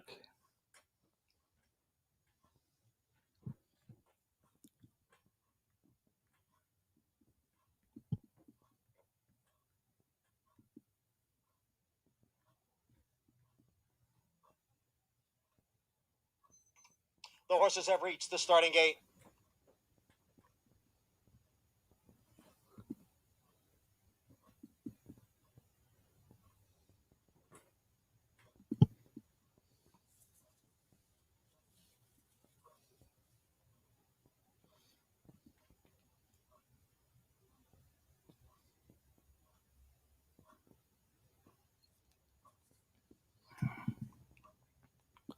My top selection in race number 9 at Oaklawn is the number 10, Campaign. Right now at 4-1.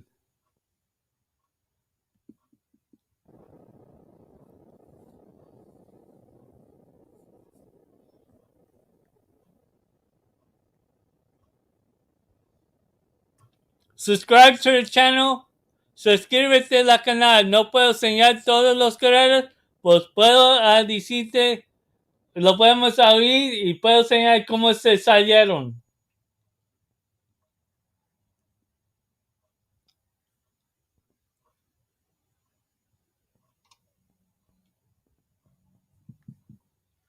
Waiting for Awesome Debate and Prairie Fire.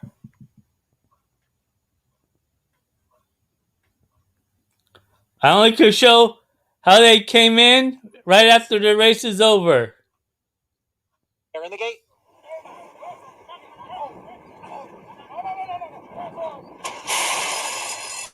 And they're off.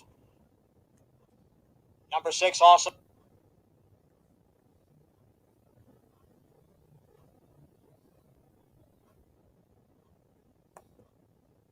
Debate just walked out of the starting gate, trails the field. Sadie Lady out for the early lead. It's Sadie Lady quickly in front by 2. Kansas Kiss runs in second. Amuse is in between horses. And then it is Call on Mischief, followed by Prairie Fire. And after that slow start, the gray Awesome Debate is at the back of the pack. Sadie Lady has the lead here by a length over the even money favorite Amuse through a quarter in 20.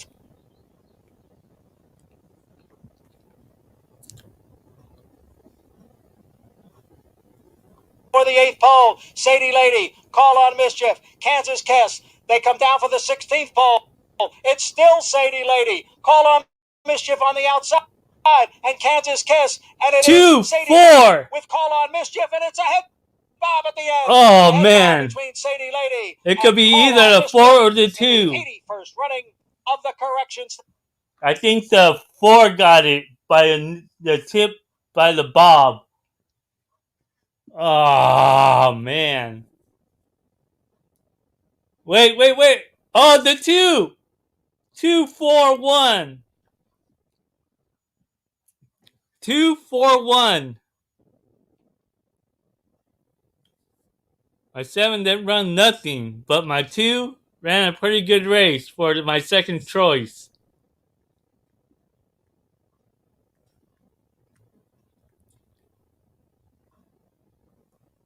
2, 4, 1 was the order of finish.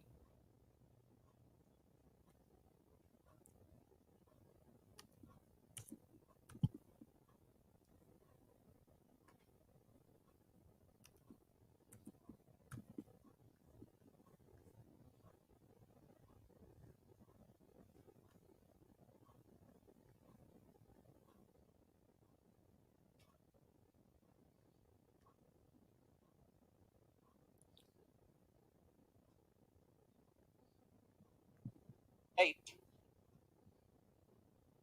Number 2, Sadie Lady was first. Number 4, Call on Mischief second. Number 1, Kansas Kiss was third. Number 3, Amuse finished fourth.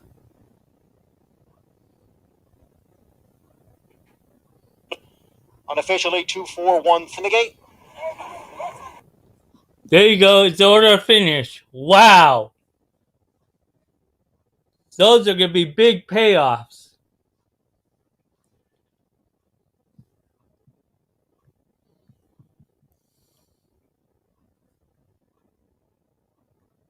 Okay, now it's going to be time for Oaklawn, the Temperance Hill.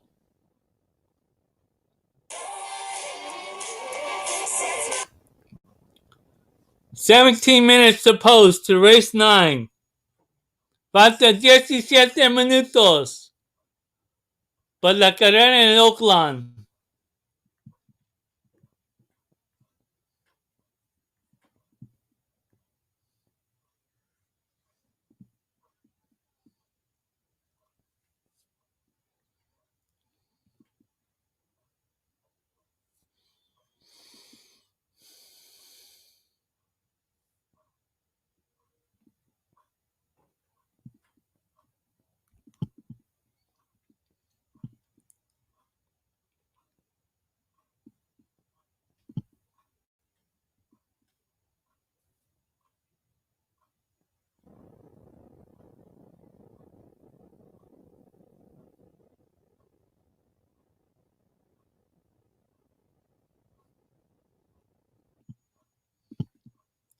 Again, my top selection. My top selection in the Temperance Hill, it is the number 10 campaign. Right now at 4-1.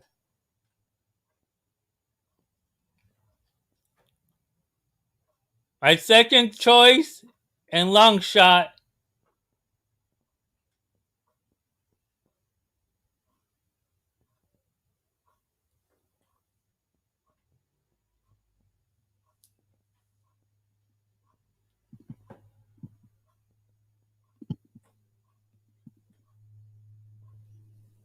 I'm going to go with the number 5, Carlos L. Maybe up there fast with the pace setters. Maybe trying to hold off a bit. And if it has enough in there, try to give a good late kick right there into the stretch.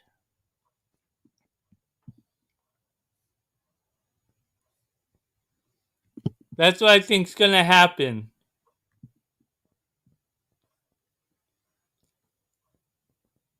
The races, I do not have permission, and there's not a lot of places where you can see them. Aqueduct are showing their races, but that's all.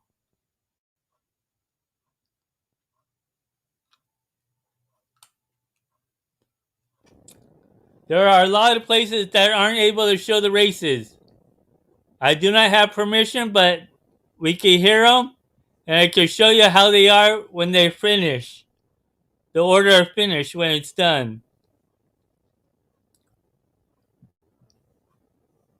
But there aren't a lot of places that are able to show the races.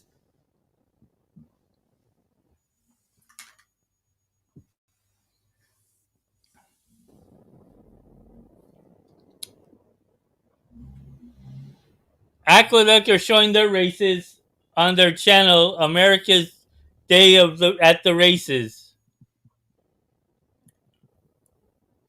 But the other tracks, I don't think they're going to show. I'm not positive, but they may or may not. Who knows? Because today and tomorrow,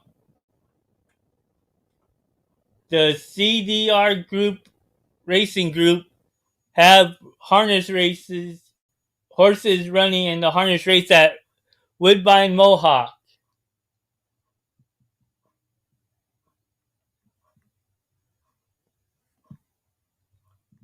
Today and tomorrow we got horses running.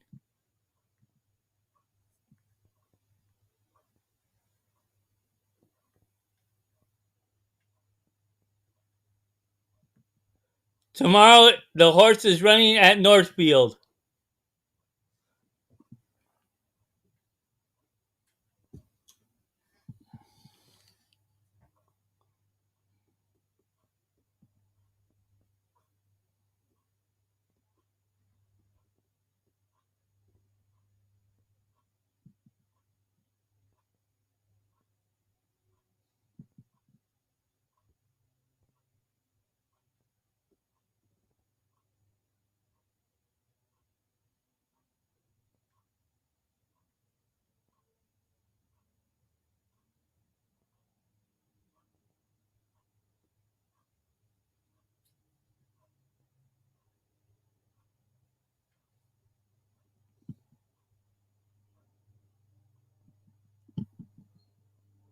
The newly inquired horse that we have running tomorrow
Who called the ambulance, man? Mira.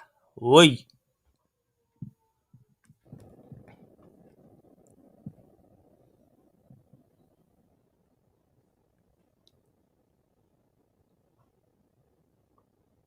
Okay, 10 minutes to post for the temperate state.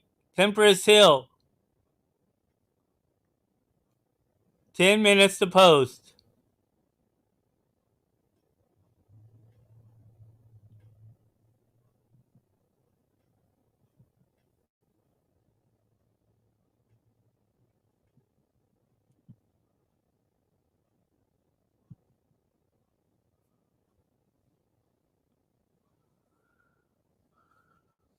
Folks, you are reminded that this ninth race starts a late pick 4. It's a 50-cent wager.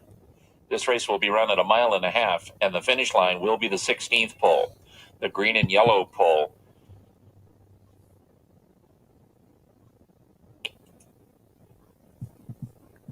by the other starting gate that's now in the infield. This race will start at the 4.5 and then finish at the 16th pole.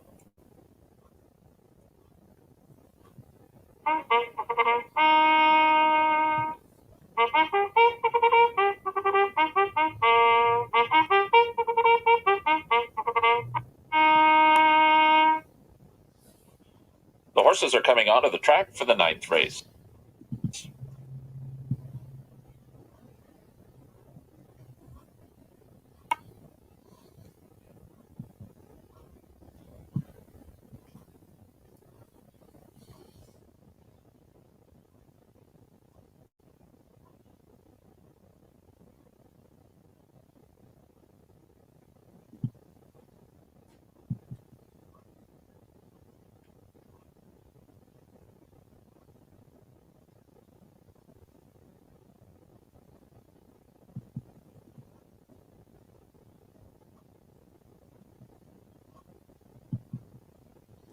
Ladies and gentlemen, Oaklawn Racing Casino Resort proudly presents now the second running of the Temperance Hill. For 4-year-olds and upward at a mile and a half with a guaranteed purse of $150,000. And now presenting the field for the second running of the Temperance Hill. Number 1 is Winchell Thoroughbreds Tenfold. Steve Asmussen is the trainer, and the jockey is Ricardo Santana Jr. Number 2 is the Fleury Racing Stables You're to Blame. Ron Moquette is the trainer, and the jockey is Joel Rosario. Number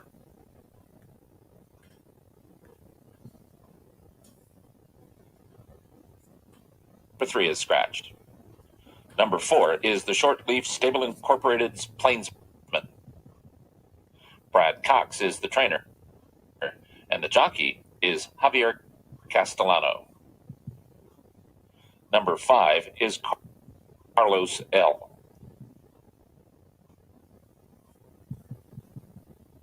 Owned by good friends and trained by Mac Robertson, the jockey, Alex Conchari. Number 6 is Paradise Farms Corporation and Dave Stoddicker's Treasure Trove. Mike Maker is the trainer, and the jockey is Florent Charoux. Number 7 is scratched.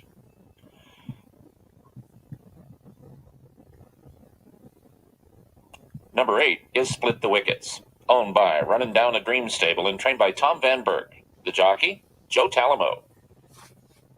Number 9 is the Flying P Stable's Lone Rock. Robertino Diodoro is the trainer, and the jockey is David Cohen. And completing the field, number 10, Woodford Racing's Campaign. John Sadler is the trainer, and the jockey is Francisco Arrieta. That's the field for the second running of the Temperance Hill. They will reach the starting gate. That's on the next race. Minutes.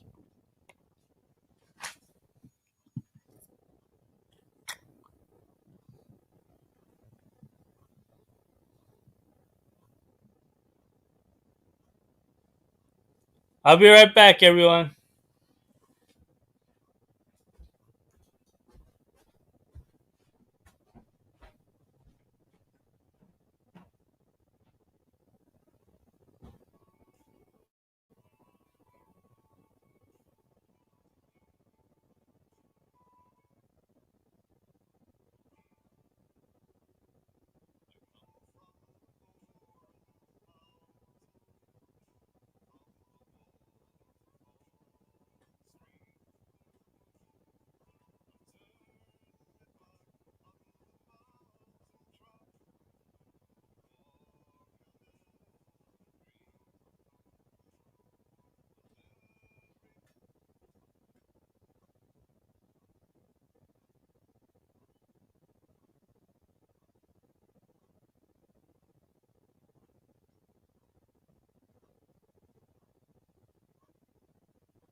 3 minutes. Once again, folks, we want to remind you that this race will conclude. The finish line is the 16th pole. You can see that green and blue light on the green and yellow pole. That's the finish line for this race. If you're up here by the red and white finish line, you're going to see the horses about 6 seconds or 110 yards after the race has been concluded. So if you want to get a good look at what promises to be yet another photo finish here at Oaklawn, Good luck, head down everyone. to that green and yellow pole. That's the 16th pole, and that's the finish line for this race.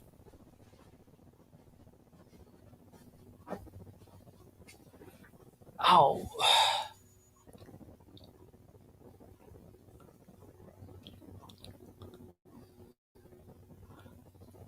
Again, my top selection's a 10. Campaign. At 7-2 right now.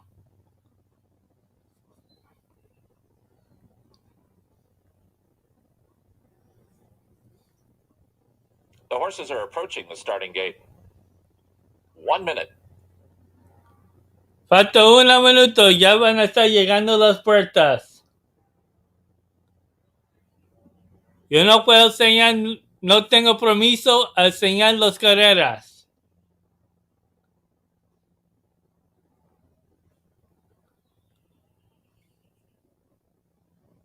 Porque si te caché que estás enseñando carreras.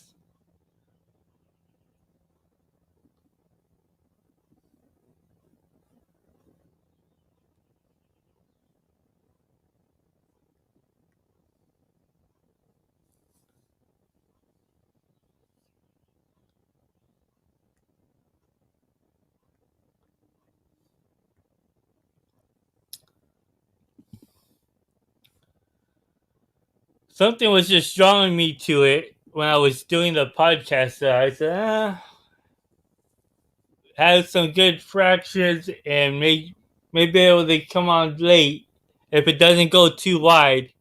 If it could go inside a bit and save some ground, it should be able to have a good shot. With the cert.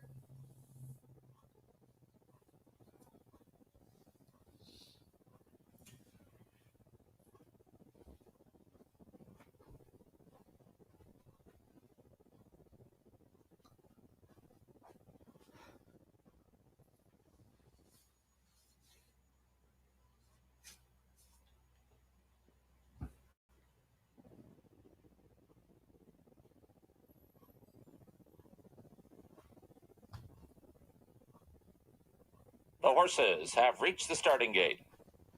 It's post time for the second running of the Temperance Hill. 4-year-olds and upward at 1.5 miles, $150,000 guaranteed. A field of 8, tenfold up first. Treasure Trove goes in.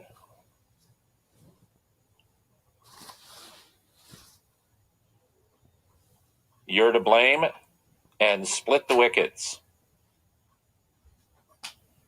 Plainsman and Lone Rock will be next. And the last two to load will be Carlos L. and Campaign.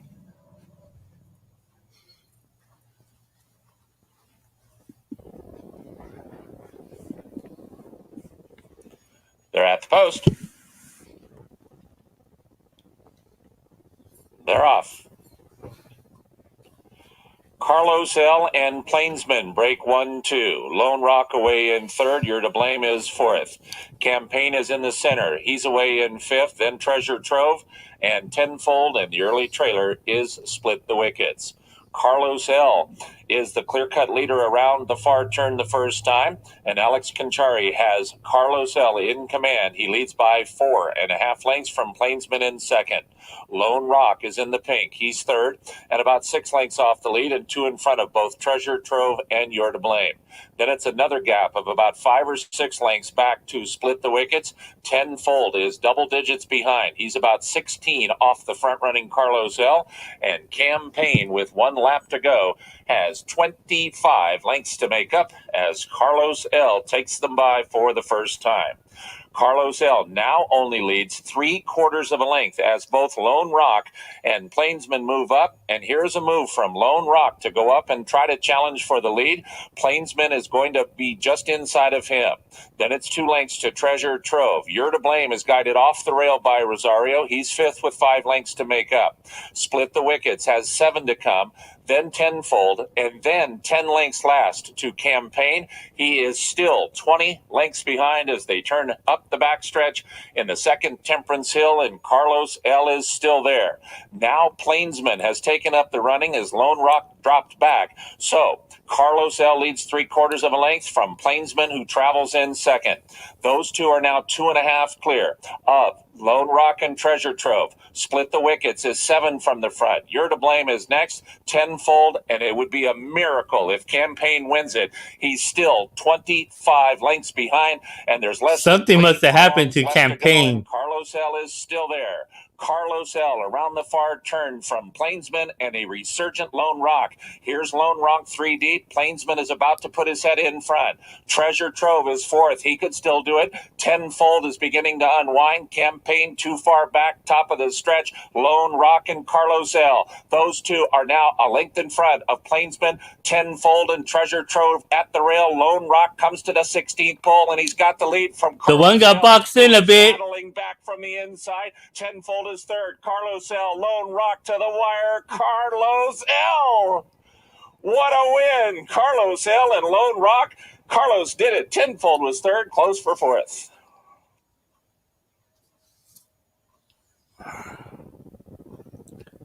That 10 just had a real bad start or something to be, but came up late. Just a little too late.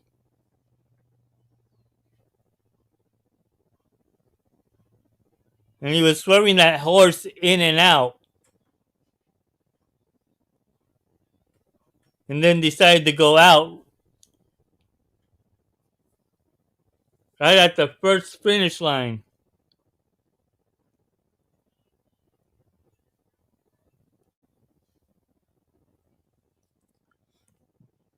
Wow. It's a photo finish. The judges will examine the photograph before posting the order of finish.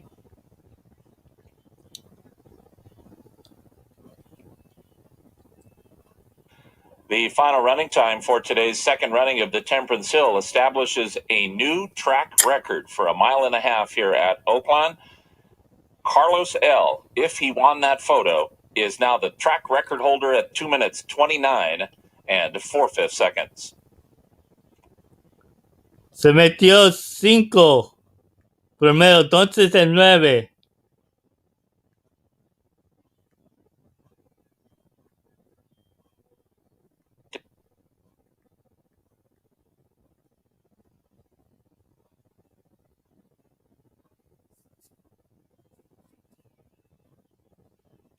Number 5, Carlos L. first. Number 9, Lone Rock second. Number 1, Tenfold third. And number 6, Treasure Trove fourth.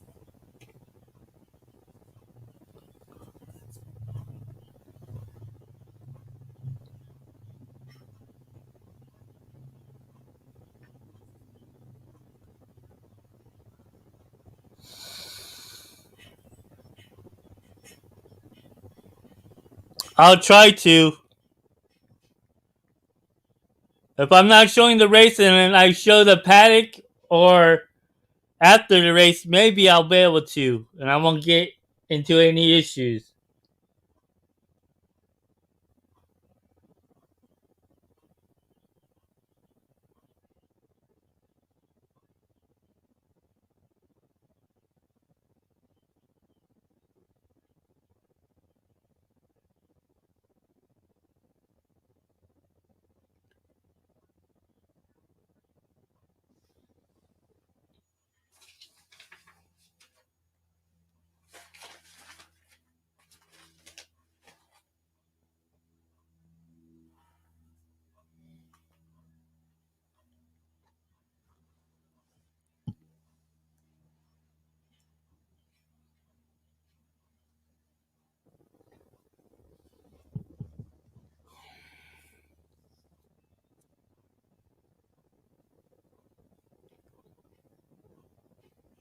Okay, I'll try to when it comes on, alright?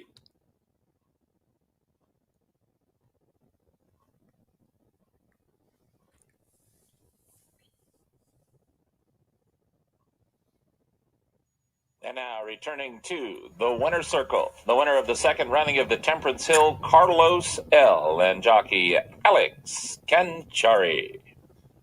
Carlos L. is owned by good friends and trained by Mac Robertson. My second choice comes up to win. Record, 2 minutes, 29 and 4/5 seconds. My second choice comes up to win at 47-1. My 10 just lost it.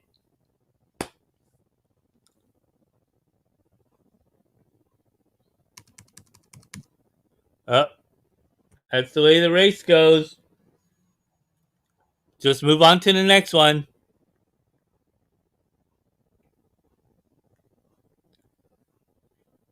Not gonna make excuses like some others do. $97.40. The exacta returned $311.70. Trifecta $624.10. Daily double $285.40. 10-cent superfecta $576.03. The pick 3 $627.20, and the pick 4 $5,243.05. Right, 1 minute to post for Aqueduct's finale.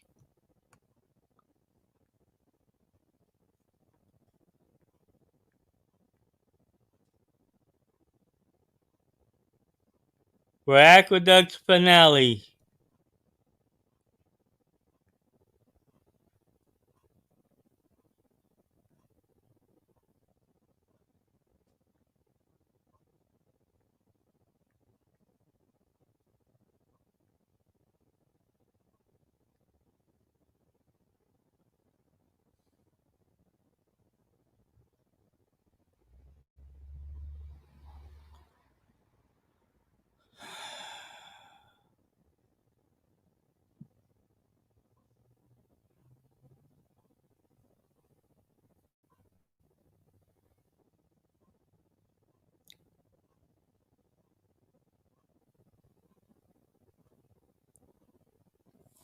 The horses are nearing the starting gate.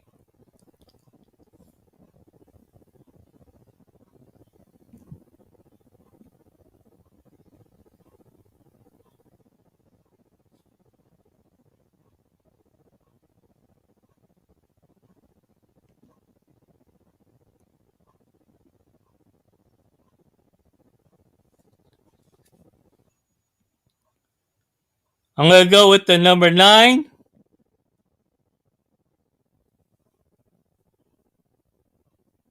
9-1 at Aqueduct. 9-1 at Aqueduct.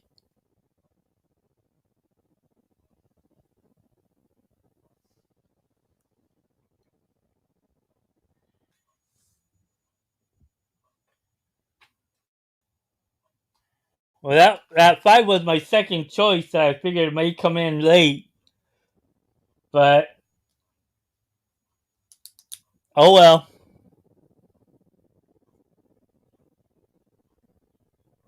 Fortune and Interstate.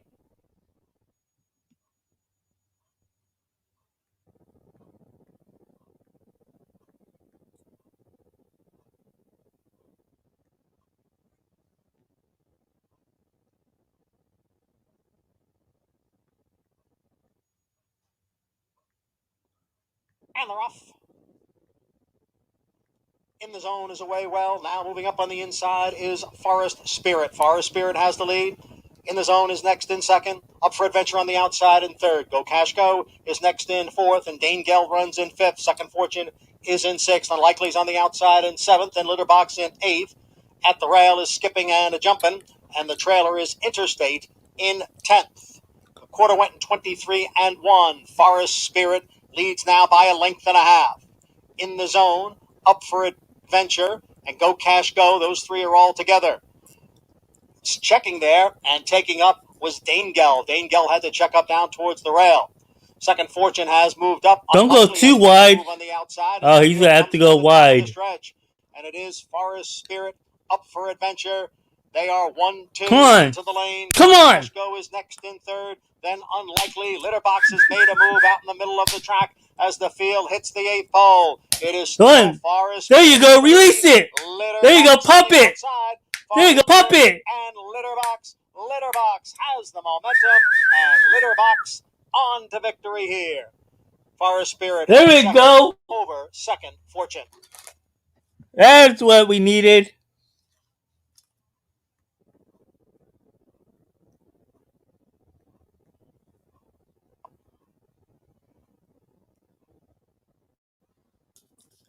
It's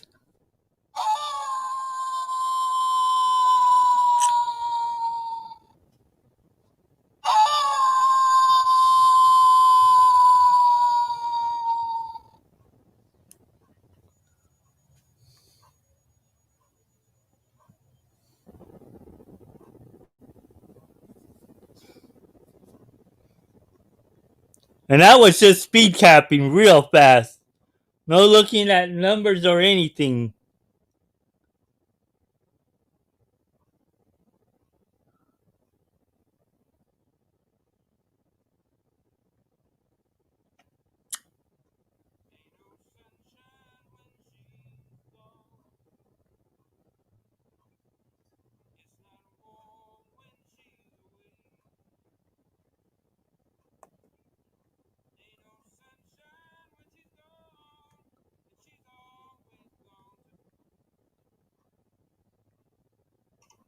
Number 9, Litterbox was first. Number 1, Forest Spirit second. Number 5, Second Fortune finished third. Number 8, Up for Adventure was fourth. Results not official.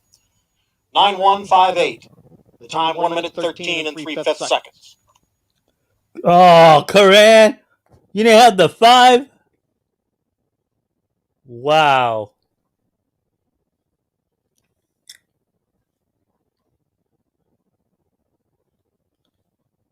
Ain't that a son of a gun?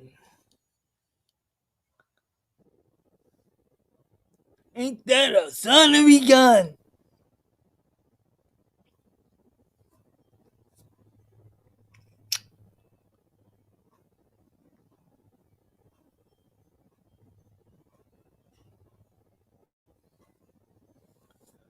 They'll probably be showing the paddock area in a couple minutes there, Scott.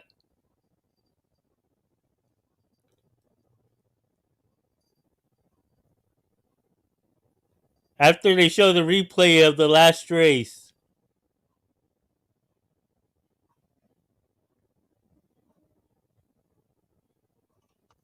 Number 9 is Litterbox. 3-year-old bay gelding by Central Banker. Out of Former's Joy by Kitten's Joy. Litterbox is owned by Seacoast Thoroughbreds of New England. Trained by Ralph D'Alessandro and the rider Pablo Morales. Litterbox was bred in New York by the owners.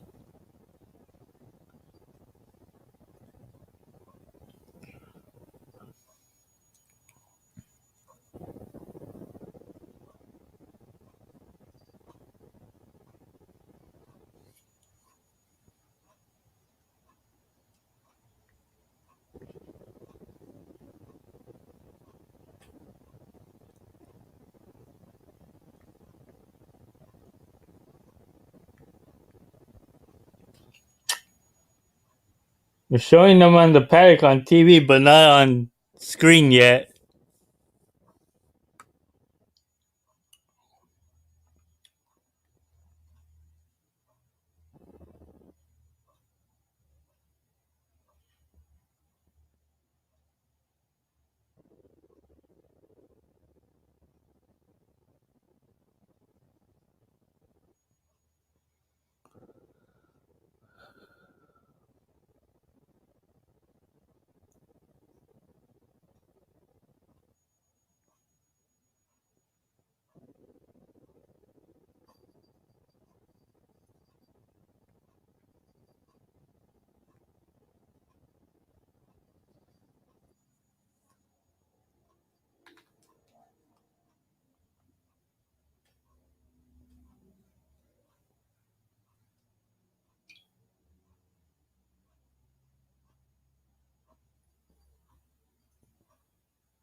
Okay, let's see here.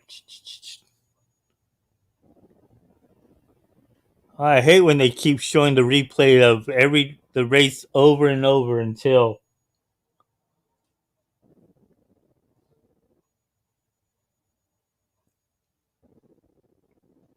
Okay, we're done with. You showed the replays. You don't need to show it 4 or 5 times in a row.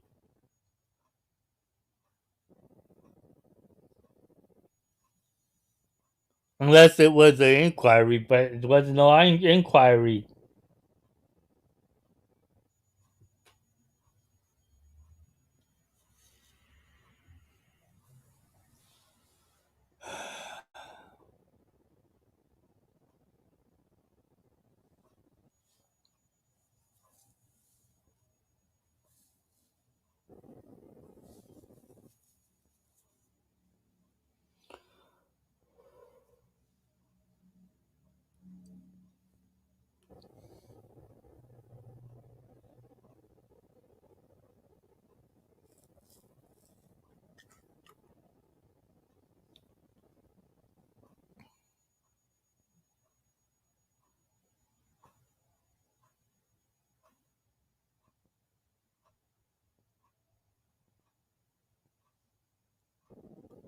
Can I go to it, please?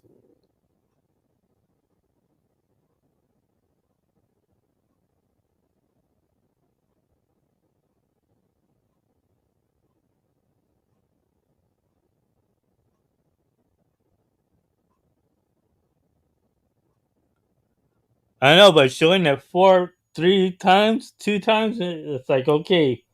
One time they mostly show the replays once.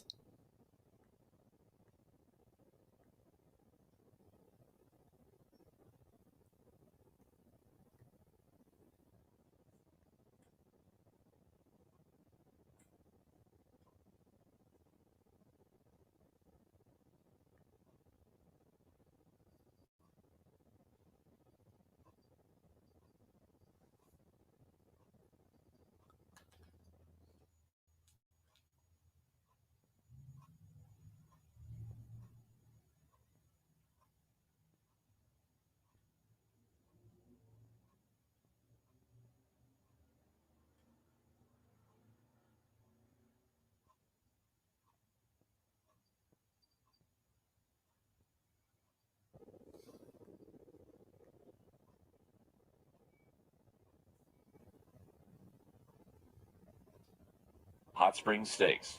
Can Whitmore win it for the 5th consecutive year? He's won the last 4. You know, I was talking with our sound man, Corey Baldwin, and we were trying to think of Arkansas sports legends. And I grew up in California, so I don't really know that many, but I was thinking maybe Frank Broyles or Nolan Richardson or Darren McFadden, somebody like that. And then I realized that Whitmore belongs in that group because he is a legend and he is from Arkansas. Nancy, how's he look in the paddock for the Hot Springs?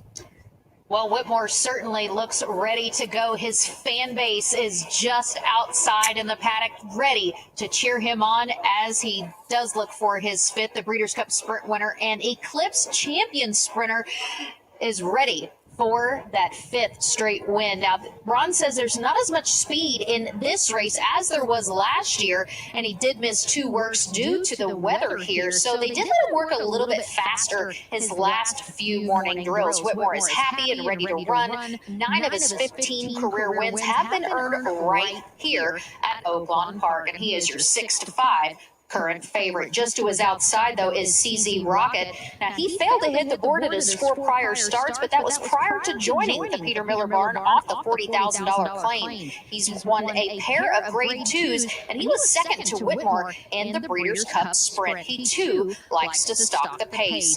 Valerie Lund sends out the number 3, Mr. Jägermeister, a big price at 12-1. He was runner-up to Whitmore in last year's running of the Hot Springs after setting very quick fractions on the front end. He looks relaxed. Second start off the layoff, exiting a 3rd in the King Cotton when also setting the pace.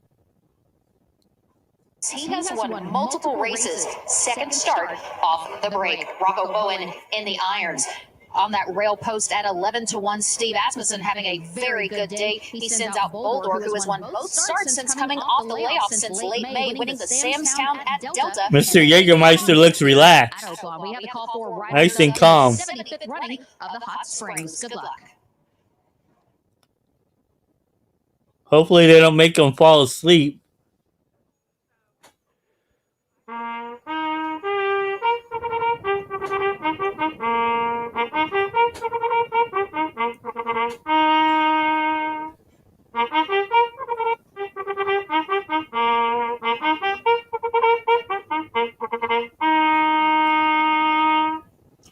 The horses are coming onto the track for the 10th race.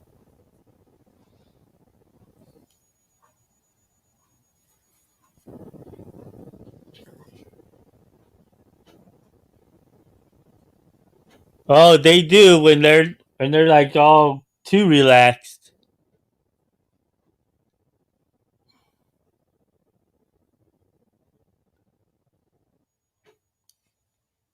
Even with colts, they'll too relaxed. They'll be like, okay.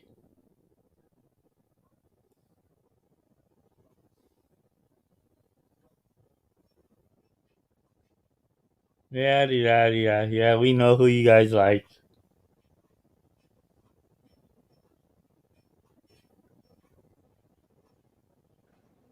Ladies and gentlemen, Oaklawn Racing Casino Resort proudly presents now the 75th running of the Hot Springs. For 4-year-olds and upward at 6 furlongs with a guaranteed purse of $200,000. And now, presenting the field for the 75th Hot Springs. Number 1 is Ed and Susie Orr's Boulder.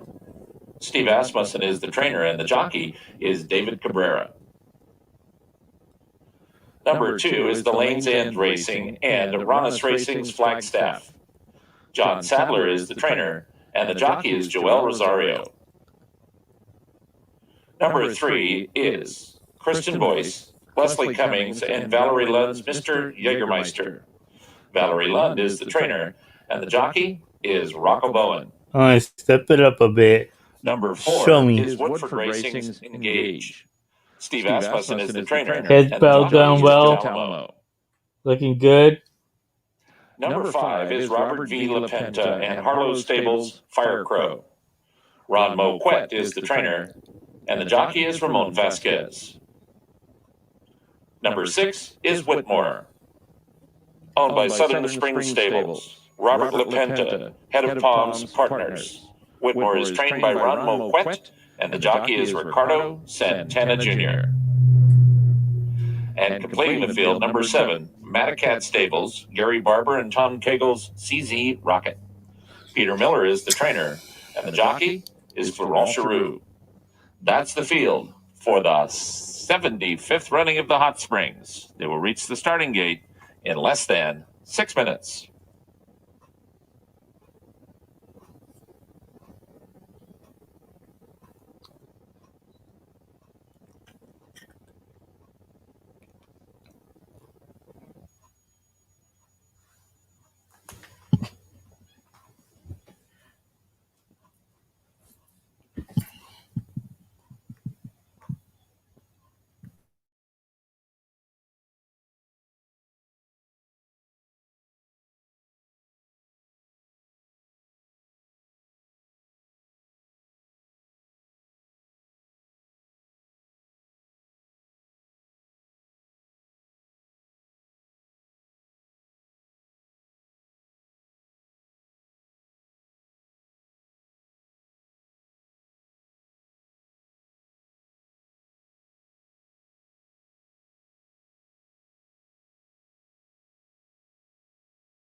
You have less than 5 minutes to post time. 5 minutes.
3 minutes.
The horses are approaching the starting gate.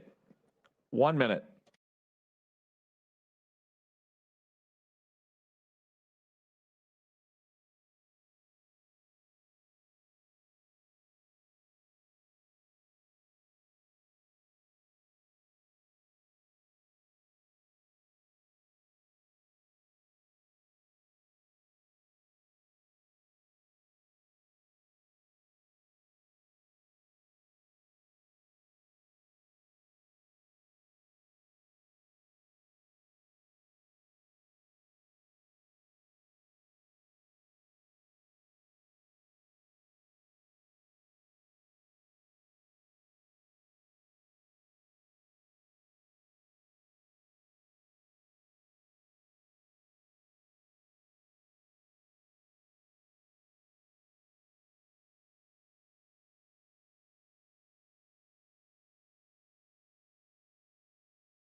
The horses have reached the starting gate. It's post time for the 75th running of the Hot Springs. 4-year-olds and upward at 6 furlongs, $200,000 guaranteed. A field of 7, first in will be Boulder.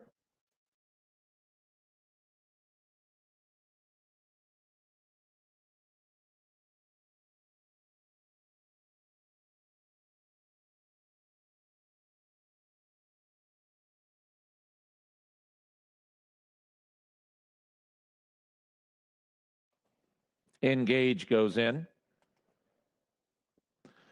Here comes Flagstaff. Fire Crow. 3 more. Mr. Jägermeister and Whitmore. Last to load, CZ Rocket.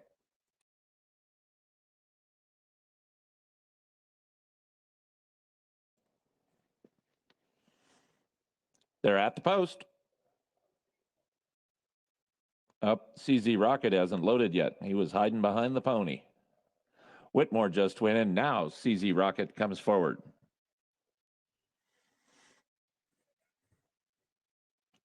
They're set.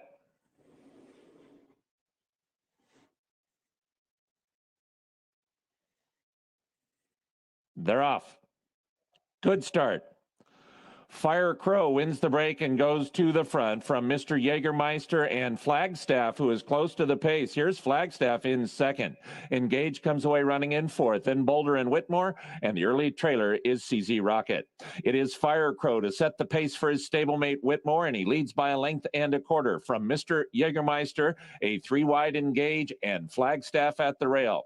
These four are 2.5 in front of Whitmore, who just took fifth. The champion Whitmore is 3.5 lengths off the lead.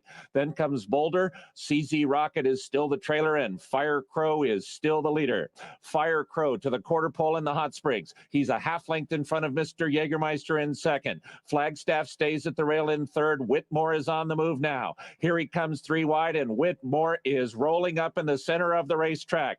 It is Fire Crow in front, but Whitmore has every chance to run him down. CZ Rocket is running a very big race. Whitmore has the lead. He'll have to hold off CZ Rocket. Whitmore, CZ Rocket, gonna be close. Whitmore reaches CZ Rocket. Whitmore, CZ Rocket, CZ Rocket. The 75th Hot Springs goes to CZ Rocket over Whitmore and Flagstaff.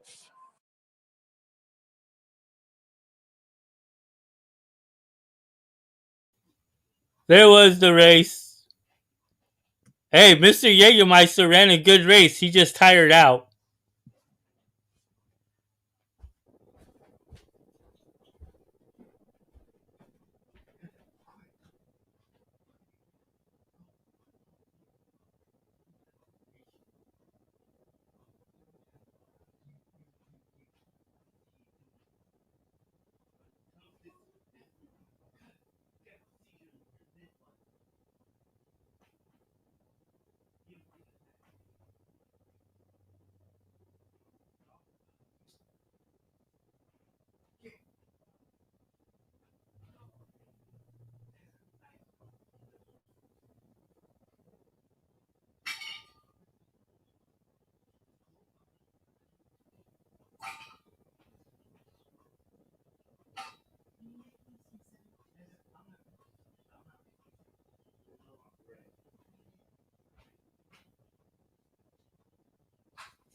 I'm just gonna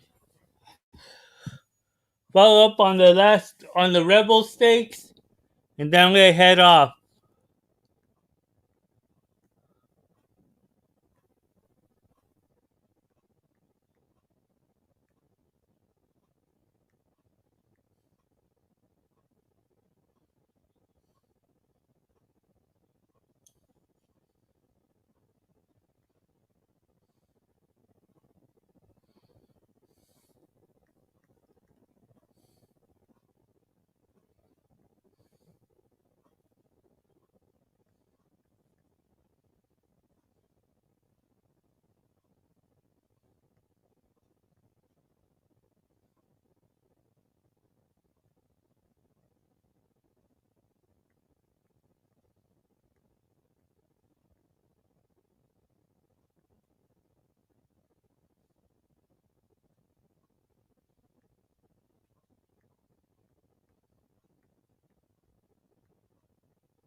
CZ Rocket is owned by Matacat Stables, Gary Barber and Tom Cagle. Peter Miller is the trainer.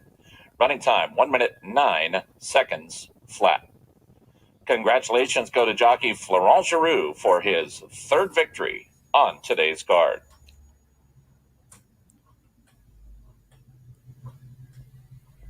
I wouldn't put nothing down on that one, Scott. Jägermeister ran a good race.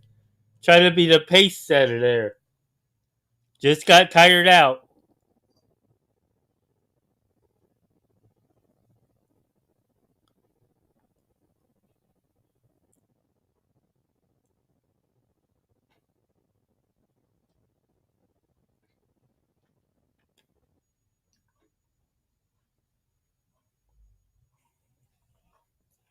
Today's 11th race will be run at 1 mile and a 16th. Race 11 is the 61st running of the Grade 2 $1 million guaranteed Rebel.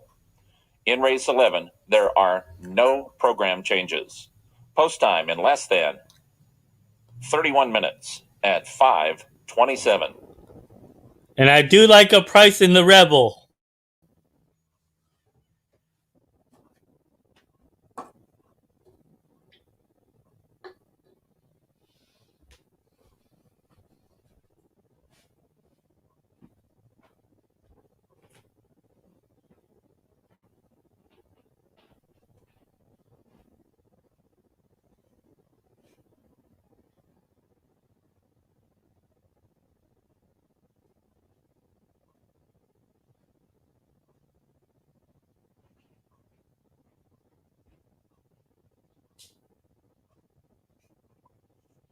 In the winner's circle to present the trophy for the 75th running of the Hot Springs is Amy Thornton.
Jockey Florent Giroux piloted CZ Rocket in the Hot Springs this afternoon for trainer Peter Miller.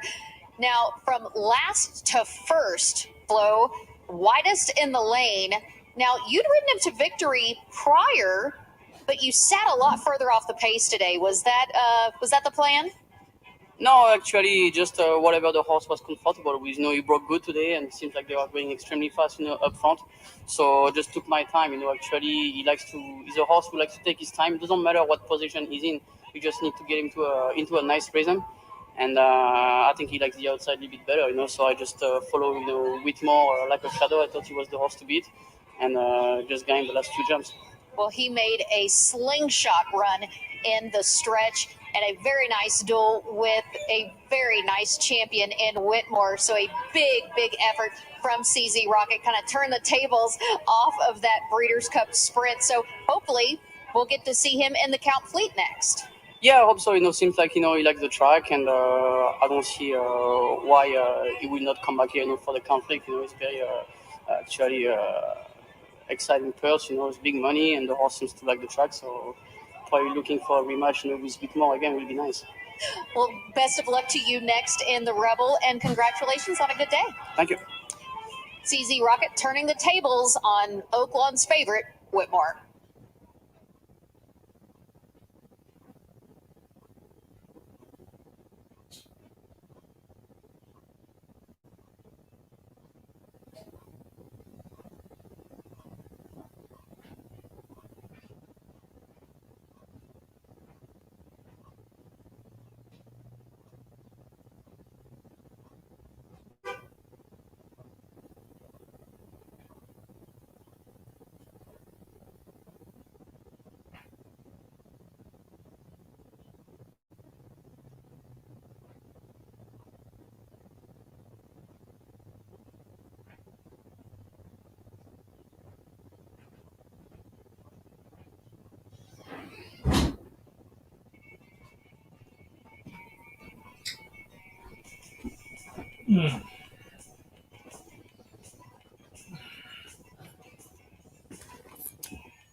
26 minutes to post.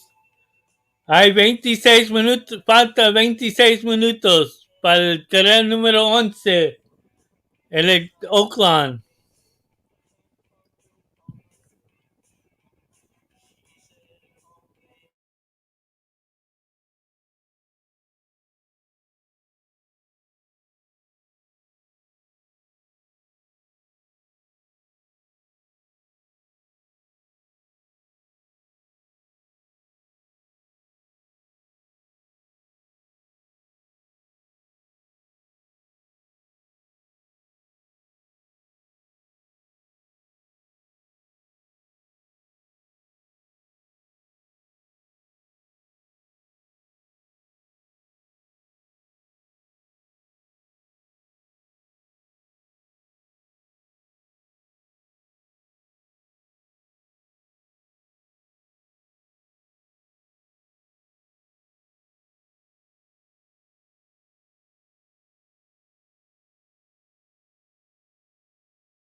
Falta 21 minutos, 21 minutes.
So I'm gonna try to get it on so you.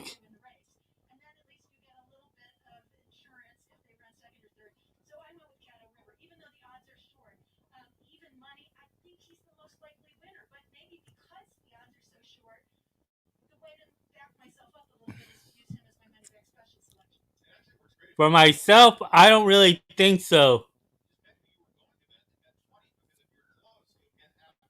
I don't think it's gonna be an easy race for the one horse.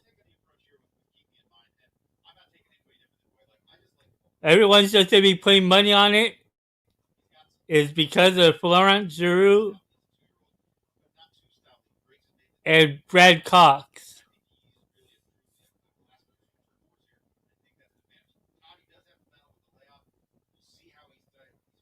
Because he's going to be battling for the pace with some other horses.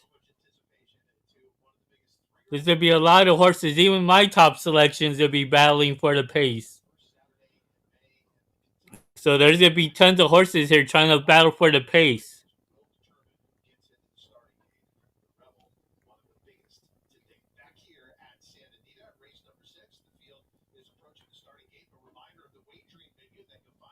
So you may have to just look and see what.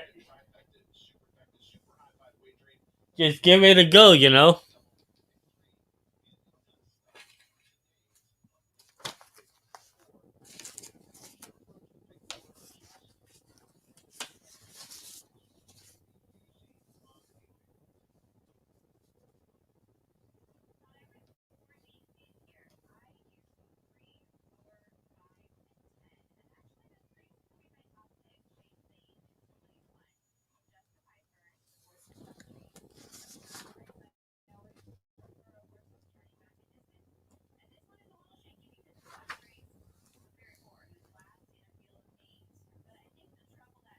And also, too, it's a big jump up in class.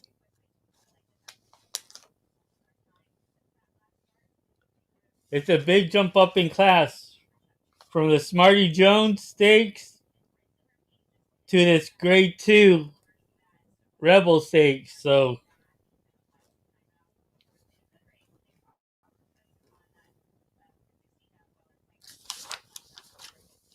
and some of these horses have been facing a lot tougher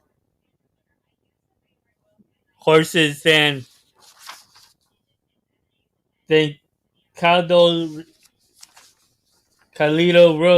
River, in my opinion.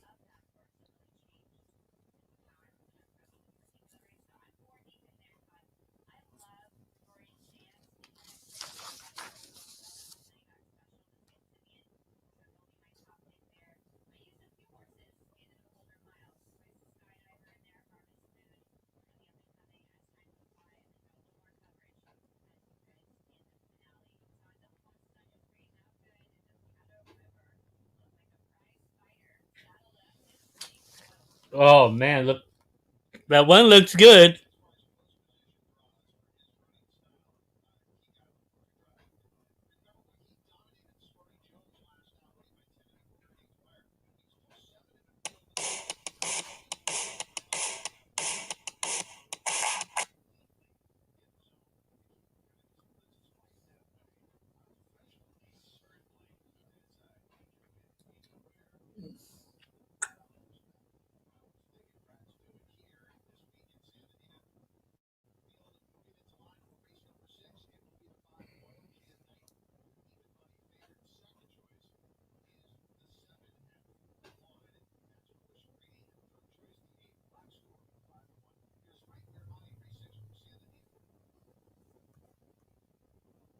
Derby. A horse coming off two impressive victories is Caddo River. He is our favorite, drawn on the inside. Nancy Holthus is down in the paddock to take a look at Caddo River. Well, a very good-looking group of 3-year-olds, and Brad Cox has said that Caddo River has speed, and he'll use it early. He's a very good horse, worked extremely well coming into this race, and he does expect him to move forward off of that victory in the Smarty Jones. He's got a good mind and very laid back for a solid 3-year-old. Now, Cox did win the Southwest with 2-year-old champion Essential Quality. But Bob Baffert is become synonymous with the Rebel Stakes. Joel Rosario rides the number 7 Concert Tour. Now, according to Bob, he is the second best horse in the barn. He will test 2 turns today for the first time. Now, he drew outside the other speed and, according to Bob, looks to stalk the early pace. Now, the final work on March 6th at Santa Anita was clocked at 6 furlongs, 1:11.2, and drew raves from professional clockers. Now, he is taking the same journey as Nadal did last year, meaning break the maiden, win the Grade 2 San Vicente, and make the next start in the Rebel. Robertino Diodoro sends out the number 6, Keep Me in Mind, with David Cohen aboard. Originally pointed toward the southwest, but had to skip that race after missing so much training due to weather, so decided to make the next start here in the Rebel. He ran some very solid races last year to eventual champion Essential Quality, second in the Grade 1 Breeders' Futurity, then third in the Breeders' Cup Juvenile, while still a maiden. He did break the maiden in the Grade 2 Kentucky Jockey Club. David Cohen says he is one of the best horses that he has ever been on. Steve Asmussen sends out the number 8 Super Stock with the services of Joe Talamo. He too raced in the Grade 1 Breeders' Futurity and was third behind runner-up Keep Me in Mind in early October. Later that same month at Churchill Downs, he was second in the Street Sense. Now he does look to press the pace and is solid at the distance.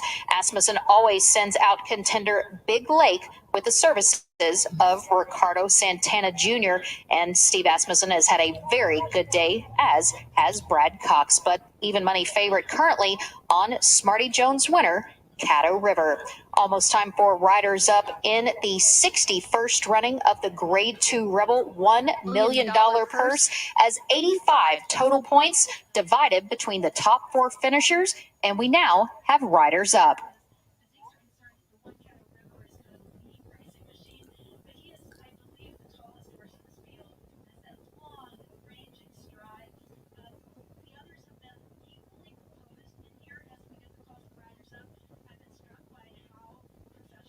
Oh, wow.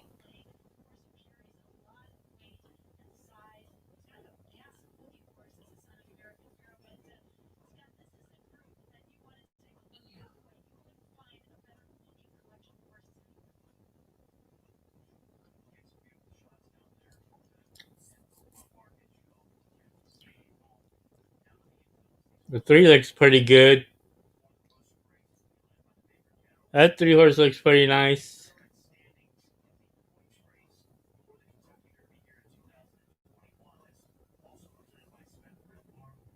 Four looks pretty nice. Which is my selection. The number 4, get the number. Get her number is my top selection.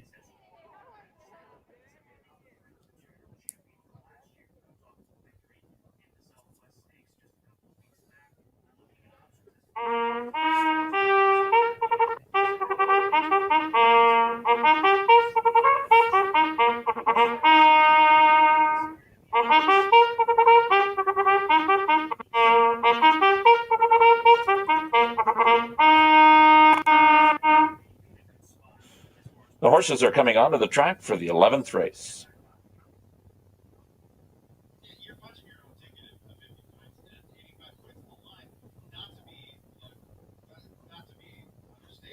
Well, that 4's up on toes and ready. He's ready.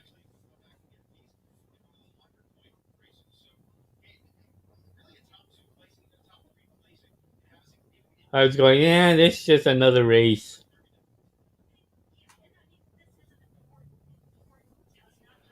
Ladies and gentlemen, Oaklawn Racing Casino Resort proudly presents now the 61st running of the Rebel. For 3-year-olds at a mile and a 16th with a guaranteed purse of $1 million, Grade 2. And now, presenting the field for the 61st running of the Rebel. Number 1 is Shortleaf Stable Incorporated's Caddo River. Brad Cox is the trainer, and the jockey is Florent Giroux. Number 2 is Mike G. Rutherford's Big Lake. Steve Asmussen is the trainer, and the jockey is Ricardo Santana Jr. Number 3 is Hosier, owned by SF Racing, Starlight Racing, Matacat Stables, Stone Street Stables, Golconda Stable, Sienna Farm, and Robert Masterson. Hosier is trained by Bob Baffert, and the jockey is Martin Garcia. Number 4 is Gary Barber's Get Her Number. Peter Miller is the trainer, and the jockey is Javier Castellano. Number 5 is the Carl Armour Management's Twilight Blue. Joe Sharp is the trainer, and the jockey is Brian Hernandez Jr. Number 6 is Cypress Creek Equine. Arnold Benowitz and Spendthrift Farms, Keep Me in Mind. Robertino Diodoro is the trainer, and the jockey is David Cohen. Number 7 is Gary and Mary West's Concert Tour. Bob Baffert is the trainer. The jockey is Joel Rosario. And completing the field, number 8, Irv Woolsey and Keith Asmussen's Superstock. Steve Asmussen is the trainer, and the jockey is Joe Talamo.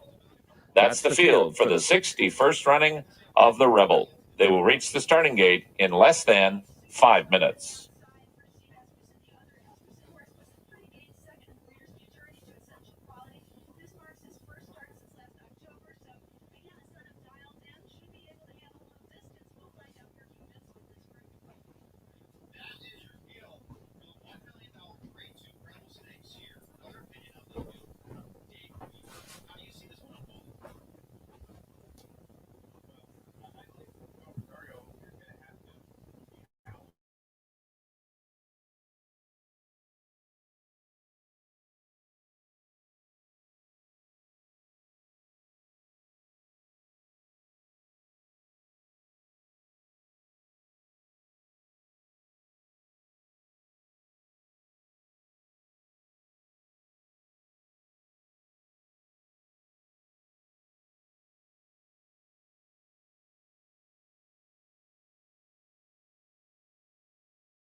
Three minutes.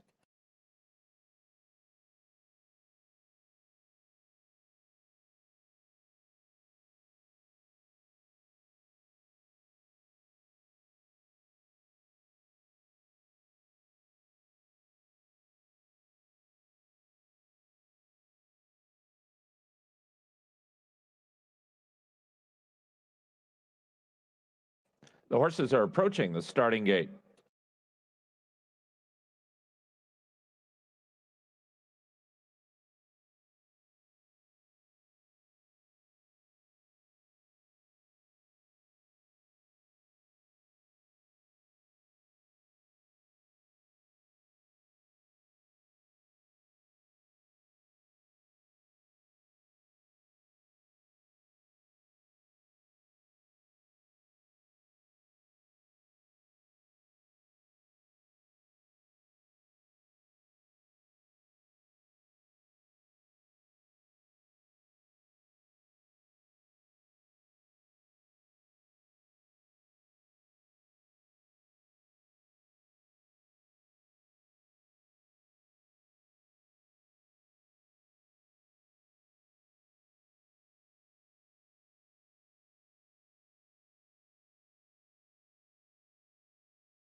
1 minute.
Good luck to everyone. Buena suerte. My top selection is the number 4. Me gusta el número 4.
Nearing the gate.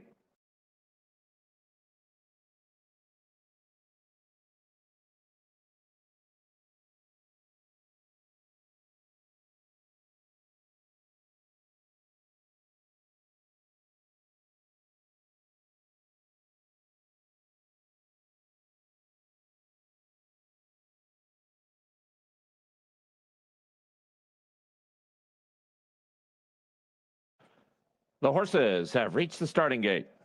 It's post time for the 61st running of the Rebel. 3-year-olds at 1 1/16, $1 million guaranteed. Grade 2, a field of 8. First in, Caddo River.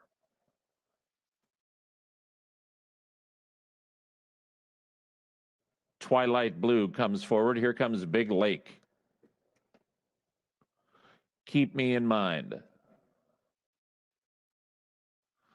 Up next are the stablemates, Concert Tour and Hosier. The last two to load are Get Her Number and Superstock. Subscribe to the channel. Suscríbete a mi canal.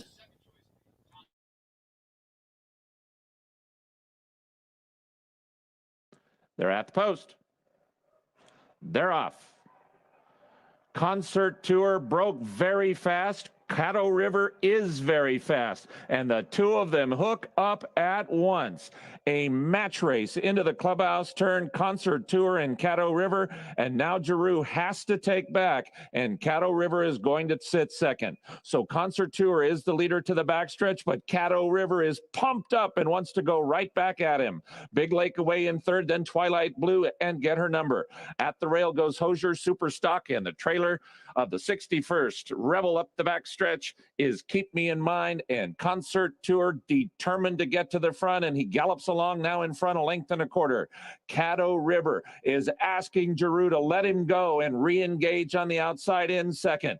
Big Lake is tucked in at the rail third. He's less than 2 from the front. Then Twilight Blue, Get Her Number, and Hosier at the rail. Keep Me in Mind has 8 lengths to make up. He's outside of Superstock, 3 furlongs from the money in the Rebel. Concert Tour continues to lead. Caddo River gets his way now, and here he comes alongside. Concert Tour, 3/4 of a length. Caddo River is next. Keep Me in Mind is passing horses. He's all the way up to a joint fourth. Top of the stretch, Concert Tour is the leader. He's a 1/4 mile from a victory, and he leads by a length from Caddo River in second. To the outside, Keep Me in Mind. Then Get Her Number, final furlong, and Concert Tour is now 4 lengths in front, and Concert Tour is running them off their feet in the Rebel. Concert Tour 5 lengths in front. Hosier might get second. 8 Rebels for Baffert. Concert Tour. Wow, big run. 4.5. Hosier second. Big Lake third. Maybe Superstock for fourth.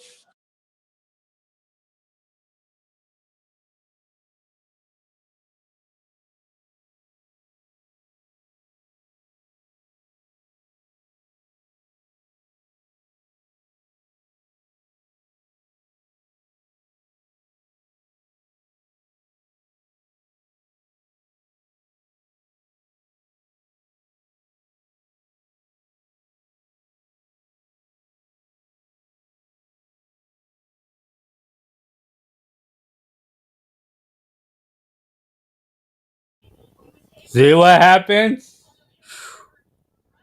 Number 7, Concert Tour first. Number 3, Hosier second. Number 2, Big Lake third. The judges will examine the photograph before posting the other number.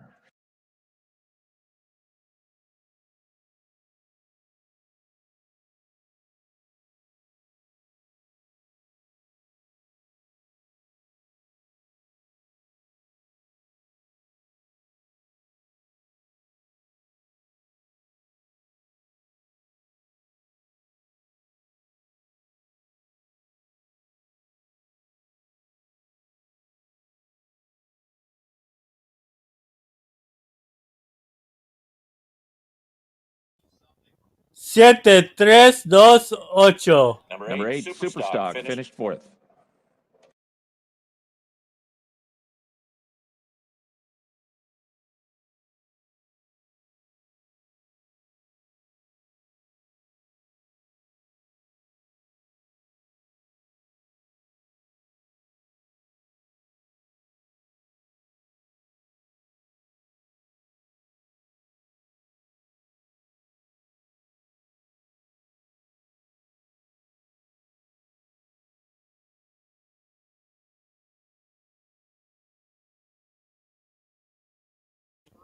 The one didn't even come in the money. So, woo. He tried to hold on too much of that one horse thing. Didn't want to let it go.